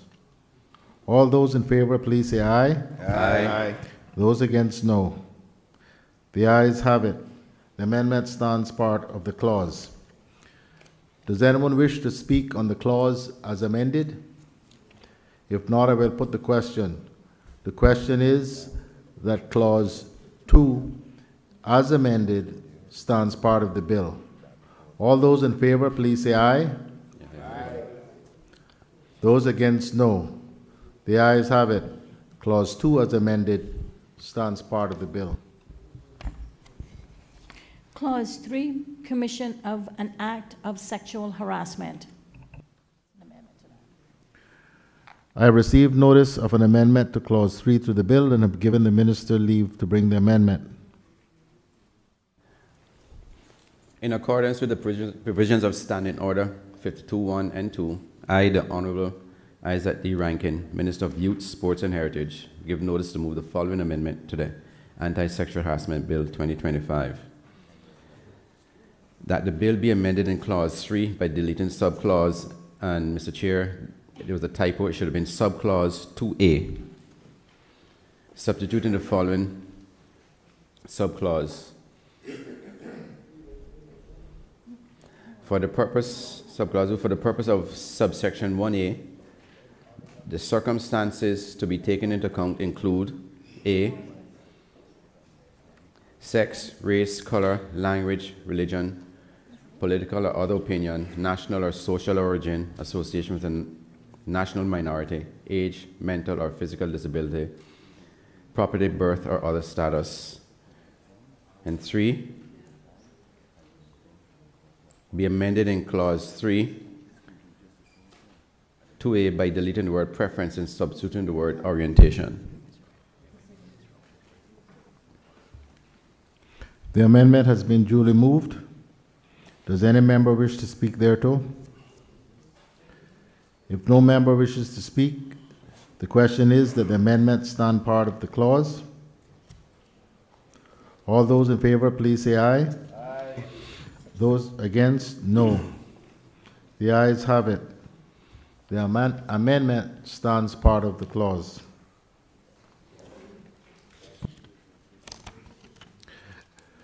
Does anyone wish to speak on the clause as amended? If not, I will put the question. The question is that clause 3 as amended stands part of the bill. All those in favor, please say aye. Aye. Those against, no. The ayes have it. Clause 3 as amended stands part of the bill.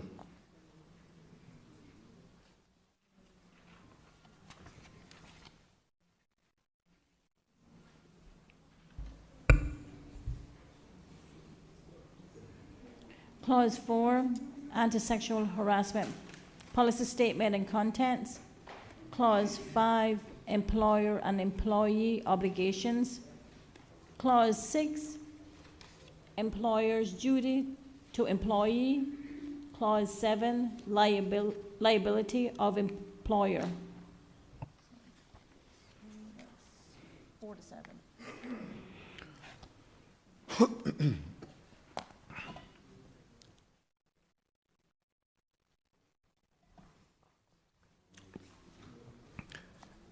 Are there any questions on clauses 4 through 7? If not, I will put the question. The question is that clauses 4 through 7 do stand part of the bill. All those in favor, please say aye. Aye. Those against, no. The ayes have it. Clauses 4 through 7 stand part of the bill.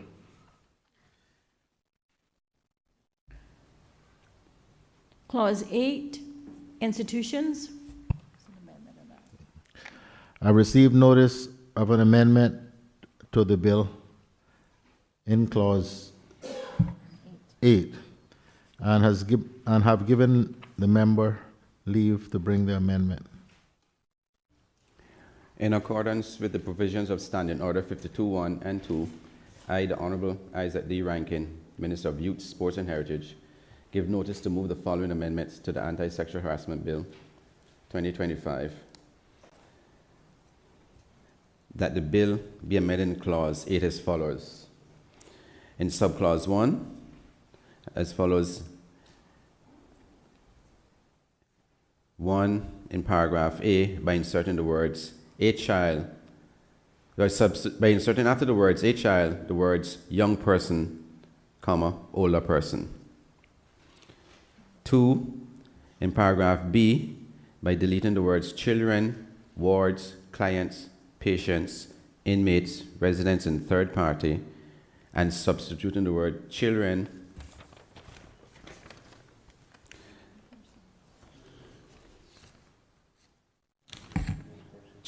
young persons, older persons, wards, clients, patients, inmates, residents, and third parties. And 3, in paragraph C, by inserting after the words that child, the words young person, older person, and B, in subclause 3A, by inserting after the words inmate, comma, child, the words young person, comma, older person. The amendment has been duly moved. Does any member wish to speak thereto? If no member wishes to speak, the question is that the amendments stand part of the clause. All those in favor, please say aye. Are you sure?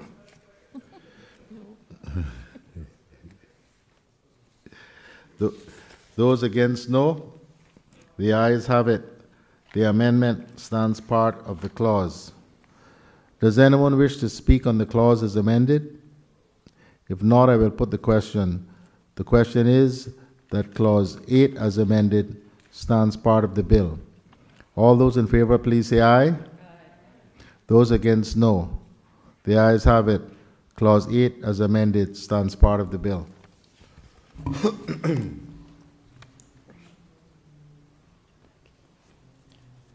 Clause 9, qualifying bodies. Clause 10, associations and organizations. Clause 11, goods, services and facilities. Clause 12, accommodation. Clause 13, real and personal property. Clause 14, general professional relationship obligation. Clause 15, victimization as a result of a complaint. Clause 16, pressure to engage in sexual harassment. Clause 17, establishment of tribunal. Clause 18, functions of tribunal. Clause 19, independence of tribunal. Look at 19.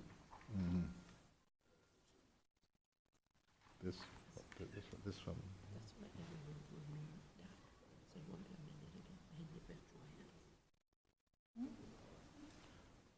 So they want to withdraw this proposed amendment so that this remains as it is.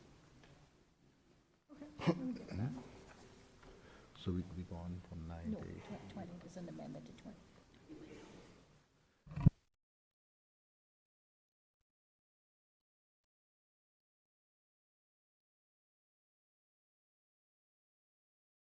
Are there any questions on clauses 9 to 19? If not, I will put the question. The question is that clauses 9 through 19 do stand part of the bill. All those in favor, please say aye. Aye. Those against, no. The ayes have it. Clauses 9 through 19 stand part of the bill. Clause 20, composition of tribunal.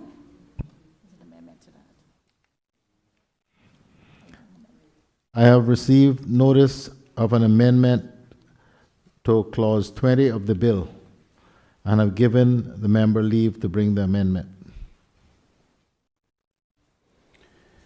In accordance with the provisions of Standing Order 52.1 and 2, I, the Honorable Isaac D. Rankin, Minister of Youth, Sports and Heritage, give notice to move the following amendments to the Anti-Sexual Harassment Bill 2025, that the bill be amended in Clause 20 as follows. A, by deleting the clause heading and substituting the following clause heading: composition, hearing, and meetings of tribunal.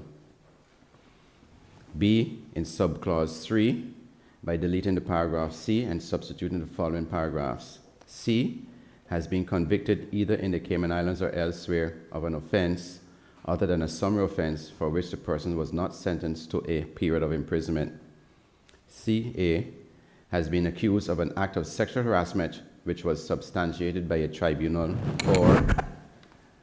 and C, by deleting subclauses 4 to 8 and substituting the following subclauses. 4, where a vacancy exists in the membership of the tribunal, the Cabinet shall, in accordance with this section, appoint a person to fill the vacancy.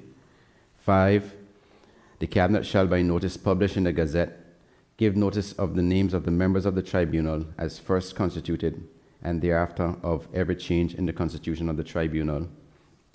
6, a person appointed as a member of the tribunal shall act in the public interest to carry out the purposes of this act, and not based on the person's personal or business interests. 7, a hearing or meeting of the tribunal shall be presided over by A, the chairperson, B, in the absence of the chairperson, a deputy chairperson, or in the absence of the chairperson and both deputy chairpersons, a member chosen by a majority of the members present to act as the chairperson at the meeting, at the hearing or meeting. 8, 4 members of the tribunal constitute a quorum for the purposes of hearings or meetings of the tribunal.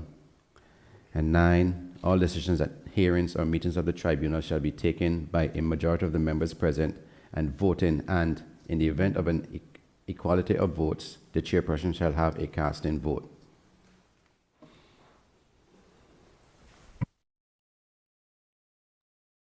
The amendment has been duly moved. Does any member wish to speak thereto?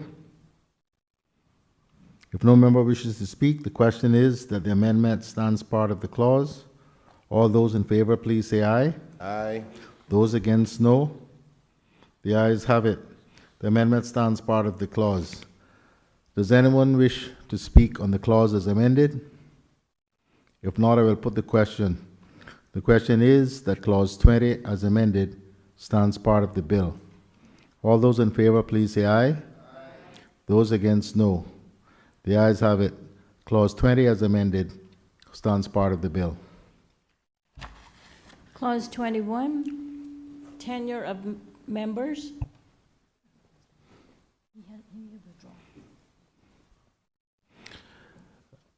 Honorable Minister. Mr. Chair, I'd like to withdraw the amendment for Clause 21.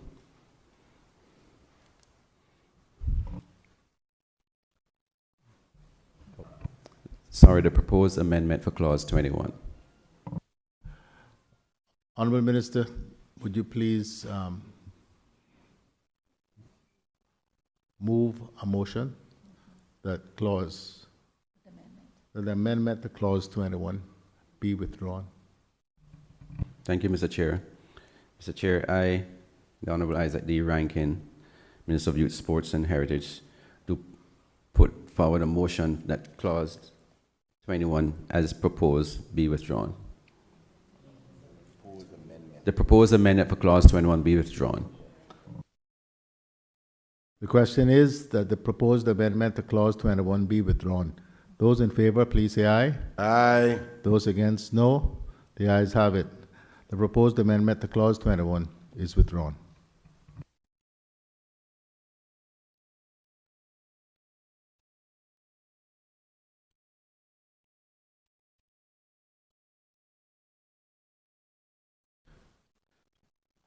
The question, are there any questions on Clause 21? If not, I will put the question. The question is that Clause 21 does stand part of the bill.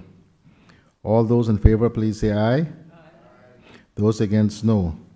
The ayes have it. Clause 21 stands part of the bill.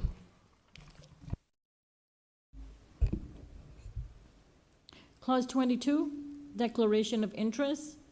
Clause 23, resignation. Clause 24, revocation. Clause 25, vacancy. Clause 26, remuneration and expenses. Clause 27, protection from liability. Clause 28, complaint to tribunal. Clause 29, procedures to be followed on a complaint. Clause 30, discontinuance of complaint. Clause 31, hearing of complaint. Clause 32, adjournment of proceedings. Clause 33, findings of tribunal. Clause 34, agreement. Clause 35, confidentiality. Clause 36, publication of tribunal proceedings. Clause 37, appeal. Clause 38, standards of proof. Clause 39, regulations. Clause 40, act binding on Crown. Clause 41, repeal. Clause 42, savings and transitional provisions. Are there any questions on clauses 22 to 42? If not, I will put the question. The question is that clauses 22 through 42 do stand part of the bill. All those in favor, please say aye. Aye. Aye. Those against, no. The ayes have it. Clauses 22 through 42 stand part of the bill. Schedule.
Honorable Minister,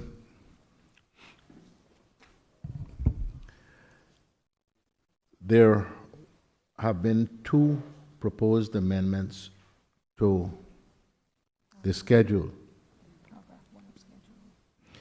to paragraph 1 of the schedule, so that we can move along and it is clear. You will need to move a motion to withdraw the proposed amendment to paragraph 1 of the schedule as contained in the notice of committee stage amendment filed on the 3rd of February.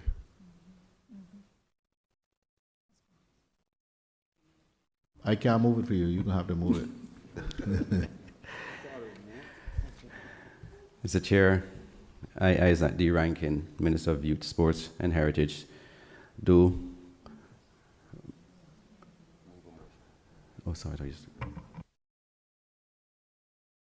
I do move a motion to withdraw the proposed amendment, schedule paragraph 1.1, dated 3rd of February. The motion has been duly moved. Those in favor of the motion, that is withdrawing the proposed amendment to the schedule contained in paragraph 1.1 of the motion filed on the notice of committee stage amendment filed on the 3rd of February, please say aye. Aye. Those against, no. The ayes have it. The proposed amendment to schedule, to paragraph 1 of this schedule in the notice of committee stage amendment dated the 3rd of February 2025 has been withdrawn.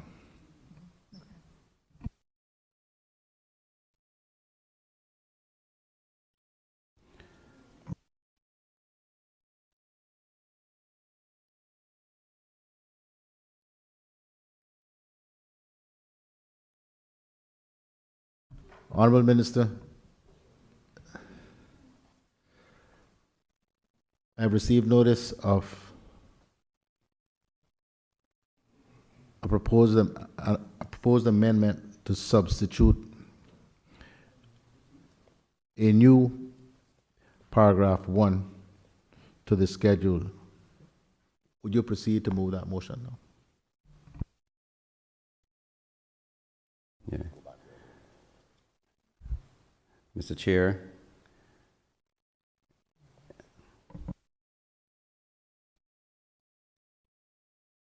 Honorable Minister, just read it as it appears. Mr.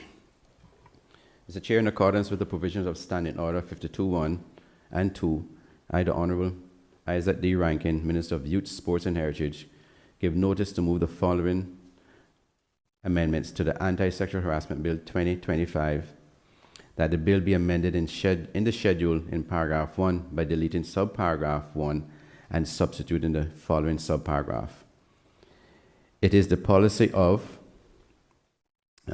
bracket name of entity or brackets name of person to provide an environment free from harassment of any kind and for any reason, whether because of sex, race, color, language, religion, political or other opinion, national or social origin, association with a national minority, age, mental or physical disability, property, birth, or other status.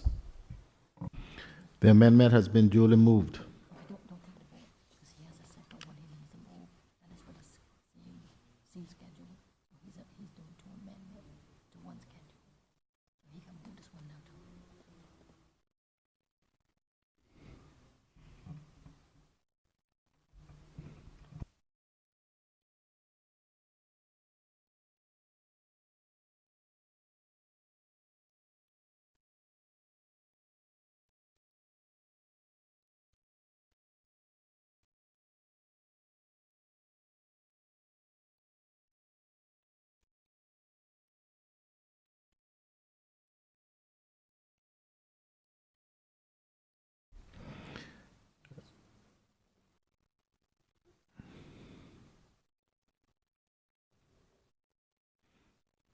The amendment has been duly moved. Does any member wish to speak thereto? If not, I'll invite. Mr. Speaker, Mr. Chair, just in case members are wondering what's happening there, it would be helpful to point out that the language that has just been read out was used so as to track the language in the Constitution. So those are the grounds on which it cannot be discriminated against. Thank you, Honorable AG. I'll invite the Honorable Minister now to move the second. Take a vote on it.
The question is that the amendment to the schedule in paragraph 1 stand part of the clause. Those in favor, please say aye. Aye. Those against, no. The ayes have it.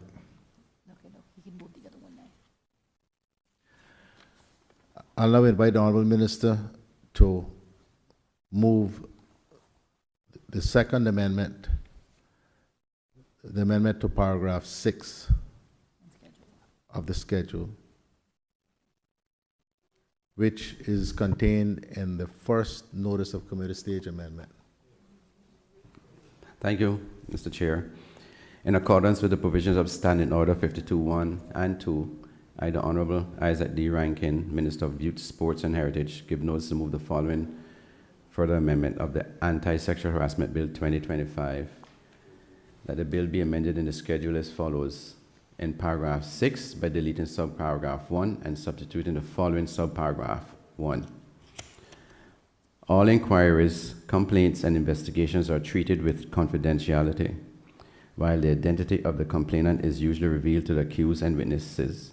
Careful measures will be taken to ensure that information relating to the identity of the complainant is disclosed on a need-to-know basis. The amendment has been duly moved. Does any member wish to speak thereto?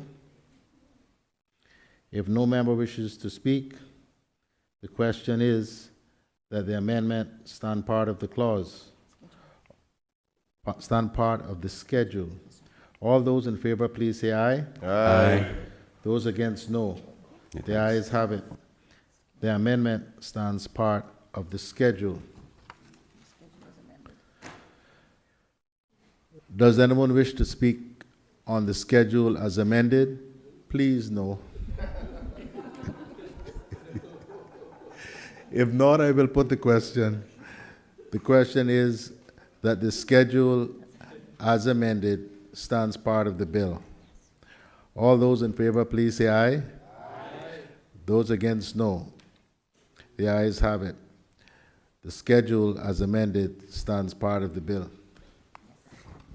It's a good thing I went to law school.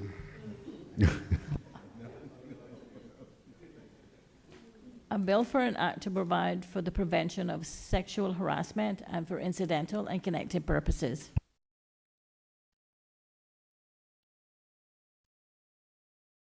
The question is that the title do stand part of the bill.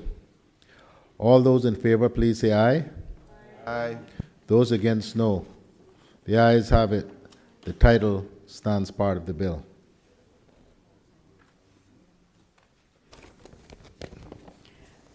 Grand Court Amendment Bill 2025, Clause 1, short title. Clause 2, amendment of Section 2, definitions. Clauses 1 and 2.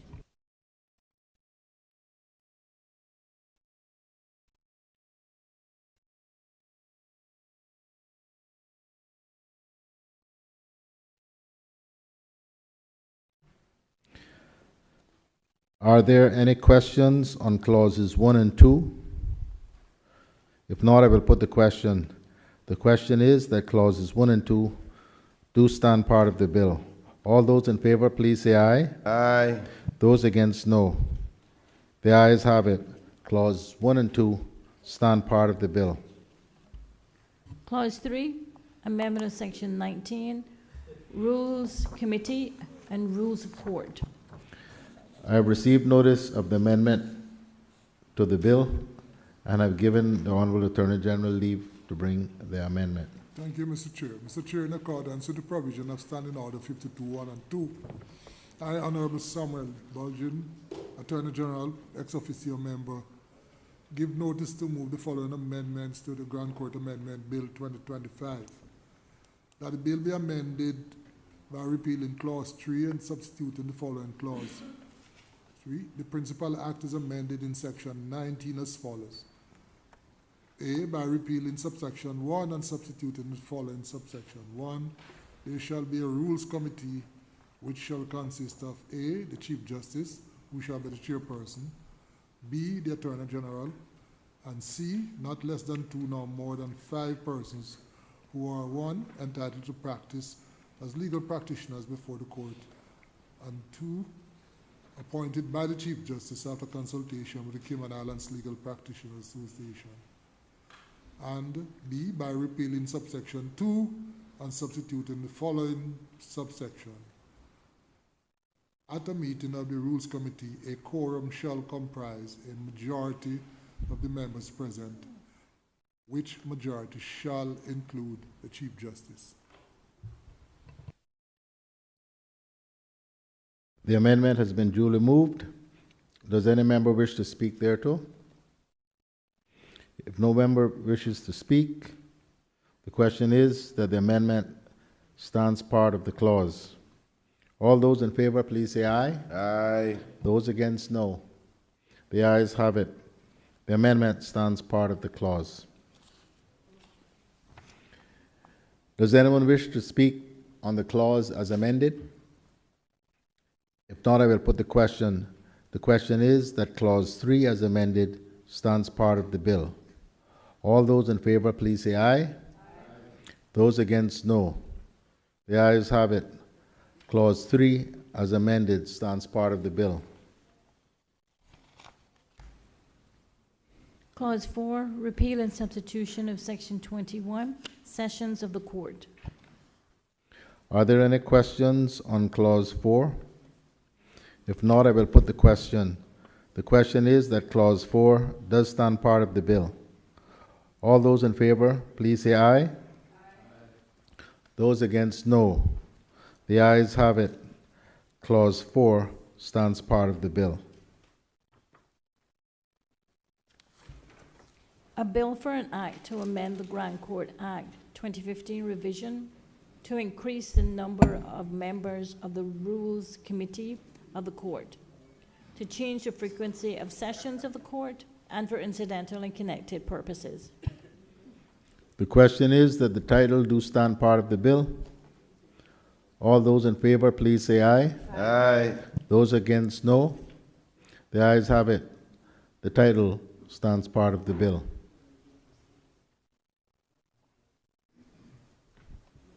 Criminal Procedure Amendment Bill 2025. Clause 1, short title. Clause 2, amendment of Section 48 of the Criminal Procedure Code 2021 revision. Procedure when accused found insane during proceedings. Clause 3, repeal of section 158 and substitution. Special verdict where accused found insane at the time of offense charged. Clause 4, repeal of section 159 and substitution. Provision for custody of accused person found insane. Insertion of new sections 159A and 159B. Clause 5, transitional provisions. Are there any questions on clauses 1 through 5? If not, I will put the question. The question is that clauses 1 through 5 do stand part of the bill. All those in favor, please say aye. Aye. Those against, no. The ayes have it. Clauses 1 through 5 stand part of the bill. A bill for an act to amend the Criminal Procedure Code 2021 revision to regulate the procedure when persons are found not guilty by reason of insanity or are unfit to plead, and for incidental and connected purposes. The question is that the title do stand part of the bill. All those in favor, please say aye. Aye. Those against, no. The ayes have it. The title stands part of the bill. The question now is that the bills be reported to the House. All those in favor, please say aye. Aye. Those against, no. The ayes have it. The bills will accordingly be reported to the House.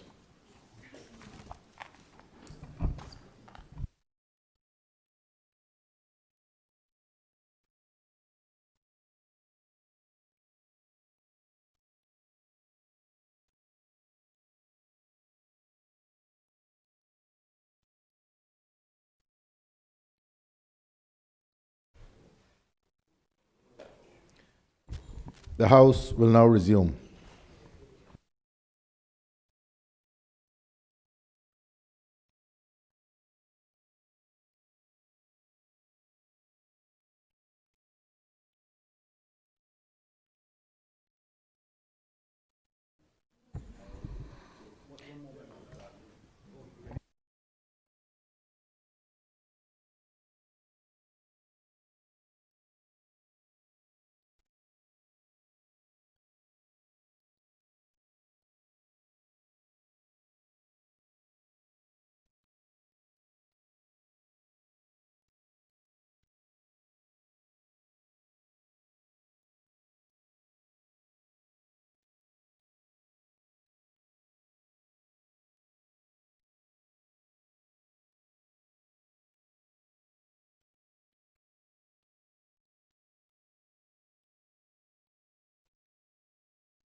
Madam Clerk. Report on bills. Referendum, Cruise Berth and Infrastructure, Gambling and Cannabis Bill 2024. I recognize the Honourable Deputy Premier and Minister of Tourism and Ports.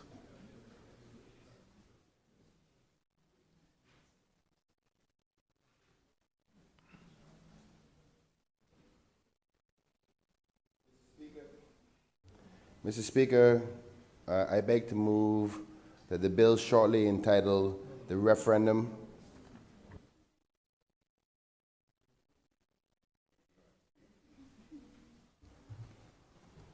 My apologies, Mr. Speaker. Mr. Speaker, I am to report that a bill shortly entitled the Referendum Cruise Berthing Infrastructure Gambling and Cannabis Bill 2024 was considered by a committee of the whole House and pass with amendments.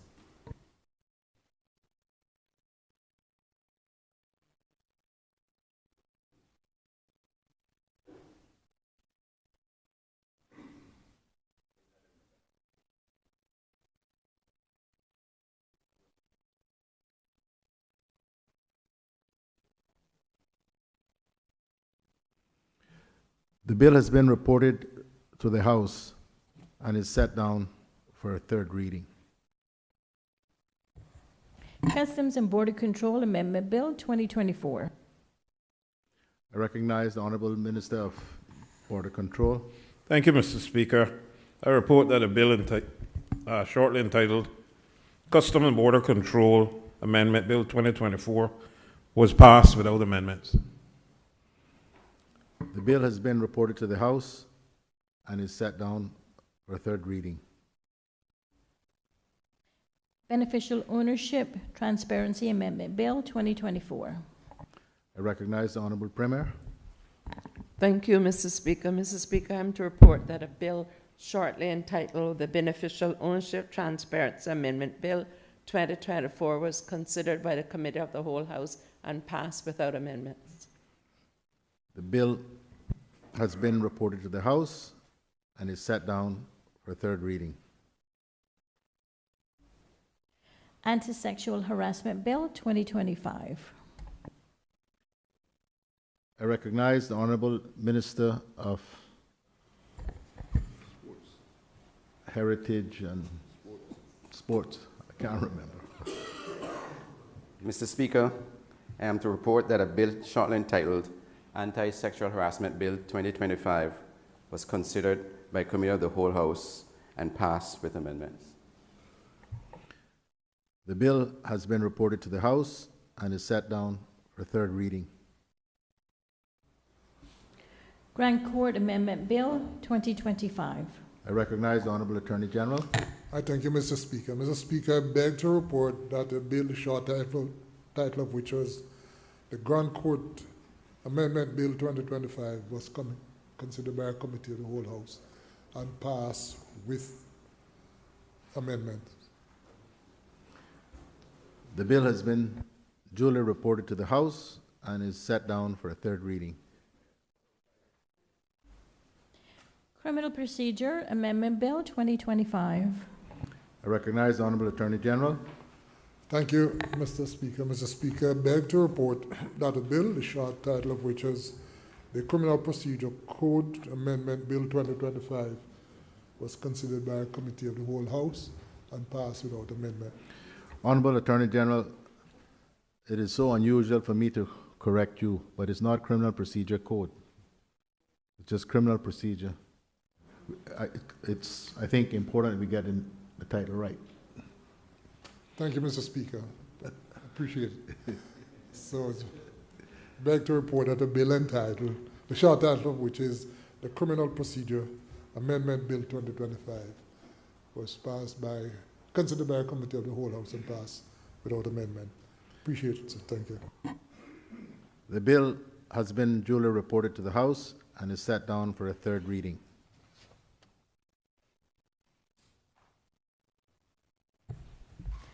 Third readings. Referendum, Cruise Berth and Infrastructure, Gambling and Cannabis Bill 2024. I recognize the Honorable Deputy Premier and Minister of Tourism and Ports. Thank you, Mr. Speaker. I beg to move that the bill shortly entitled the Referendum, Cruise Berth and Infrastructure, Gambling and Cannabis Bill 2024 be given a third reading and passed. The question is that a bill shortly entitled the Referendum, Cruise Berthing, Infrastructure, Gambling and Cannabis Bill 2024 be given a third reading and passed. Those in favor, please say aye. Aye. Those against, no. No. I believe the ayes have it. But, Madam Clerk, may we have a division? This is one of those controversial ones.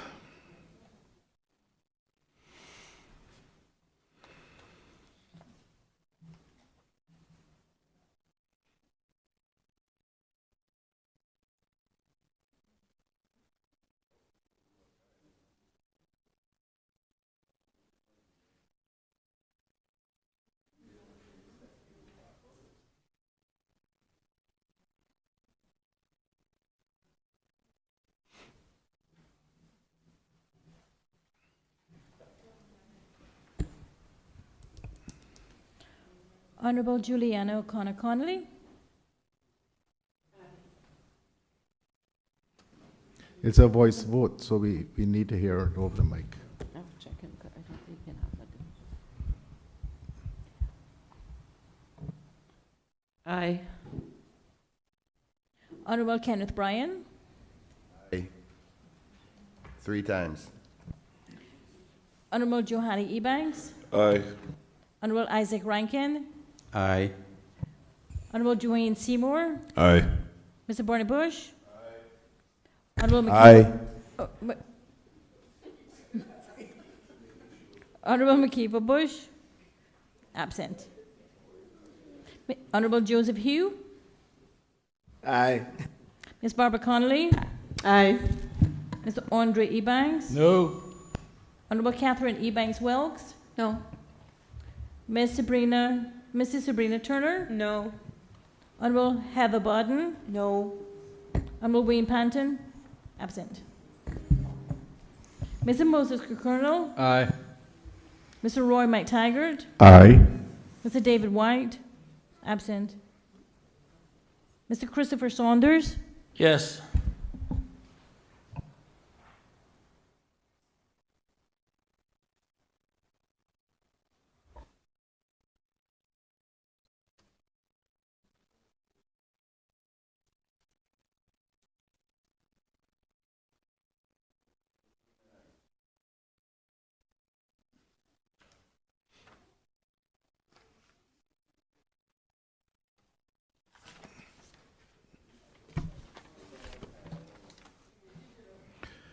The results of the division: 11 ayes, 4 noes, 3 absentees.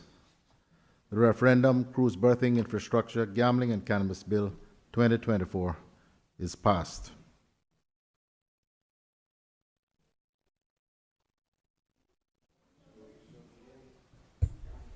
Customs and Border Control Amendment Bill 2024.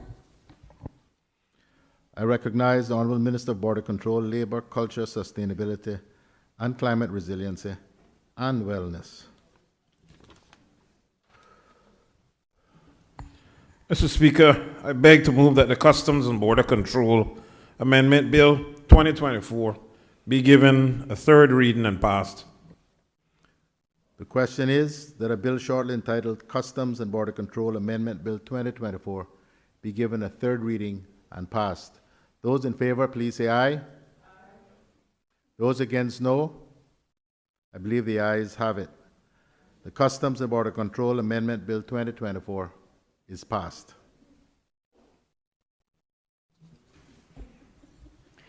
Beneficial Ownership Transparency Amendment Bill 2024. I recognize the Honourable Premier.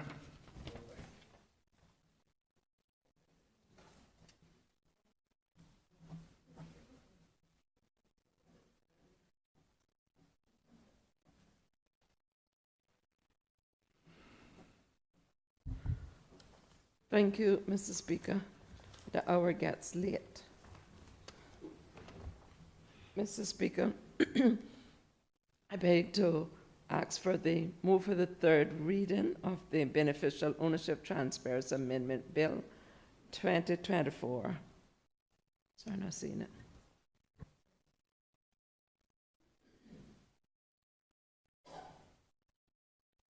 Mr. Speaker, I beg to ask that the Beneficial Ownership Transparency Amendment Bill 2024 be given a 3rd reading and pass. The question is that a bill shortly entitled Beneficial Ownership Transparency Amendment Bill 2024 be given a 3rd reading and passed. Those in favor, please say aye. Aye. Those against, no. No. I believe the ayes have it. The Beneficial Ownership Transparency Amendment Bill 2024 is passed. Anti-Sexual Harassment Bill 2025. I recognize the Honourable Minister of Youth, Sports and Heritage and Home Affairs. Mr. Speaker, I beg to move that a bill shortly entitled the Anti-Sexual Harassment Bill 2025 be given a 3rd reading and passed. The question is that a bill shortly entitled the Anti-Sexual Harassment Bill 2025 be given a third reading and passed. Those in favor, please say aye. Aye. Those against, no. I believe the ayes have it. The Anti-Sexual Harassment Bill 2025 is passed.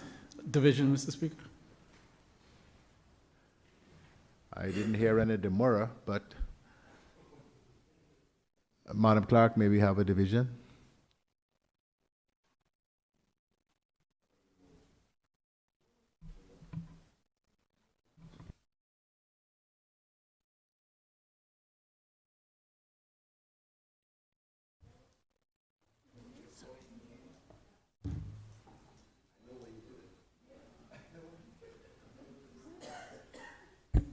Honourable Juliana O'Connor-Connolly. Honourable Kenneth Bryan. Aye. Honourable Johanna Ebanks. Aye. Honourable Isaac Rankin. Aye. Honourable Dwayne Seymour. Aye. Mr. Barney Bush. Aye. Honourable McKeever Bush. Absent. Honourable Joseph Hugh. Aye. Ms. Barbara Connolly. Aye. Mr. Andre Ebanks. Honourable Catherine Ebanks Wilkes. Aye. Mrs. Sabrina Turner. Aye. Honourable Heather Bodden. Aye. Honourable Wayne Panton. Absent. Mr. Moses Kirkernel. Aye. Mr. Roy McTaggart. Aye. Mr. David White. Absent. Mr. Christopher Saunders. Aye.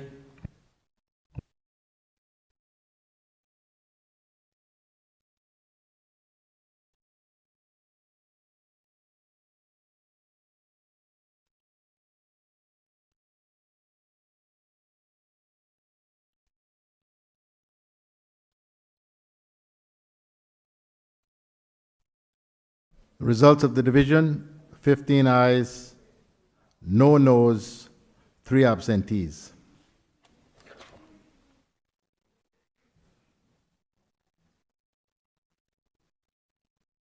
For completeness, the Anti-Sexual Harassment Bill 2025 is duly passed. Grand Court Amendment Bill 2025. I recognize the Honourable Attorney General. Thank you, Mr. Speaker. Mr. Speaker, I beg to move that the Grand Court Amendment Bill 2025 be given a third reading and passed. The question is that the Grand Court Amendment Bill 2025 be given a third reading and passed. Those in favor, please say aye. Aye. Those against, no. I believe the ayes have it. The Grand Court Amendment Bill 2025 is passed. Criminal Procedure Amendment Bill 2025. I recognize the Honourable Attorney General. I thank you, Mr. Speaker. Mr. Speaker, I beg to move that the Criminal Procedure Amendment Bill 2025 be given a third reading and passed. The question is that a bill shortly entitled the Criminal Procedure Amendment Bill 2025 be given a third reading and passed. Those in favor, please say aye. Aye. Those against, no. I believe the ayes have it. The Criminal Procedure Amendment Bill 2025 is passed.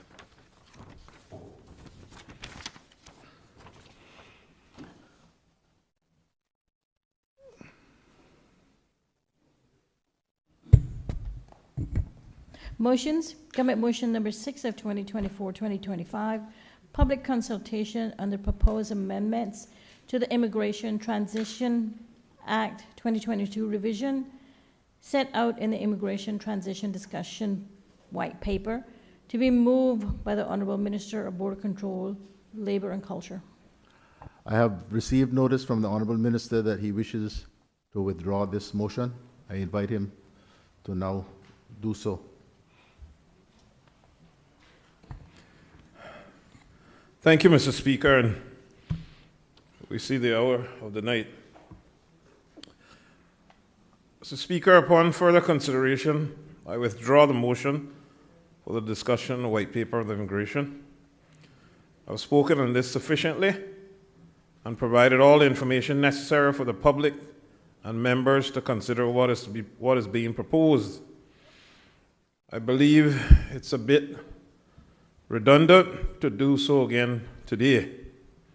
I ask that persons seek out the published document and participate in the consultation exercise accordingly so that the government can be informed about moving important immigration-related matters forward.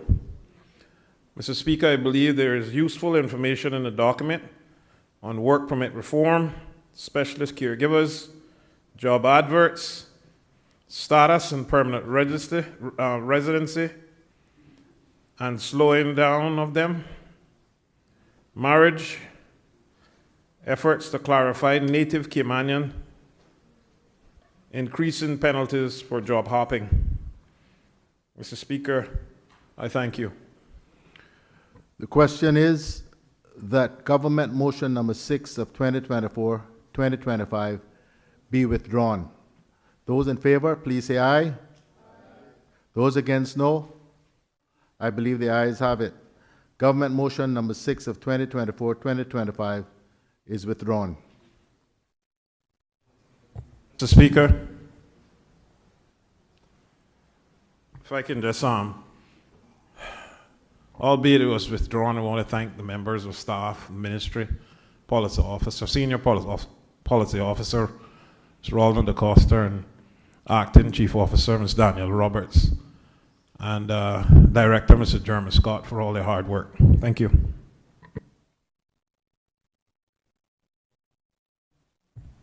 Committee motion number 9 of 2024-2025, motion to amend the Parliament Standing Orders 2024 revision to be moved by the Honourable Attorney General. I recognize the Honourable Attorney General.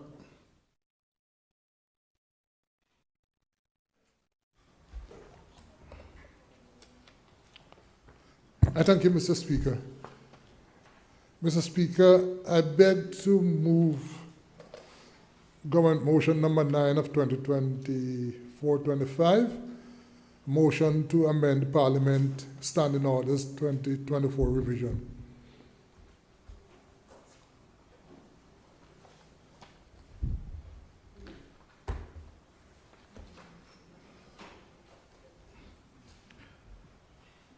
Honorable Attorney General, would you proceed to read the motion, please?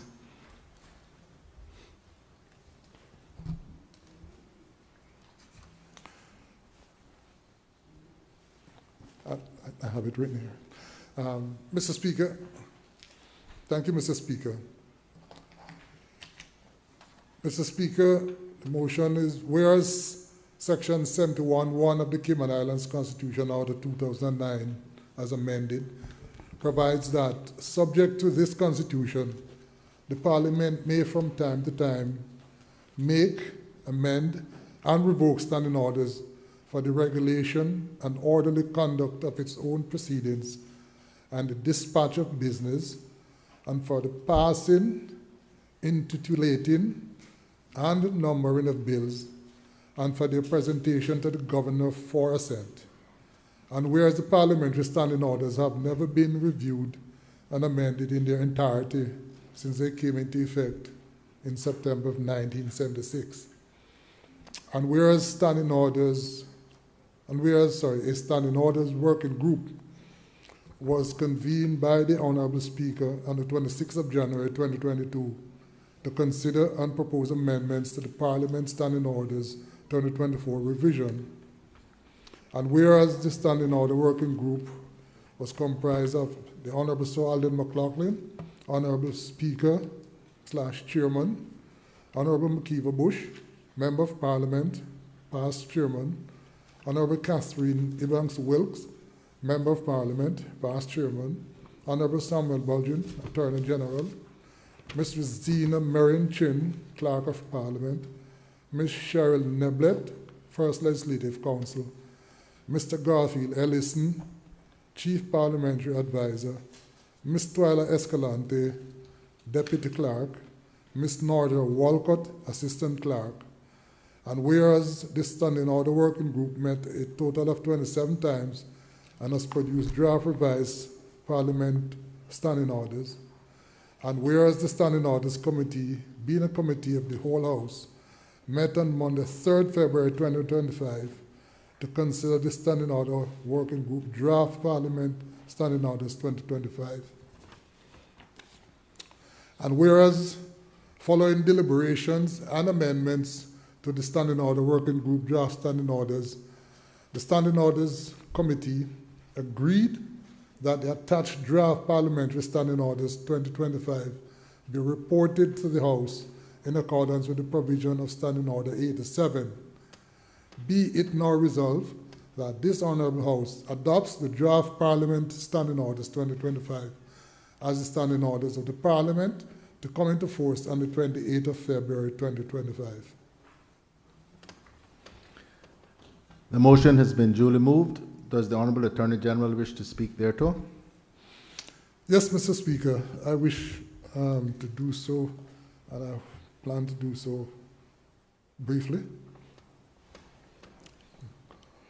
Mr. Speaker, the proposed amendment to the Parliament Standing Orders seek to modernize and develop more appropriate and contemporary procedures for the House of Parliament.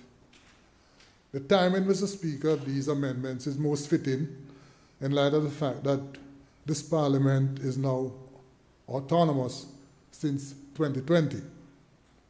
The proposed Parliament Standing Orders 2025 is accordingly aimed principally at giving effect to a modern and more up-to-date parliamentary practices and procedures. Mr. Speaker,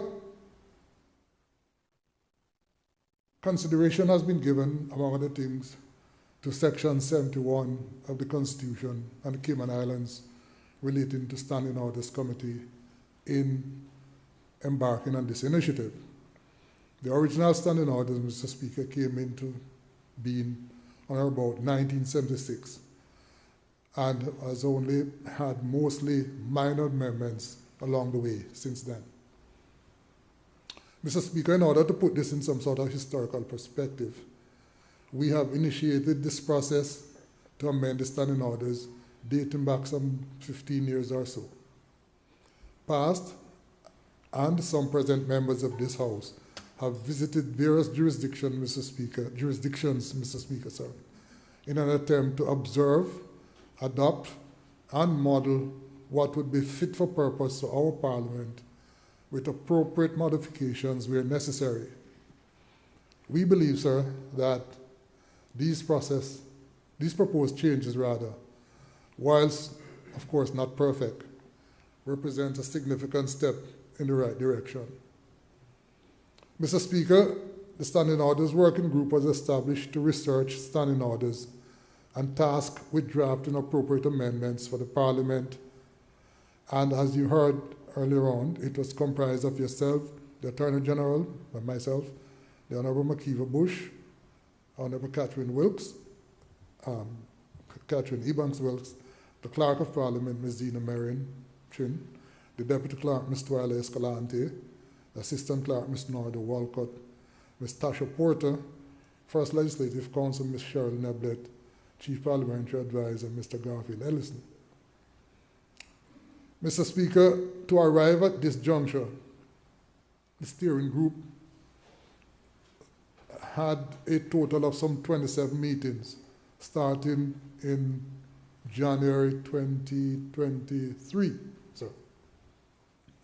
The group basically, Mr. Speaker, adopted two approaches. Firstly, to find gaps in the current standing orders, and thereafter to consider how parliaments in other jurisdictions address some of these similar issues, recognizing, of course, that each jurisdiction is unique, and while being guided by what happens in those jurisdictions, Mr. Speaker, we have drafted provisions that, of course, would reflect the Cayman Islands' position. So then, Mr. Speaker, we have incorporated new standing orders and carefully ensured that this initiative would not become too onerous or cumbersome for honourable members of this House. But, Mr. Speaker, the material changes and the newly incorporated proposed standing orders will be explained to members in a sort of a succinct or summary way. So, Mr. Speaker, The proposed amendment is comprised of some 14 parts.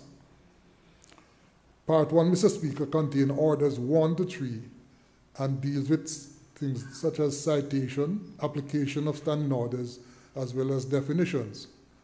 Order 1, Mr. Speaker, provides that this order may be cited as Parliament Standing Orders 2025. Order 2, the proposed Order 2, stipulates that the presiding officer is responsible for rulings and that there is the ability to rely on the House of Commons in any matter not provided for in our standing orders, Mr. Speaker. Mr. Speaker, Order 3 contains new key terms and definitions such as business committee, as well as publish, as well as business paper, definition of chairperson, definition of Hansard, definition of order paper, definition of parliamentary precincts, as well as the definition of presiding officer.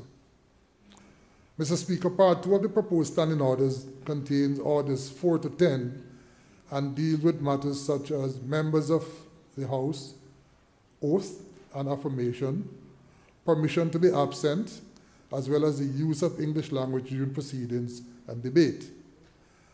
Order 8, Mr. Speaker, provides that the Speaker may grant permission to a member to be absent from the House if the member is ill or is absent due to family cause or of a personal nature, and for the member to attend public business as well. Mr. Speaker, it now further prescribes, and the word prescribes here is what is used in the Constitution. It now further prescribes that if without the written leave of the Speaker, a member is absent from the House for 2 consecutive meetings, the member shall, unless the member satisfies the Speaker that such absence was unavoidable, the member shall vacate his or her seat in the House pursuant to Section 63B of the Constitution, Mr. Speaker. Mr. Speaker, Part 3 of this proposed amendments to the standing order contains orders 11 to 19, and it deals with meetings, sittings, and adjournments of the House. Order 11 is proposing that the House shall sit on Wednesday, Thursday, and Friday, and every adjournment shall be to the next sitting day, unless, Mr. Speaker, motion is moved to adjourn the House to a particular day. Order 14, sir, stipulates that the House shall begin at 2 p.m. and shall end at 8 p.m. Order 15, Mr. Speaker, provides for fixed recess, so that the House will not be held from the first week of July to the first week of September in any year, unless, of course, it is for urgent and extraordinary matters. Mr. Speaker, Part 4 of the proposed amendments of the standing orders contain orders 20 to 30, which deals with business of the House. Order 21 stipulates that the order papers are to be circulated by 10 a.m. before each sitting of the House. Mr. Speaker, the 10 a.m., of course, there contemplates that the House is going to meet at 2, so the paper will be circulated earlier. Order 26 requires that within 21 days of this return to the islands from attending a parliamentary event, a member or the head of the delegation shall prepare a report to be presented to the House on the activities of the delegation. Mr. Speaker, again, you're aware that members from time to time attend the CPA meetings and fora, and what this is requiring is that on such occasion, then a report will be made to the House so that members would be informed of what transpired. Order 28, Mr. Speaker, offers a time limit of 10 minutes for personal explanations. Order 29, sir, provides a time limit of 20 minutes, which has been added for a member of government making a statement in the House with the approval of Cabinet. Mr. Speaker, Part 5 of the proposed amendments to the standing orders contains orders 31 to 38, which addresses matters concerning question. Order 32, sir, a new provision, provides the opportunity that questions may be put to the Premier relating to current matters of national importance or on the general performance of the government during Premier's question time. The premier question time is slated for every Wednesday during a meeting of the House for a period of 30 minutes. Mr. Speaker, Order 33 allows for urgent questions to be asked on the grounds of public interest by any member for a period of 15 minutes. Order 36 prohibit members from publishing parliamentary questions before the presiding officer approval, and also prohibits the publication of the answers to those parliamentary questions before they are given on the floor of the House. Mr. Speaker, Part 6 contains Orders 39 to 48, which deals with public businesses of the House. Order 42, sir, now considers period notice clearly stated in the number of business days.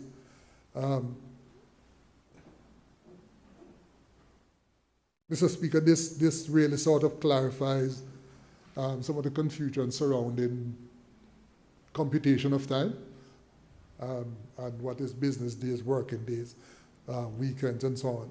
This sort of now clarifies exactly the notice periods. Mr. Speaker, 48 requires Cabinet to provide and table a report on its decision on every private member's motion passed by the House which necessitates action on national policy issues. Again, so it is not unusual for this House to pass motions and it is sent to a particular ministry or portfolio that should have conduct of the subject matter, and nothing further is heard of the motion. This is requiring that where the motion is passed and is transmitted to the relevant ministry or portfolio, then there will be a report made back to Parliament to clarify what takes place. Mr. Speaker, Part 7 contains Order 49 to 57 and addresses rules of debate. Order 49, Mr. Speaker, allows for members to use appropriate visual aids to illustrate a point being made during speeches, subject to approval of the presiding officer. It also, Mr. Speaker, stipulates that a member shall, before participating in consideration of any item of business in the House in which the member has a financial interest, that member, Mr. Speaker, disclose the extent of that interest and recuse him or herself from the consideration of an item of business. Order 51 clearly outlines a framework in which matters of sub judice may arise. It prohibits, Mr. Speaker, members from raising or pursuing matters which relate to active legal proceedings unless the presiding officer is satisfied, Mr. Speaker, otherwise. That is, unless the presiding officer is satisfied that any discussion that takes place in respect of the matter is not likely to in any way prejudice the hearing before the court. Mr. Speaker, Part 8 contains Orders 58 and 59, which covers enforcement of orders. Order 59 states that any personal remuneration or allowance to which a member is entitled as a member of Parliament shall cease in respect of a period where a member is serving a period of suspension. Mr. Speaker, Part 9 includes Orders 60 to 61 that deals with voting. Part 10 contains Orders 62 to 77, which encompasses public bills, deals with public bills. Part 11 covers Orders 78 to 80, which deals with private bills. Part 12 contains Orders 81 to 88 and deals with financial procedures. Part 13, Mr. Speaker, contains Orders 89 to 102, which deals with select committees. And, Mr. Speaker, we must just point out that these are areas where there are no material changes to the existing standing orders. And so, Orders 96, Mr. Speaker, creates a business committee with its remit outlined therein. Its determination must be published and circulated on the order paper. Mr. Speaker, Part 14 is a general provision which, among other things, includes Orders 103 to 112 and contemplates suspension and amending of the standing orders, general authority of the Speaker, and allowing members to attend Parliament virtually, Mr. Speaker, in exceptional circumstances. And, Mr. Speaker, we saw the utility of this facility during COVID-19 where due to seating restrictions stipulated by legislation, not all members could be accommodated within the chambers because of the fact that we're required to keep certain distances. But, Mr. Speaker, some members were able to participate in the proceedings remotely via Zoom.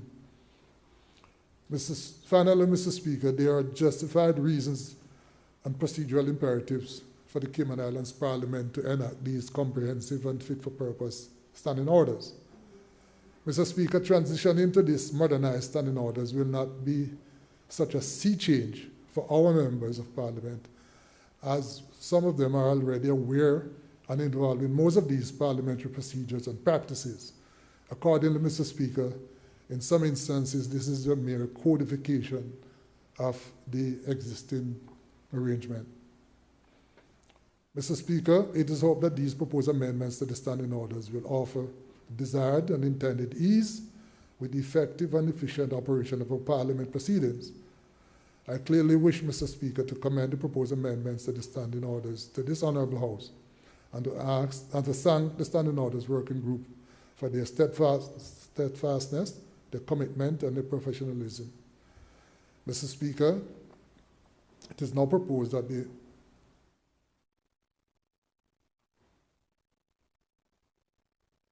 is now proposed, Mr. Speaker, that you waive the 12 days notice under the standing orders, and if so done, then that this Parliament now adopts the proposed amendment to the standing orders.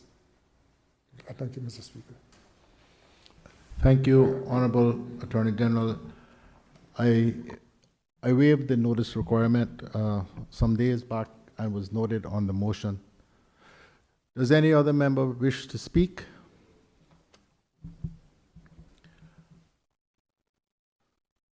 The Honorable Deputy Premier.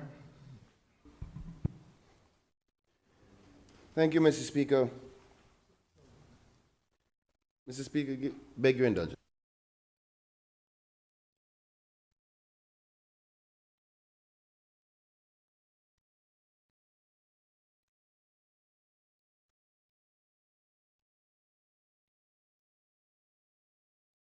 Mr. Speaker,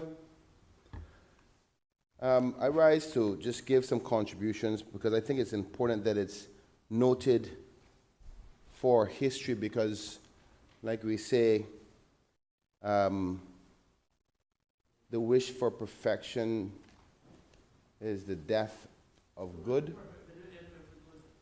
Something like that. It's late. Mr. Speaker, I know you have worked very, very hard over your 2 decades of being in this Honorable House. And it is definitely time for us to proceed with a more improved, efficient, up-to-date manner of doing the people's work. And though, Mr. Speaker, there is some things that are in here that may, in my mind, cause much hoopla in the public domain, I think it's important that we note that the acceptance of some of these amendments will have to come with some behavioral changes moving forward. One most notably is the fact that we are moving forward now to a 3-day week in Parliament. Normally we would, if we have to do a long sitting of the House, the Premier would ask not to sit on a Tuesday because of Cabinet, and then we would work Monday, Wednesday, Thursday, Friday, and if in urgent matters, Saturdays. And these new standing orders highlight 3 days. And I don't want it to be said that we are trying to reduce the amount of work that we do.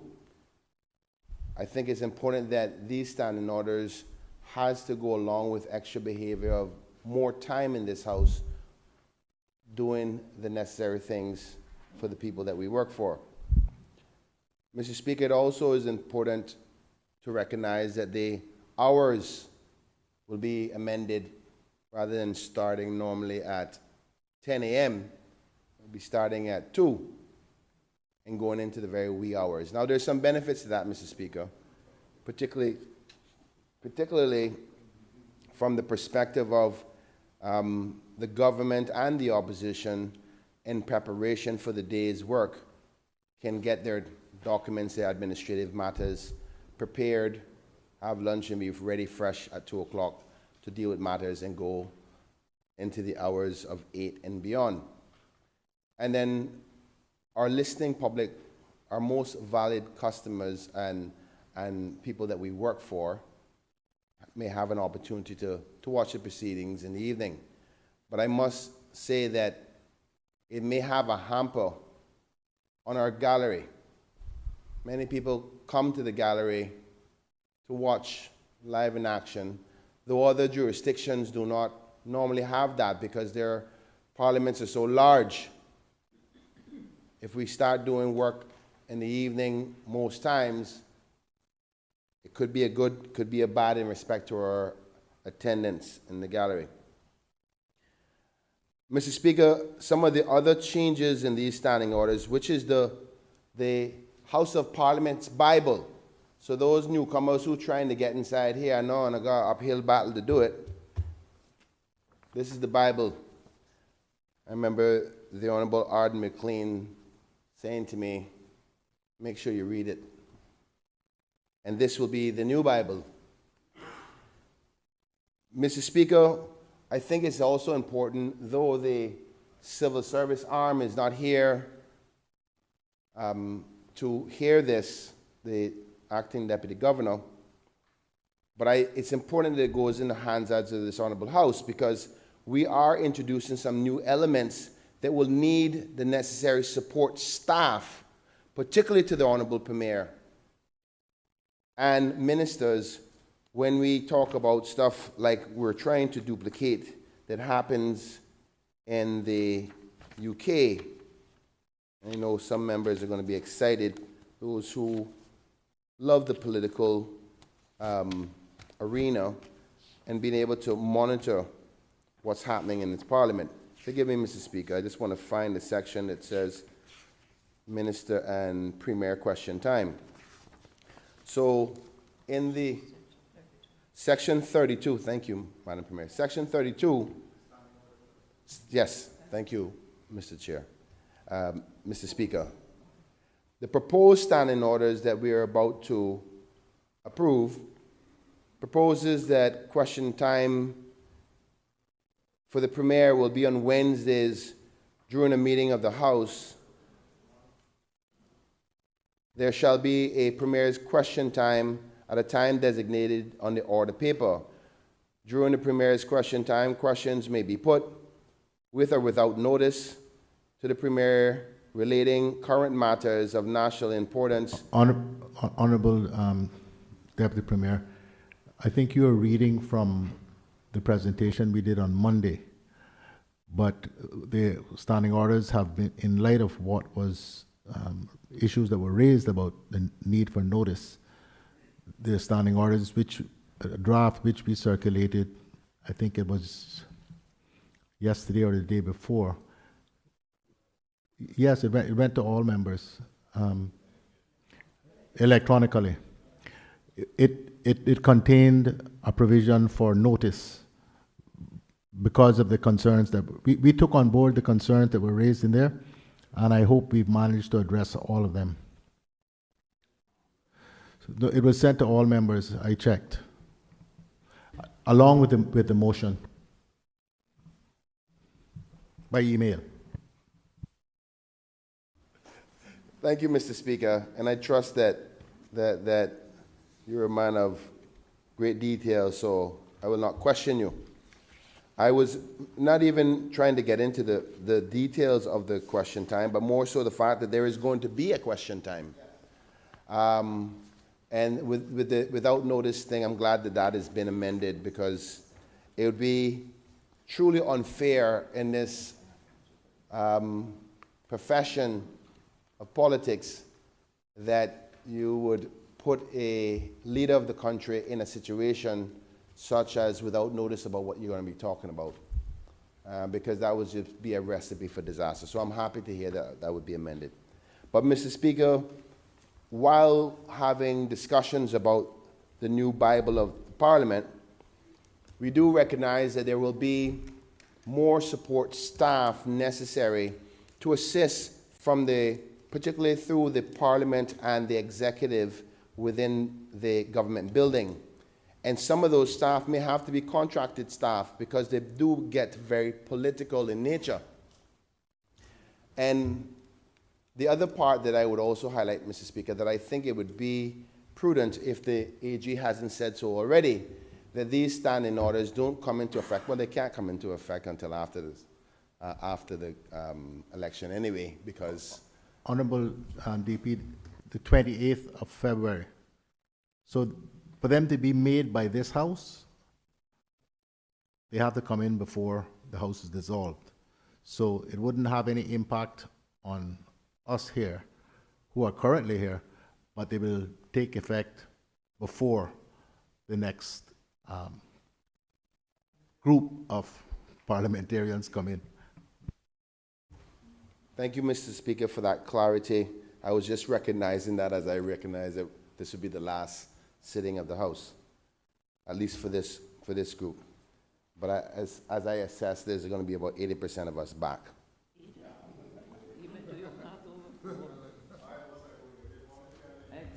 That's why I said 80%. Mr. Speaker, with the Lord's help and blessing and the good voters of the Cayman Islands. Mr. Speaker, I think it's also important to put in the record of the Hansards that the clerk and whoever the new speaker may be, and maybe it might be you, that the necessary finances will have to be increased for the rest of the administration. After April 30th, you have a budget that allocated to the end of this year. And we have to be prepared to do that, because if you are going to change the operations of this Honorable House, in order for it to be efficient, the first thing is, where is the resources for it? So I just think it's important that we highlight that, not only here at the Parliament, but also at the executive in the government building. And space. Thank you, Madam Premier. As you're aware, Mr. Speaker, as the Minister for Ports, we temporarily have control of the Crown property behind the Parliament building, House of Parliament. And I know that I think it's the Standing House Committee, Standing House Committee? Standing House Committee has been working hard on trying to transition into expansions of the Parliament, which has been necessary from before I got here. I remember when I was your personal assistant, sneaking and overhearing some of the conversations you had, but it's gone now, so I'm allowed to say it now, that expansions was needed from then. So I think it's also important that we recognize the next set of members, and if we are ever so lucky to be here, that we are prepared to address the land issue behind. And I don't want to put it on the record that you take away the craft market, but there's enough land that we can share to expand. And I know the clerk and her team have been working hard to design something that we can have some more office space, because this is a place where many people come to see members of the opposition, members of the government, and for parliamentary other matters. So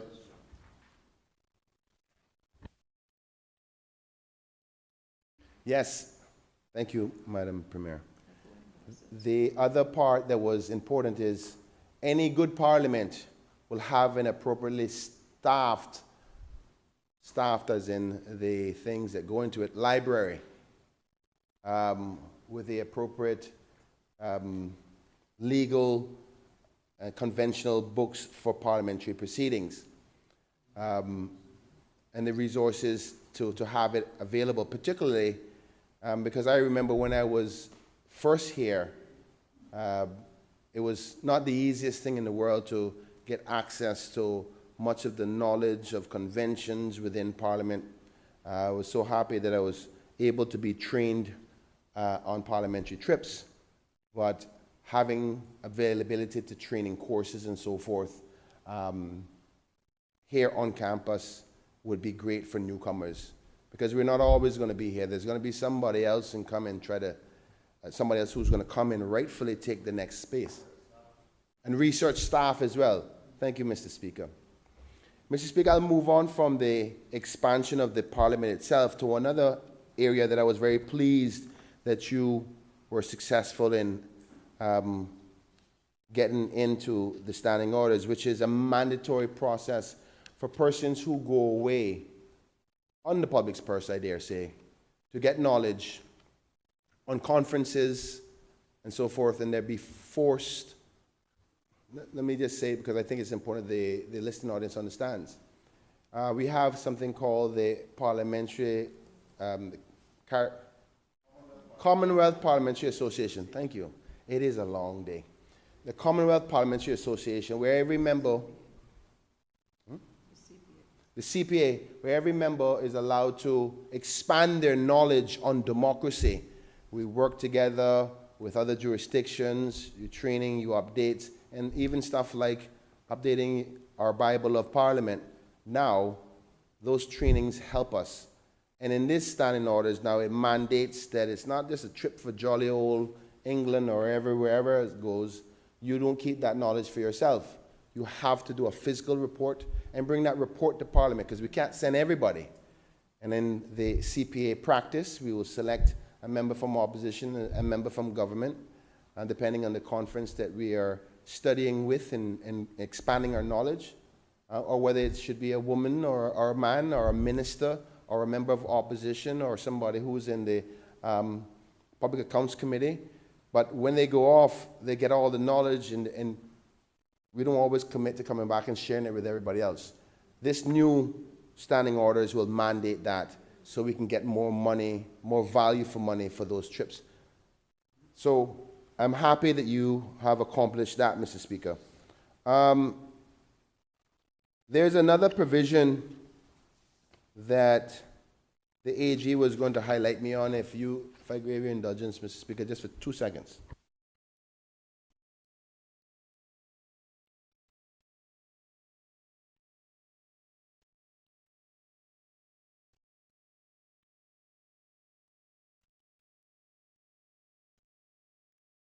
Yes, I would like to. Mr. Speaker, forgive me, I'm a poor man. So one thing that triggered me when I heard it, and I know it may cause controversy, but I want to hear about it, was the ability to stop members' salary. Any person, let me rephrase, number 9, that is suspended.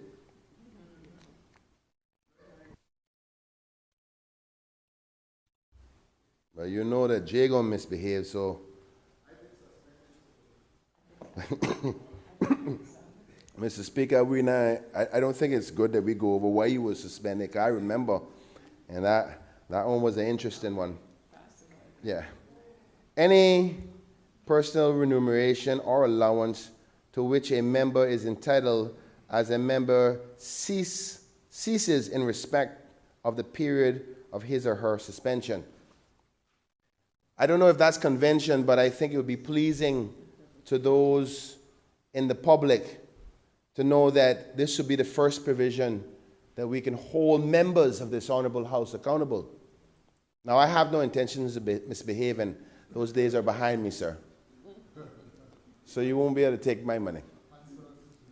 But it's another level of holding accountable, because I remember, Mr. Speaker, that some members wanted to get suspended just so they didn't have nothing to do.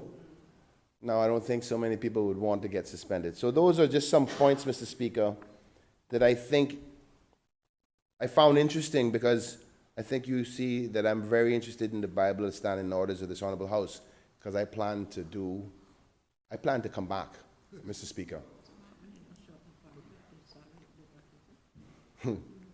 Mr. Speaker, I wouldn't talk about when you miss Parliament intentionally, because we've seen some of that this year or this term, trying to get away from certain votes and so forth. But whether they should their salaries should be ceased is another question. I think the good news about this, sir, is like we said, the pursuit of perfect is the death of good. That's how it goes? Don't let the perfect be the enemy of the good. All right, got it. Same principle. So we started somewhere. And the reason I'm going to close with that, Mr. Speaker, is that for this honorable House to remember that we are transitioning to something new, and no standing orders are the same in any jurisdiction. So that doesn't mean this is going to be automatically right. And we have to do a period, in my humble opinion, of at least 1 year of assessing whether the changes is truly most fitting for our jurisdiction. I love the thinking of a premier being able to answer tough questions and hold them to account. But that doesn't necessarily mean they're going to work in the Cayman context. We've seen the examples of it in other jurisdictions, and I'm just using that as one example.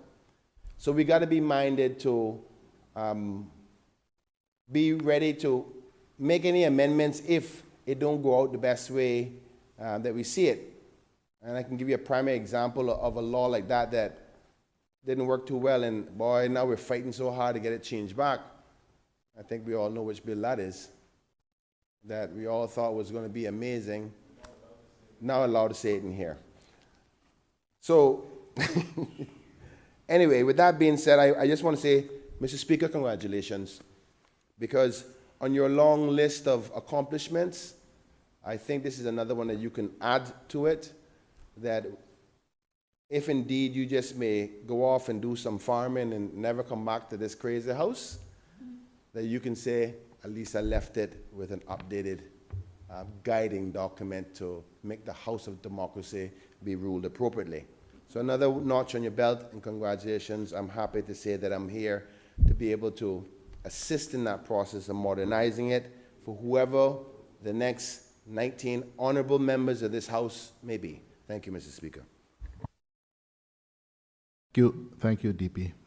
Does anyone else wish to speak? The honorable member for West Bay Central.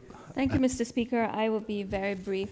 Much of what I wanted to elaborate on in relation to the amended standing orders, the Honorable Deputy Premier has just done so. I would like to just say to you, Mr. Speaker, congratulations on this enormous accomplishment. I know exactly how difficult this task was, and I'm pleased to have been a part of the journey, along with the amazing staff of Parliament. I know they've all been listed, but again, no harm in recalling their names. I'm not going to do that because it'll take a long time. I know we're trying to get out of here. But also Miss Cheryl Neblett. I know you have mentioned it in the committee room, but she has worked extensively along with the Parliament staff.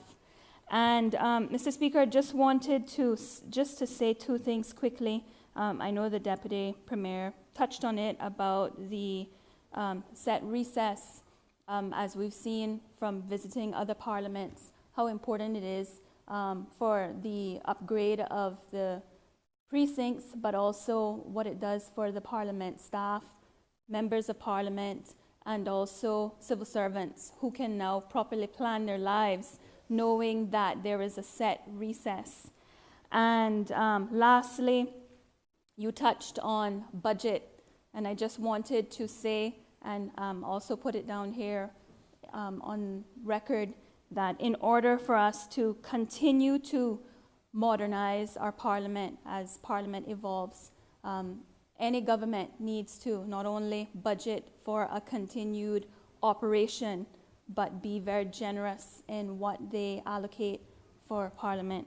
With that, Mr. Speaker, again, I say congratulations, and I think that this is a very good time and day for the Cayman Islands to now have modernized standing orders. Thank you. Honorable member, the Leader of the Opposition. Thank you, Mr. Speaker. I will be brief. Mr. Speaker, I too rise to congratulate all of those who were involved in getting us to this point. Mr. Speaker, the standing orders we've been operating under, and I have to at this time reminisce about Mr. Arden McLean, the former representative from East End, who constantly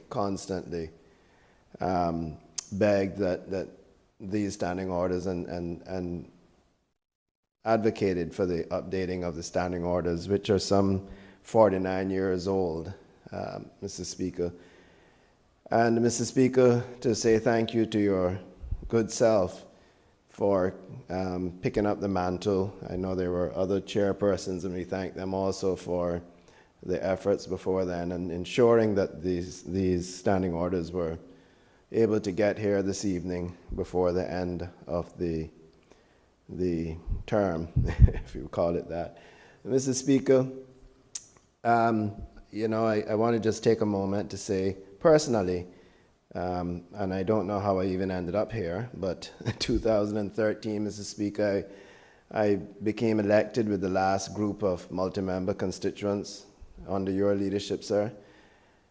2017, I became elected with the first group of the single-member constituents under your leadership, sir. And by your grace, you invited me to join you to travel to the United Kingdom to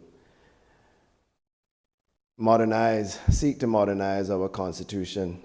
And that certainly will continue to be a highlight in my political career. I mentioned it a few weeks ago, sitting in the room there, modernizing or negotiating the modernization of our Constitution and looking at the Wi-Fi and seeing Churchill's War Room gave me goosebumps. But I also want to thank you for that opportunity. But Mr. Speaker, I say all of that not to talk about me, but to say that the country owes you a debt, and even more than knighthood, in my opinion, owes you a debt for all that you have done throughout your career. I'm still hopeful that this is not the end of your political career, but to this point, Mr. Speaker, myself personally give gratitude for having an opportunity to share the last almost 12 years with you, and on behalf of the official opposition, to also thank you and to thank once again all those who were involved. And you know, I think whoever the next whoever the next class of parliamentarians after the April 30th election,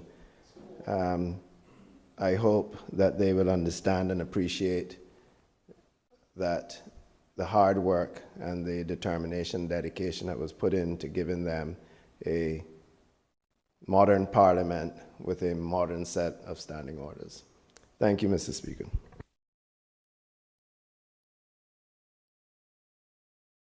Does any other member wish to speak?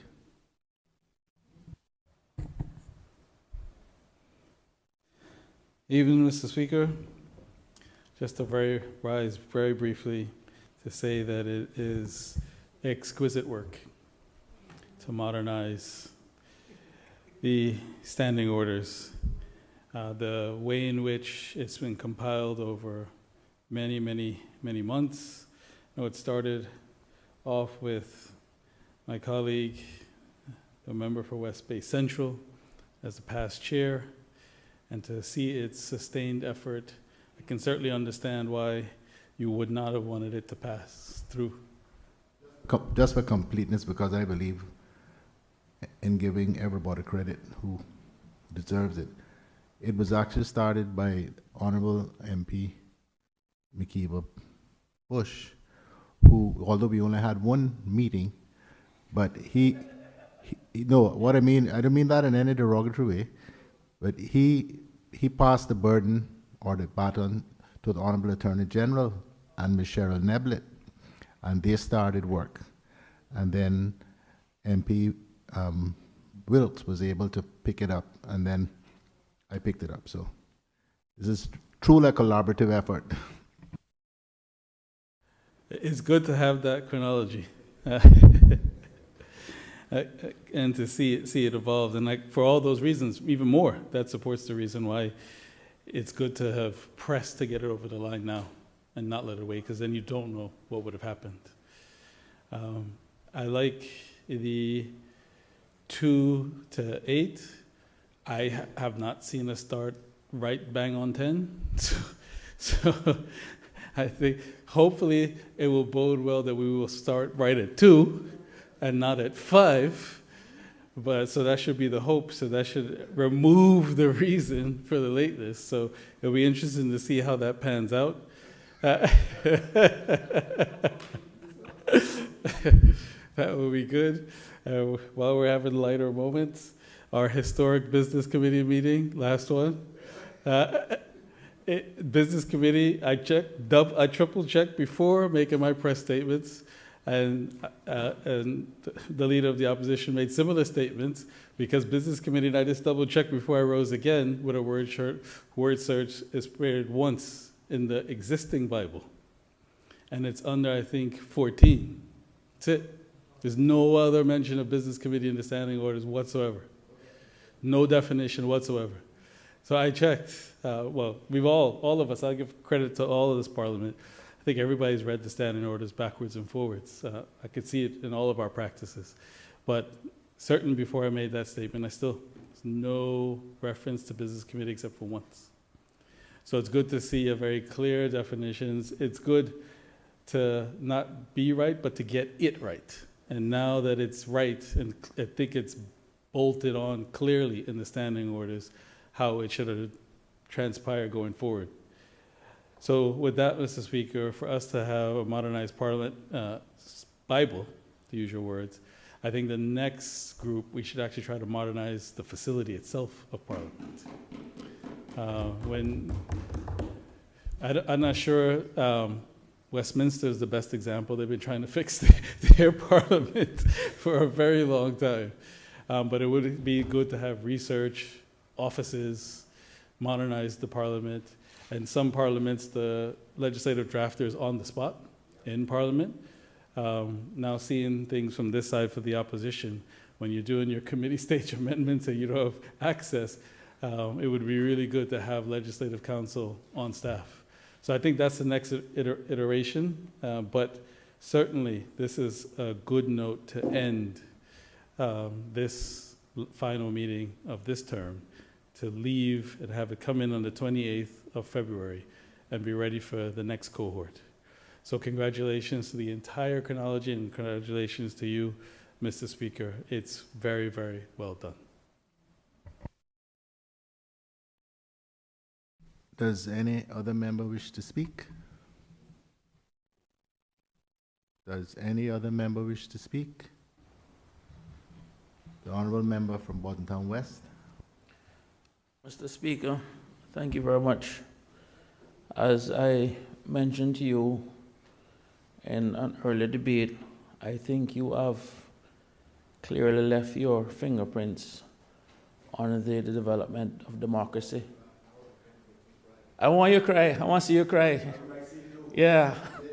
Now, Mr. Speaker, as I've said before, one of my, I guess, political regrets, I don't have many, but I wish I did have an opportunity to some extent to work with you. I have come to admire your tenacity, your resolve, even when we disagree. And I can tell you one thing to the public, it is not to be on the best side of disagreeing with the speaker, because you know we're going to end up losing. But nonetheless, it is something that in politics you come to admire. And I know a lot of people started this process, but I'm glad to see you take it over the finish line. And once again, as I said before, I know while the public has thanked you and you have received your thanks in the past for the work that you have done on the Constitution, which is the highest document in the land, once again, I want to repeat it for the public. And they need to recognize that prior to the 2009 Constitution that we have, both the Legislative Assembly, now Parliament, and the Cabinet was advisory in nature. the entire power rested in the governor. And due to the efforts of the Speaker and many other Caymanians in terms of modernizing the Constitution, we have a Constitution right now that allows the Caymanian people to decide more of their destiny. And except for those 3 areas in that Section 55 of the Constitution that is reserved for the governor, a lot of the stuff is reserved for us. And I think that in itself is a big step in moving away from our colonial past and helping our own people to decide our own destiny. You know, and being at Bob Marley Day and considering the words of Bob Marley where he once said, every man has a right to decide his own destiny. And in this, there's no partiality. So, Mr. Speaker, on behalf of the people that I am privileged and humbled to represent, I want to thank you for your contribution to this country. And I want to also highlight the fact that you made your contribution during the prime of your life. So I was referred to you as a prime premier. You know, you didn't wait till when you get old and dilapidated and your brain dried out and you use up all your thing there and you made all your money and get bored. You decided to come serve the people of this country. You gave the people of this country the best years of your life. And for that, I am forever grateful. Also, Mr. Speaker, I really want to take the time out to thank the Parliament staff. I know they do a thankless job to some extent, and we don't give them as much thanks and praise as we should. But I really hope at the end of the day, in this process, as we now modernize the Parliament, that we also take a look at the remuneration and the salary scales of the Parliament staff, because we want to be asking a lot from them, and we also need to modernize it. In a previous address, I raised the issues in terms of some of the differences between the Parliament as an institution and also the courts as an institution as part of the separation of powers. So as we look to modernize the Parliament, please take the time out to spend the money to modernize the staff and pay the staff properly, because people need to understand that if we don't have the right staff here, being paid the right thing, and this is where the laws and everything originate, you don't want to get this wrong. So on behalf of the people I represent, Ms. Zina, I want to thank you and your staff for all the contributions and all the assistance and all the stress that we have given you, because let me tell you, I know it's not easy, but I just want you to know it has not gone unnoticed. It is greatly appreciated. And to my colleagues, I am glad to see that everyone agreed that this step was necessary in terms of modernizing the standing order. As the Honourable Leader of the Opposition said, this is something I know that my good friend Ard McLean for years wanted, from East End wanted, and at least I'm happy to see it come to some light while at least he can still appreciate it. So, and there are other people out there, even Ezra Miller of Northside wanted something similar. And I know other parliamentarians that also passed through these audit halls. So with that, Mr. Speaker, I just want to say thanks for your work, and I want to thank everyone also for their approval in moving us forward. Thank you. Does any other member wish to speak? Does any other member wish to speak? The Honourable Minister of Labour and many other things. Thank you, Mr. Speaker. Briefly, I just want to thank you and the team for all the work. This has been talked about for some time now. I think we have members sitting in the House today that weren't born in 1976. I see some of them looking at me right now. But the ministers, as it is, as said, has some support and from their ministries. But when you have backbench, if you've ever sat on the backbench of the government or even in the opposition or even as a PS, don't necessarily have the support that you need. And we need to advance our politics in Cayman and stop dumbing it down. I'm thankful. I think this is advancing politics in Cayman by amending the standing orders. And my only reason for standing up is to state my dismay in and I know the AG knows what I'm talking about in terms of the length of time that persons are allowed to debate and the 2 hours that's set out in the standing orders. And I thought that that should have been cut down to at least 1 hour.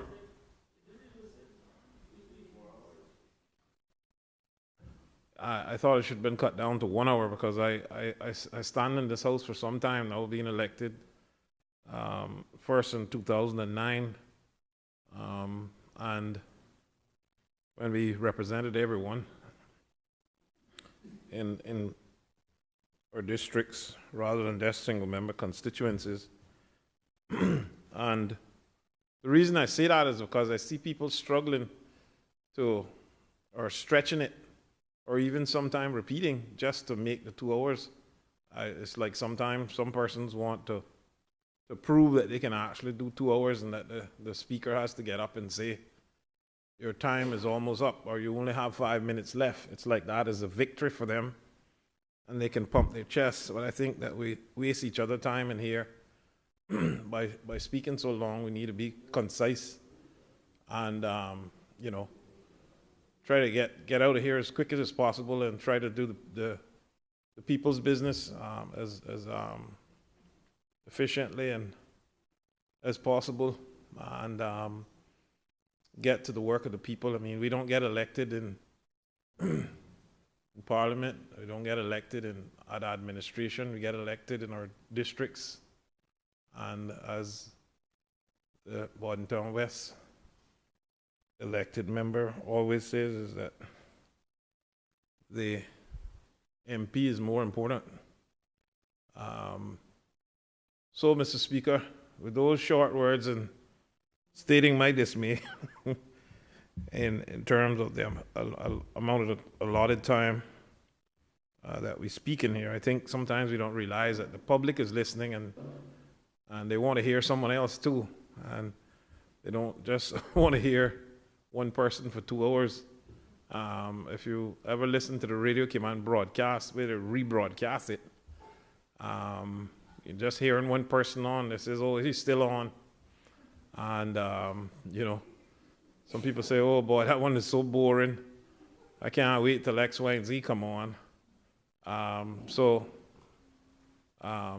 With saying that, thank you for the work you all have done, especially the staff here. They work hard, and a lot of people don't know all the work that they do. Likewise, the civil service. And likewise, I thank the AG, the Honorable Attorney General, for bringing this. I don't even know if you know that you were bringing it this week and in quick stead. But thank you all. God bless.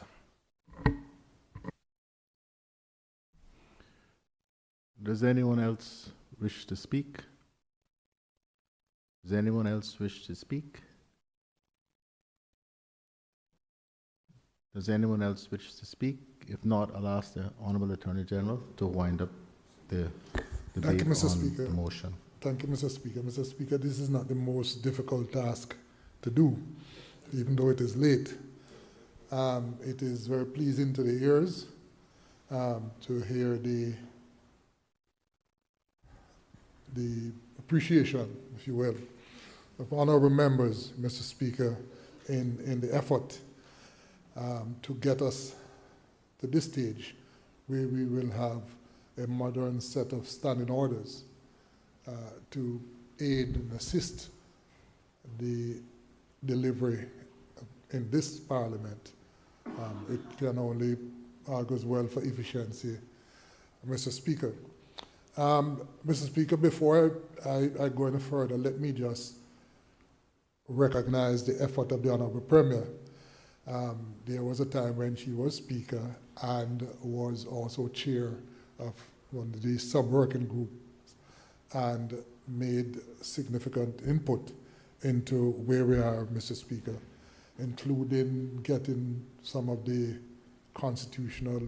updated constitutional provision into the standing orders. So, like most of us, Mr. Speaker, her fingerprints are also over these documents, and I really want to thank her for effort in that regard as well. Mr. Speaker, probably the best way to describe your effort in all of this and what has been said so far is to describe you as a colossus, really. You are just, you have left an indelible mark on just about every institution. And so, I know a lot have been said, but it is worth repeating, Mr. Speaker. So we thank you for your guidance, your insightfulness, and your stewardship in all of this effort. Mr. Speaker, just to touch on a couple of things that were highlighted. The Honorable Deputy Premier made the observations as it relates to adequacy of resources. Of course, Mr. Speaker, for all of this to make sense, modern standing orders, modern way of thinking, it presupposes that there will be the appropriate resources allocated to the Parliament, Mr. Speaker, for the business to be conducted efficiently. I hasten to say, though, that members should bear in mind that it is within the gift of the members of this House to ensure the adequacy of those resources. There is a process called the budget, the appropriation, and it is entirely within members' gift to make it quite clear that there's a particular line item as it relates to resources of the Parliament and so thank you. So members should bear that in mind. It is within their gift, and I certainly would encourage and support that being done so that there's no excuses for not having pages, not having up-to-date internet, not having high-speed internet, as I said, and not having proper facilities. Mr. Speaker, I think it is a little bit kind of archaic to have these desks running all the way here without any break in between, simple things like that. So, you have to be walking behind members to get in and out, and so simple things like those sort of logistical issues are things that need to be addressed in this Parliament. But, Mr. Speaker, it is within the gifts of members to make sure that it happens, and so I'm confident that it will. As it relates to the standing orders, Mr. Speaker, the member, Honorable Deputy Premier, also mentioned about maybe periodic review. If it doesn't work, need to come back and have a look at them. It is true, standing orders 86, Mr. Speaker, the current standing orders 86, for what it's worth, makes it quite clear that any of these standing orders may be suspended at any time for a specific purpose by the consent of the majority of the members of this House. So again, it is within members' gift, if there's something that is not working, to revisit them, Mr. Speaker, and tweak it in a way that makes it fit for purpose. The 2 p.m. start, I think it is a modern way of going about this, Mr. Speaker. It is, it allows members, ministers, for example, to be able to deal with ministerial matters from whenever until Parliament is ready to convene. It also allows members who are not ministers, if they have constituency matters that they wish to deal with. Okay, Kim and Brad being the exception. Thank you, Premier. To attend to constituency office matters prior to coming to Parliament, and it allows for good planning, Mr. Speaker. You can plan your diary accordingly, and so I think it's a win-win, if I might describe it that way, sir. Recess, vacation, Mr. Speaker, it also allows for forward planning. Members can book vacation ahead of time with their family. They know that there's a particular period within which the House should not be sitting, and therefore they can book can get early flight, early birds, cheap fare, and so on, if I might put it that way. Mr. Speaker, I am also attracted to the idea from the honourable member from West Bay South about the possibility of having legislative counsel on hand and available to members of this House, not just to the government, but to all members, Mr. Speaker. It is certainly, in a contemporary society, it shouldn't be falling on members to be struggling with their own committee stage amendments, among other things. So I certainly will support that sort of initiative and make sure that they are available, Mr. Speaker. So, Mr. Speaker, I think we are at a good place. I think it is trending in the right direction. And with these new sets of standing orders, clearly there is a lot to be proud of. I am sure, Mr. Speaker, that there will be a time when some of the provisions would have outlived their usefulness and ready and ripe for review, but not certainly in another 40 odd years, Mr. Speaker. So again, I would like to thank you. I'd like to thank honourable members, past chairs, the Honourable Premier, the Honourable Catherine Ebanks-Wilkes, Honourable McKeever Bush and others for their stewardship, their leadership in all of this, Mr. Speaker. And I am certainly happy that, well, I'm hoping, I'm anticipating that it will be approved, but I'm certainly happy that we have arrived at this juncture, Mr. Speaker, and that we will be able to have a new set of standing orders going forward. And the next term of Parliament will start certainly on the right note as it relates to that. I thank you, sir.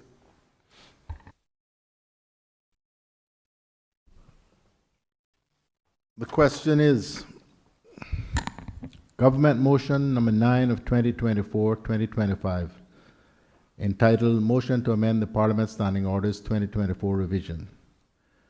Whereas Section 71(1) of the Cayman Islands Constitution Order 2009 as amended provides that, quote, subject to this Constitution, the Parliament from time to time may make, amend, and revoke standing orders for the regulation and orderly conduct of its own proceedings and the dispatch of business, and for the passing, intituling, and numbering of bills, and for their presentation to the Governor for assent, unquote. Be it now resolved that this Honourable House adopts the draft Parliament Standing Orders 2025 as the standing orders of the Parliament to come into force on the 28th of February 2025. Those in favour, please say aye. Aye. Those against, no. The ayes have it.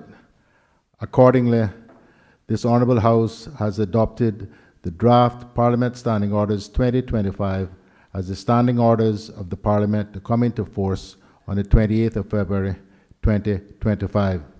God save the King.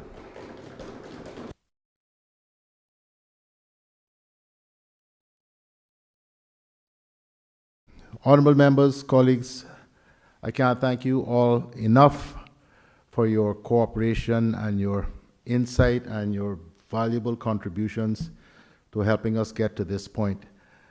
I know they have been thanked before, but the members that I had the good fortune to work with over the course of the last almost 2 years in getting this work done, I truly cannot thank them enough. The Honourable McKeever Bush, the Honourable Catherine Ebanks-Wilkes, the Honourable Samuel Bulgin, AG, Mrs. Zena Merinchin, the Clerk of the Parliament, Ms. Cheryl Neblett, First Legislative Counsel, Mr. Garfield Ellison, Chief Parliamentary Advisor, Ms. Twyla Escalante, Deputy Clerk, Ms. Nordra Walcott, Assistant Clerk, and Mrs. Tasha Porter, who is my personal assistant and who served as secretary to the Standing Orders Working Group. An incredible group of people to work with. When I said in the Standing Orders meeting that Mrs. Cheryl Neblett was working on these on Christmas Day, I wasn't making a joke. The level of commitment that I have seen from the members of that working group is unparalleled in anything else I've ever done, and I cannot thank them enough. Well, can I make a little confession?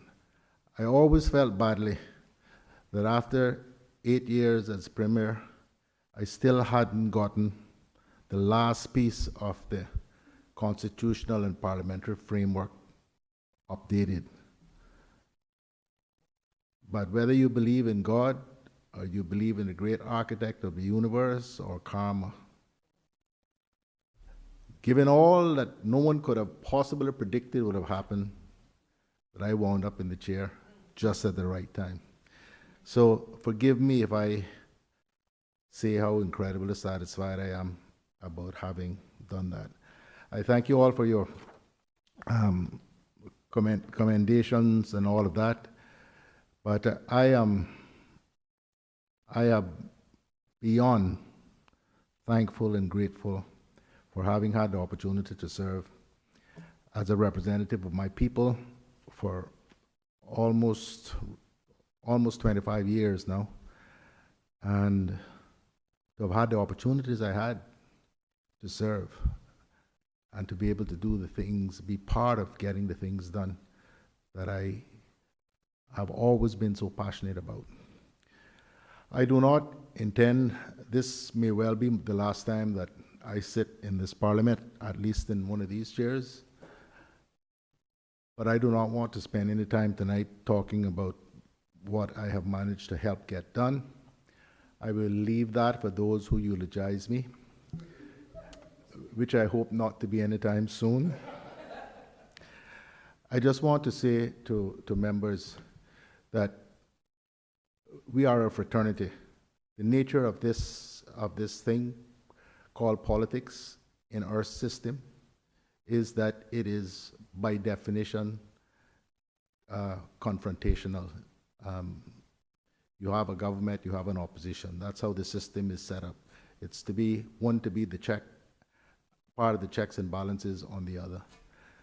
And that necessarily means that things can get quite hostile at times, but that's the nature of the business. But never forget that in all of the world, those who get to sit as representatives of their people are a very select group, and we are part of a fraternity. Never forget it in whatever fights or wars that you go through in this beautiful, brutal business called politics. I have been quite distressed for quite some time at what I saw with my experience and felt was the dismantling of our parliamentary system, this experiment of independence.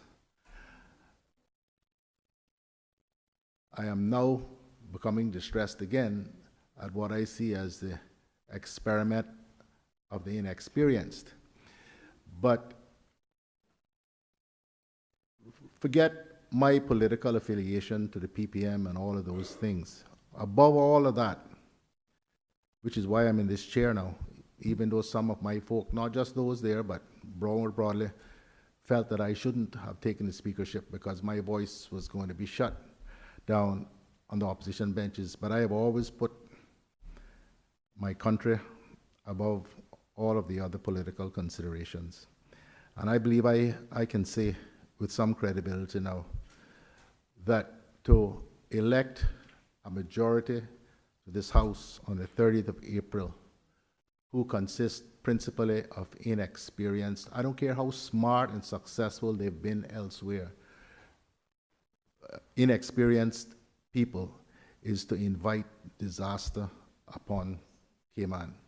I have never understood why people believe that you have to have all of these years of education and training and experience to become a good doctor, a good lawyer, a good accountant, a good builder. But politics, it doesn't matter what you did before. All of a sudden, you get elected and you expect to be premier with not 1 hour political experience. It is to invite disaster upon our country to go down that road. We do need a constant influx of new, bright, fresh people. But there needs to be a proper mix. I hope the country does the right thing in that regard. There are 5 empty seats coming up. 5 of us who are retiring from politics. The country needs to retain some significant number of the experienced people. The institutional knowledge, and I do not wish to seem immodest, because that's not where my head is, the loss of institutional knowledge of 5 of us more senior representatives is going to hit very hard. So we need, as a people, as a country, to keep some of the experience in here. I heard a bad rumor, which I hope is not true, is that the AG is considering going to. I've said this many times. Samuel Washington Bulgin, Attorney General of the Cayman Islands, is an institution in himself.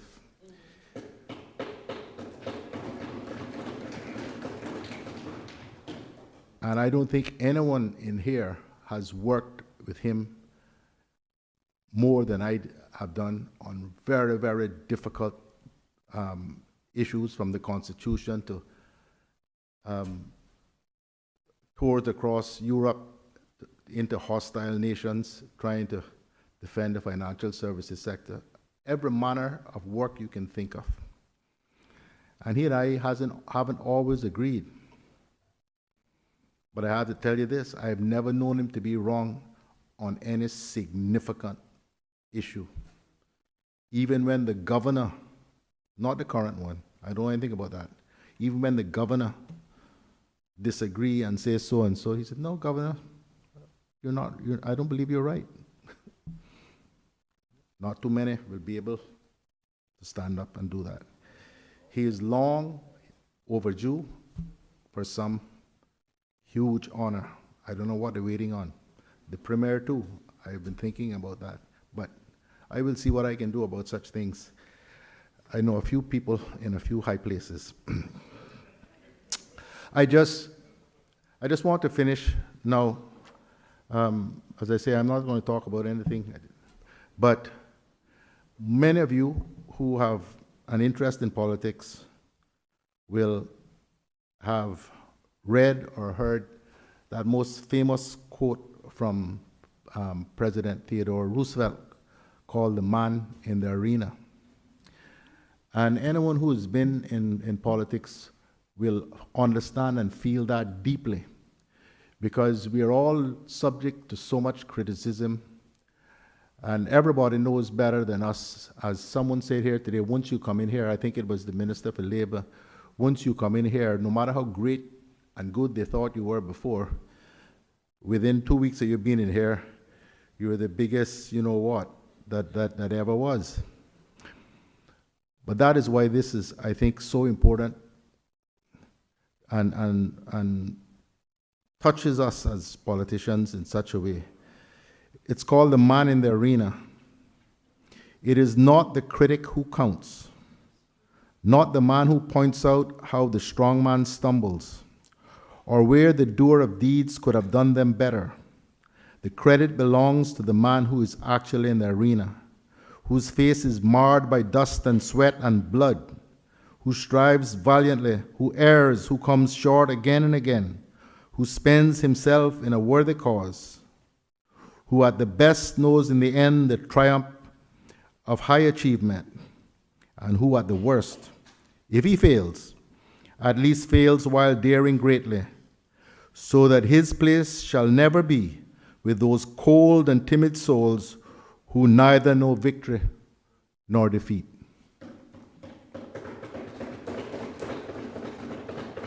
And those of you who know me fairly well will know that I just don't love music. I am obsessed by music and have been my entire life. Don't think I'm going to try to sing, because I can't. But I know the words to 1,000 songs. And I can almost always find one that fits the moment. So it is not, perhaps not Bob Seger's most famous song. It's called The Famous Final Scene. But there are a few lines from it which absolutely feel or cause me to feel how I feel. Think in terms of bridges burned. Think in terms of seasons that must end. See the rivers rise and fall. Everything must have an end. Like a river to a stream, like a river to a stream, it's the famous final scene.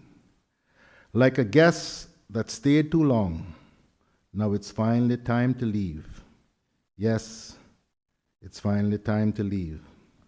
Now the lines have all been read, and you knew them all by heart. Now you move toward the door. Here it comes, the hardest part. Try the handle of the road, feeling different, feeling strange. This can never be arranged as the light fades from the scene, from the famous final scene. I don't know about the famous, but this is the final scene. Much better. I don't know, it has been the tradition for as long as I've been here that if members wish to say a few words on the eve of the dissolution of the House. Oh, you're coming back tomorrow? Okay, well, I've delivered my my soliloquy one day early. No. Okay, what business we have tomorrow? Just that? Okay. In that case then, Madam,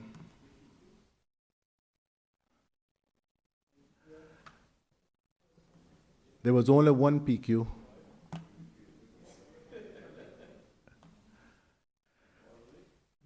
Madam Premier, I invite you to move the adjournment. Thank you, Mr. Speaker. I move the adjournment until 10 a.m. tomorrow morning for the final scene.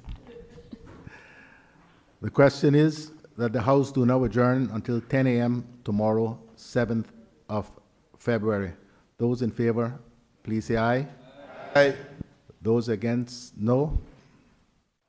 The ayes have it. The House accordingly stands adjourned until tomorrow, 7th of February at 10 a.m.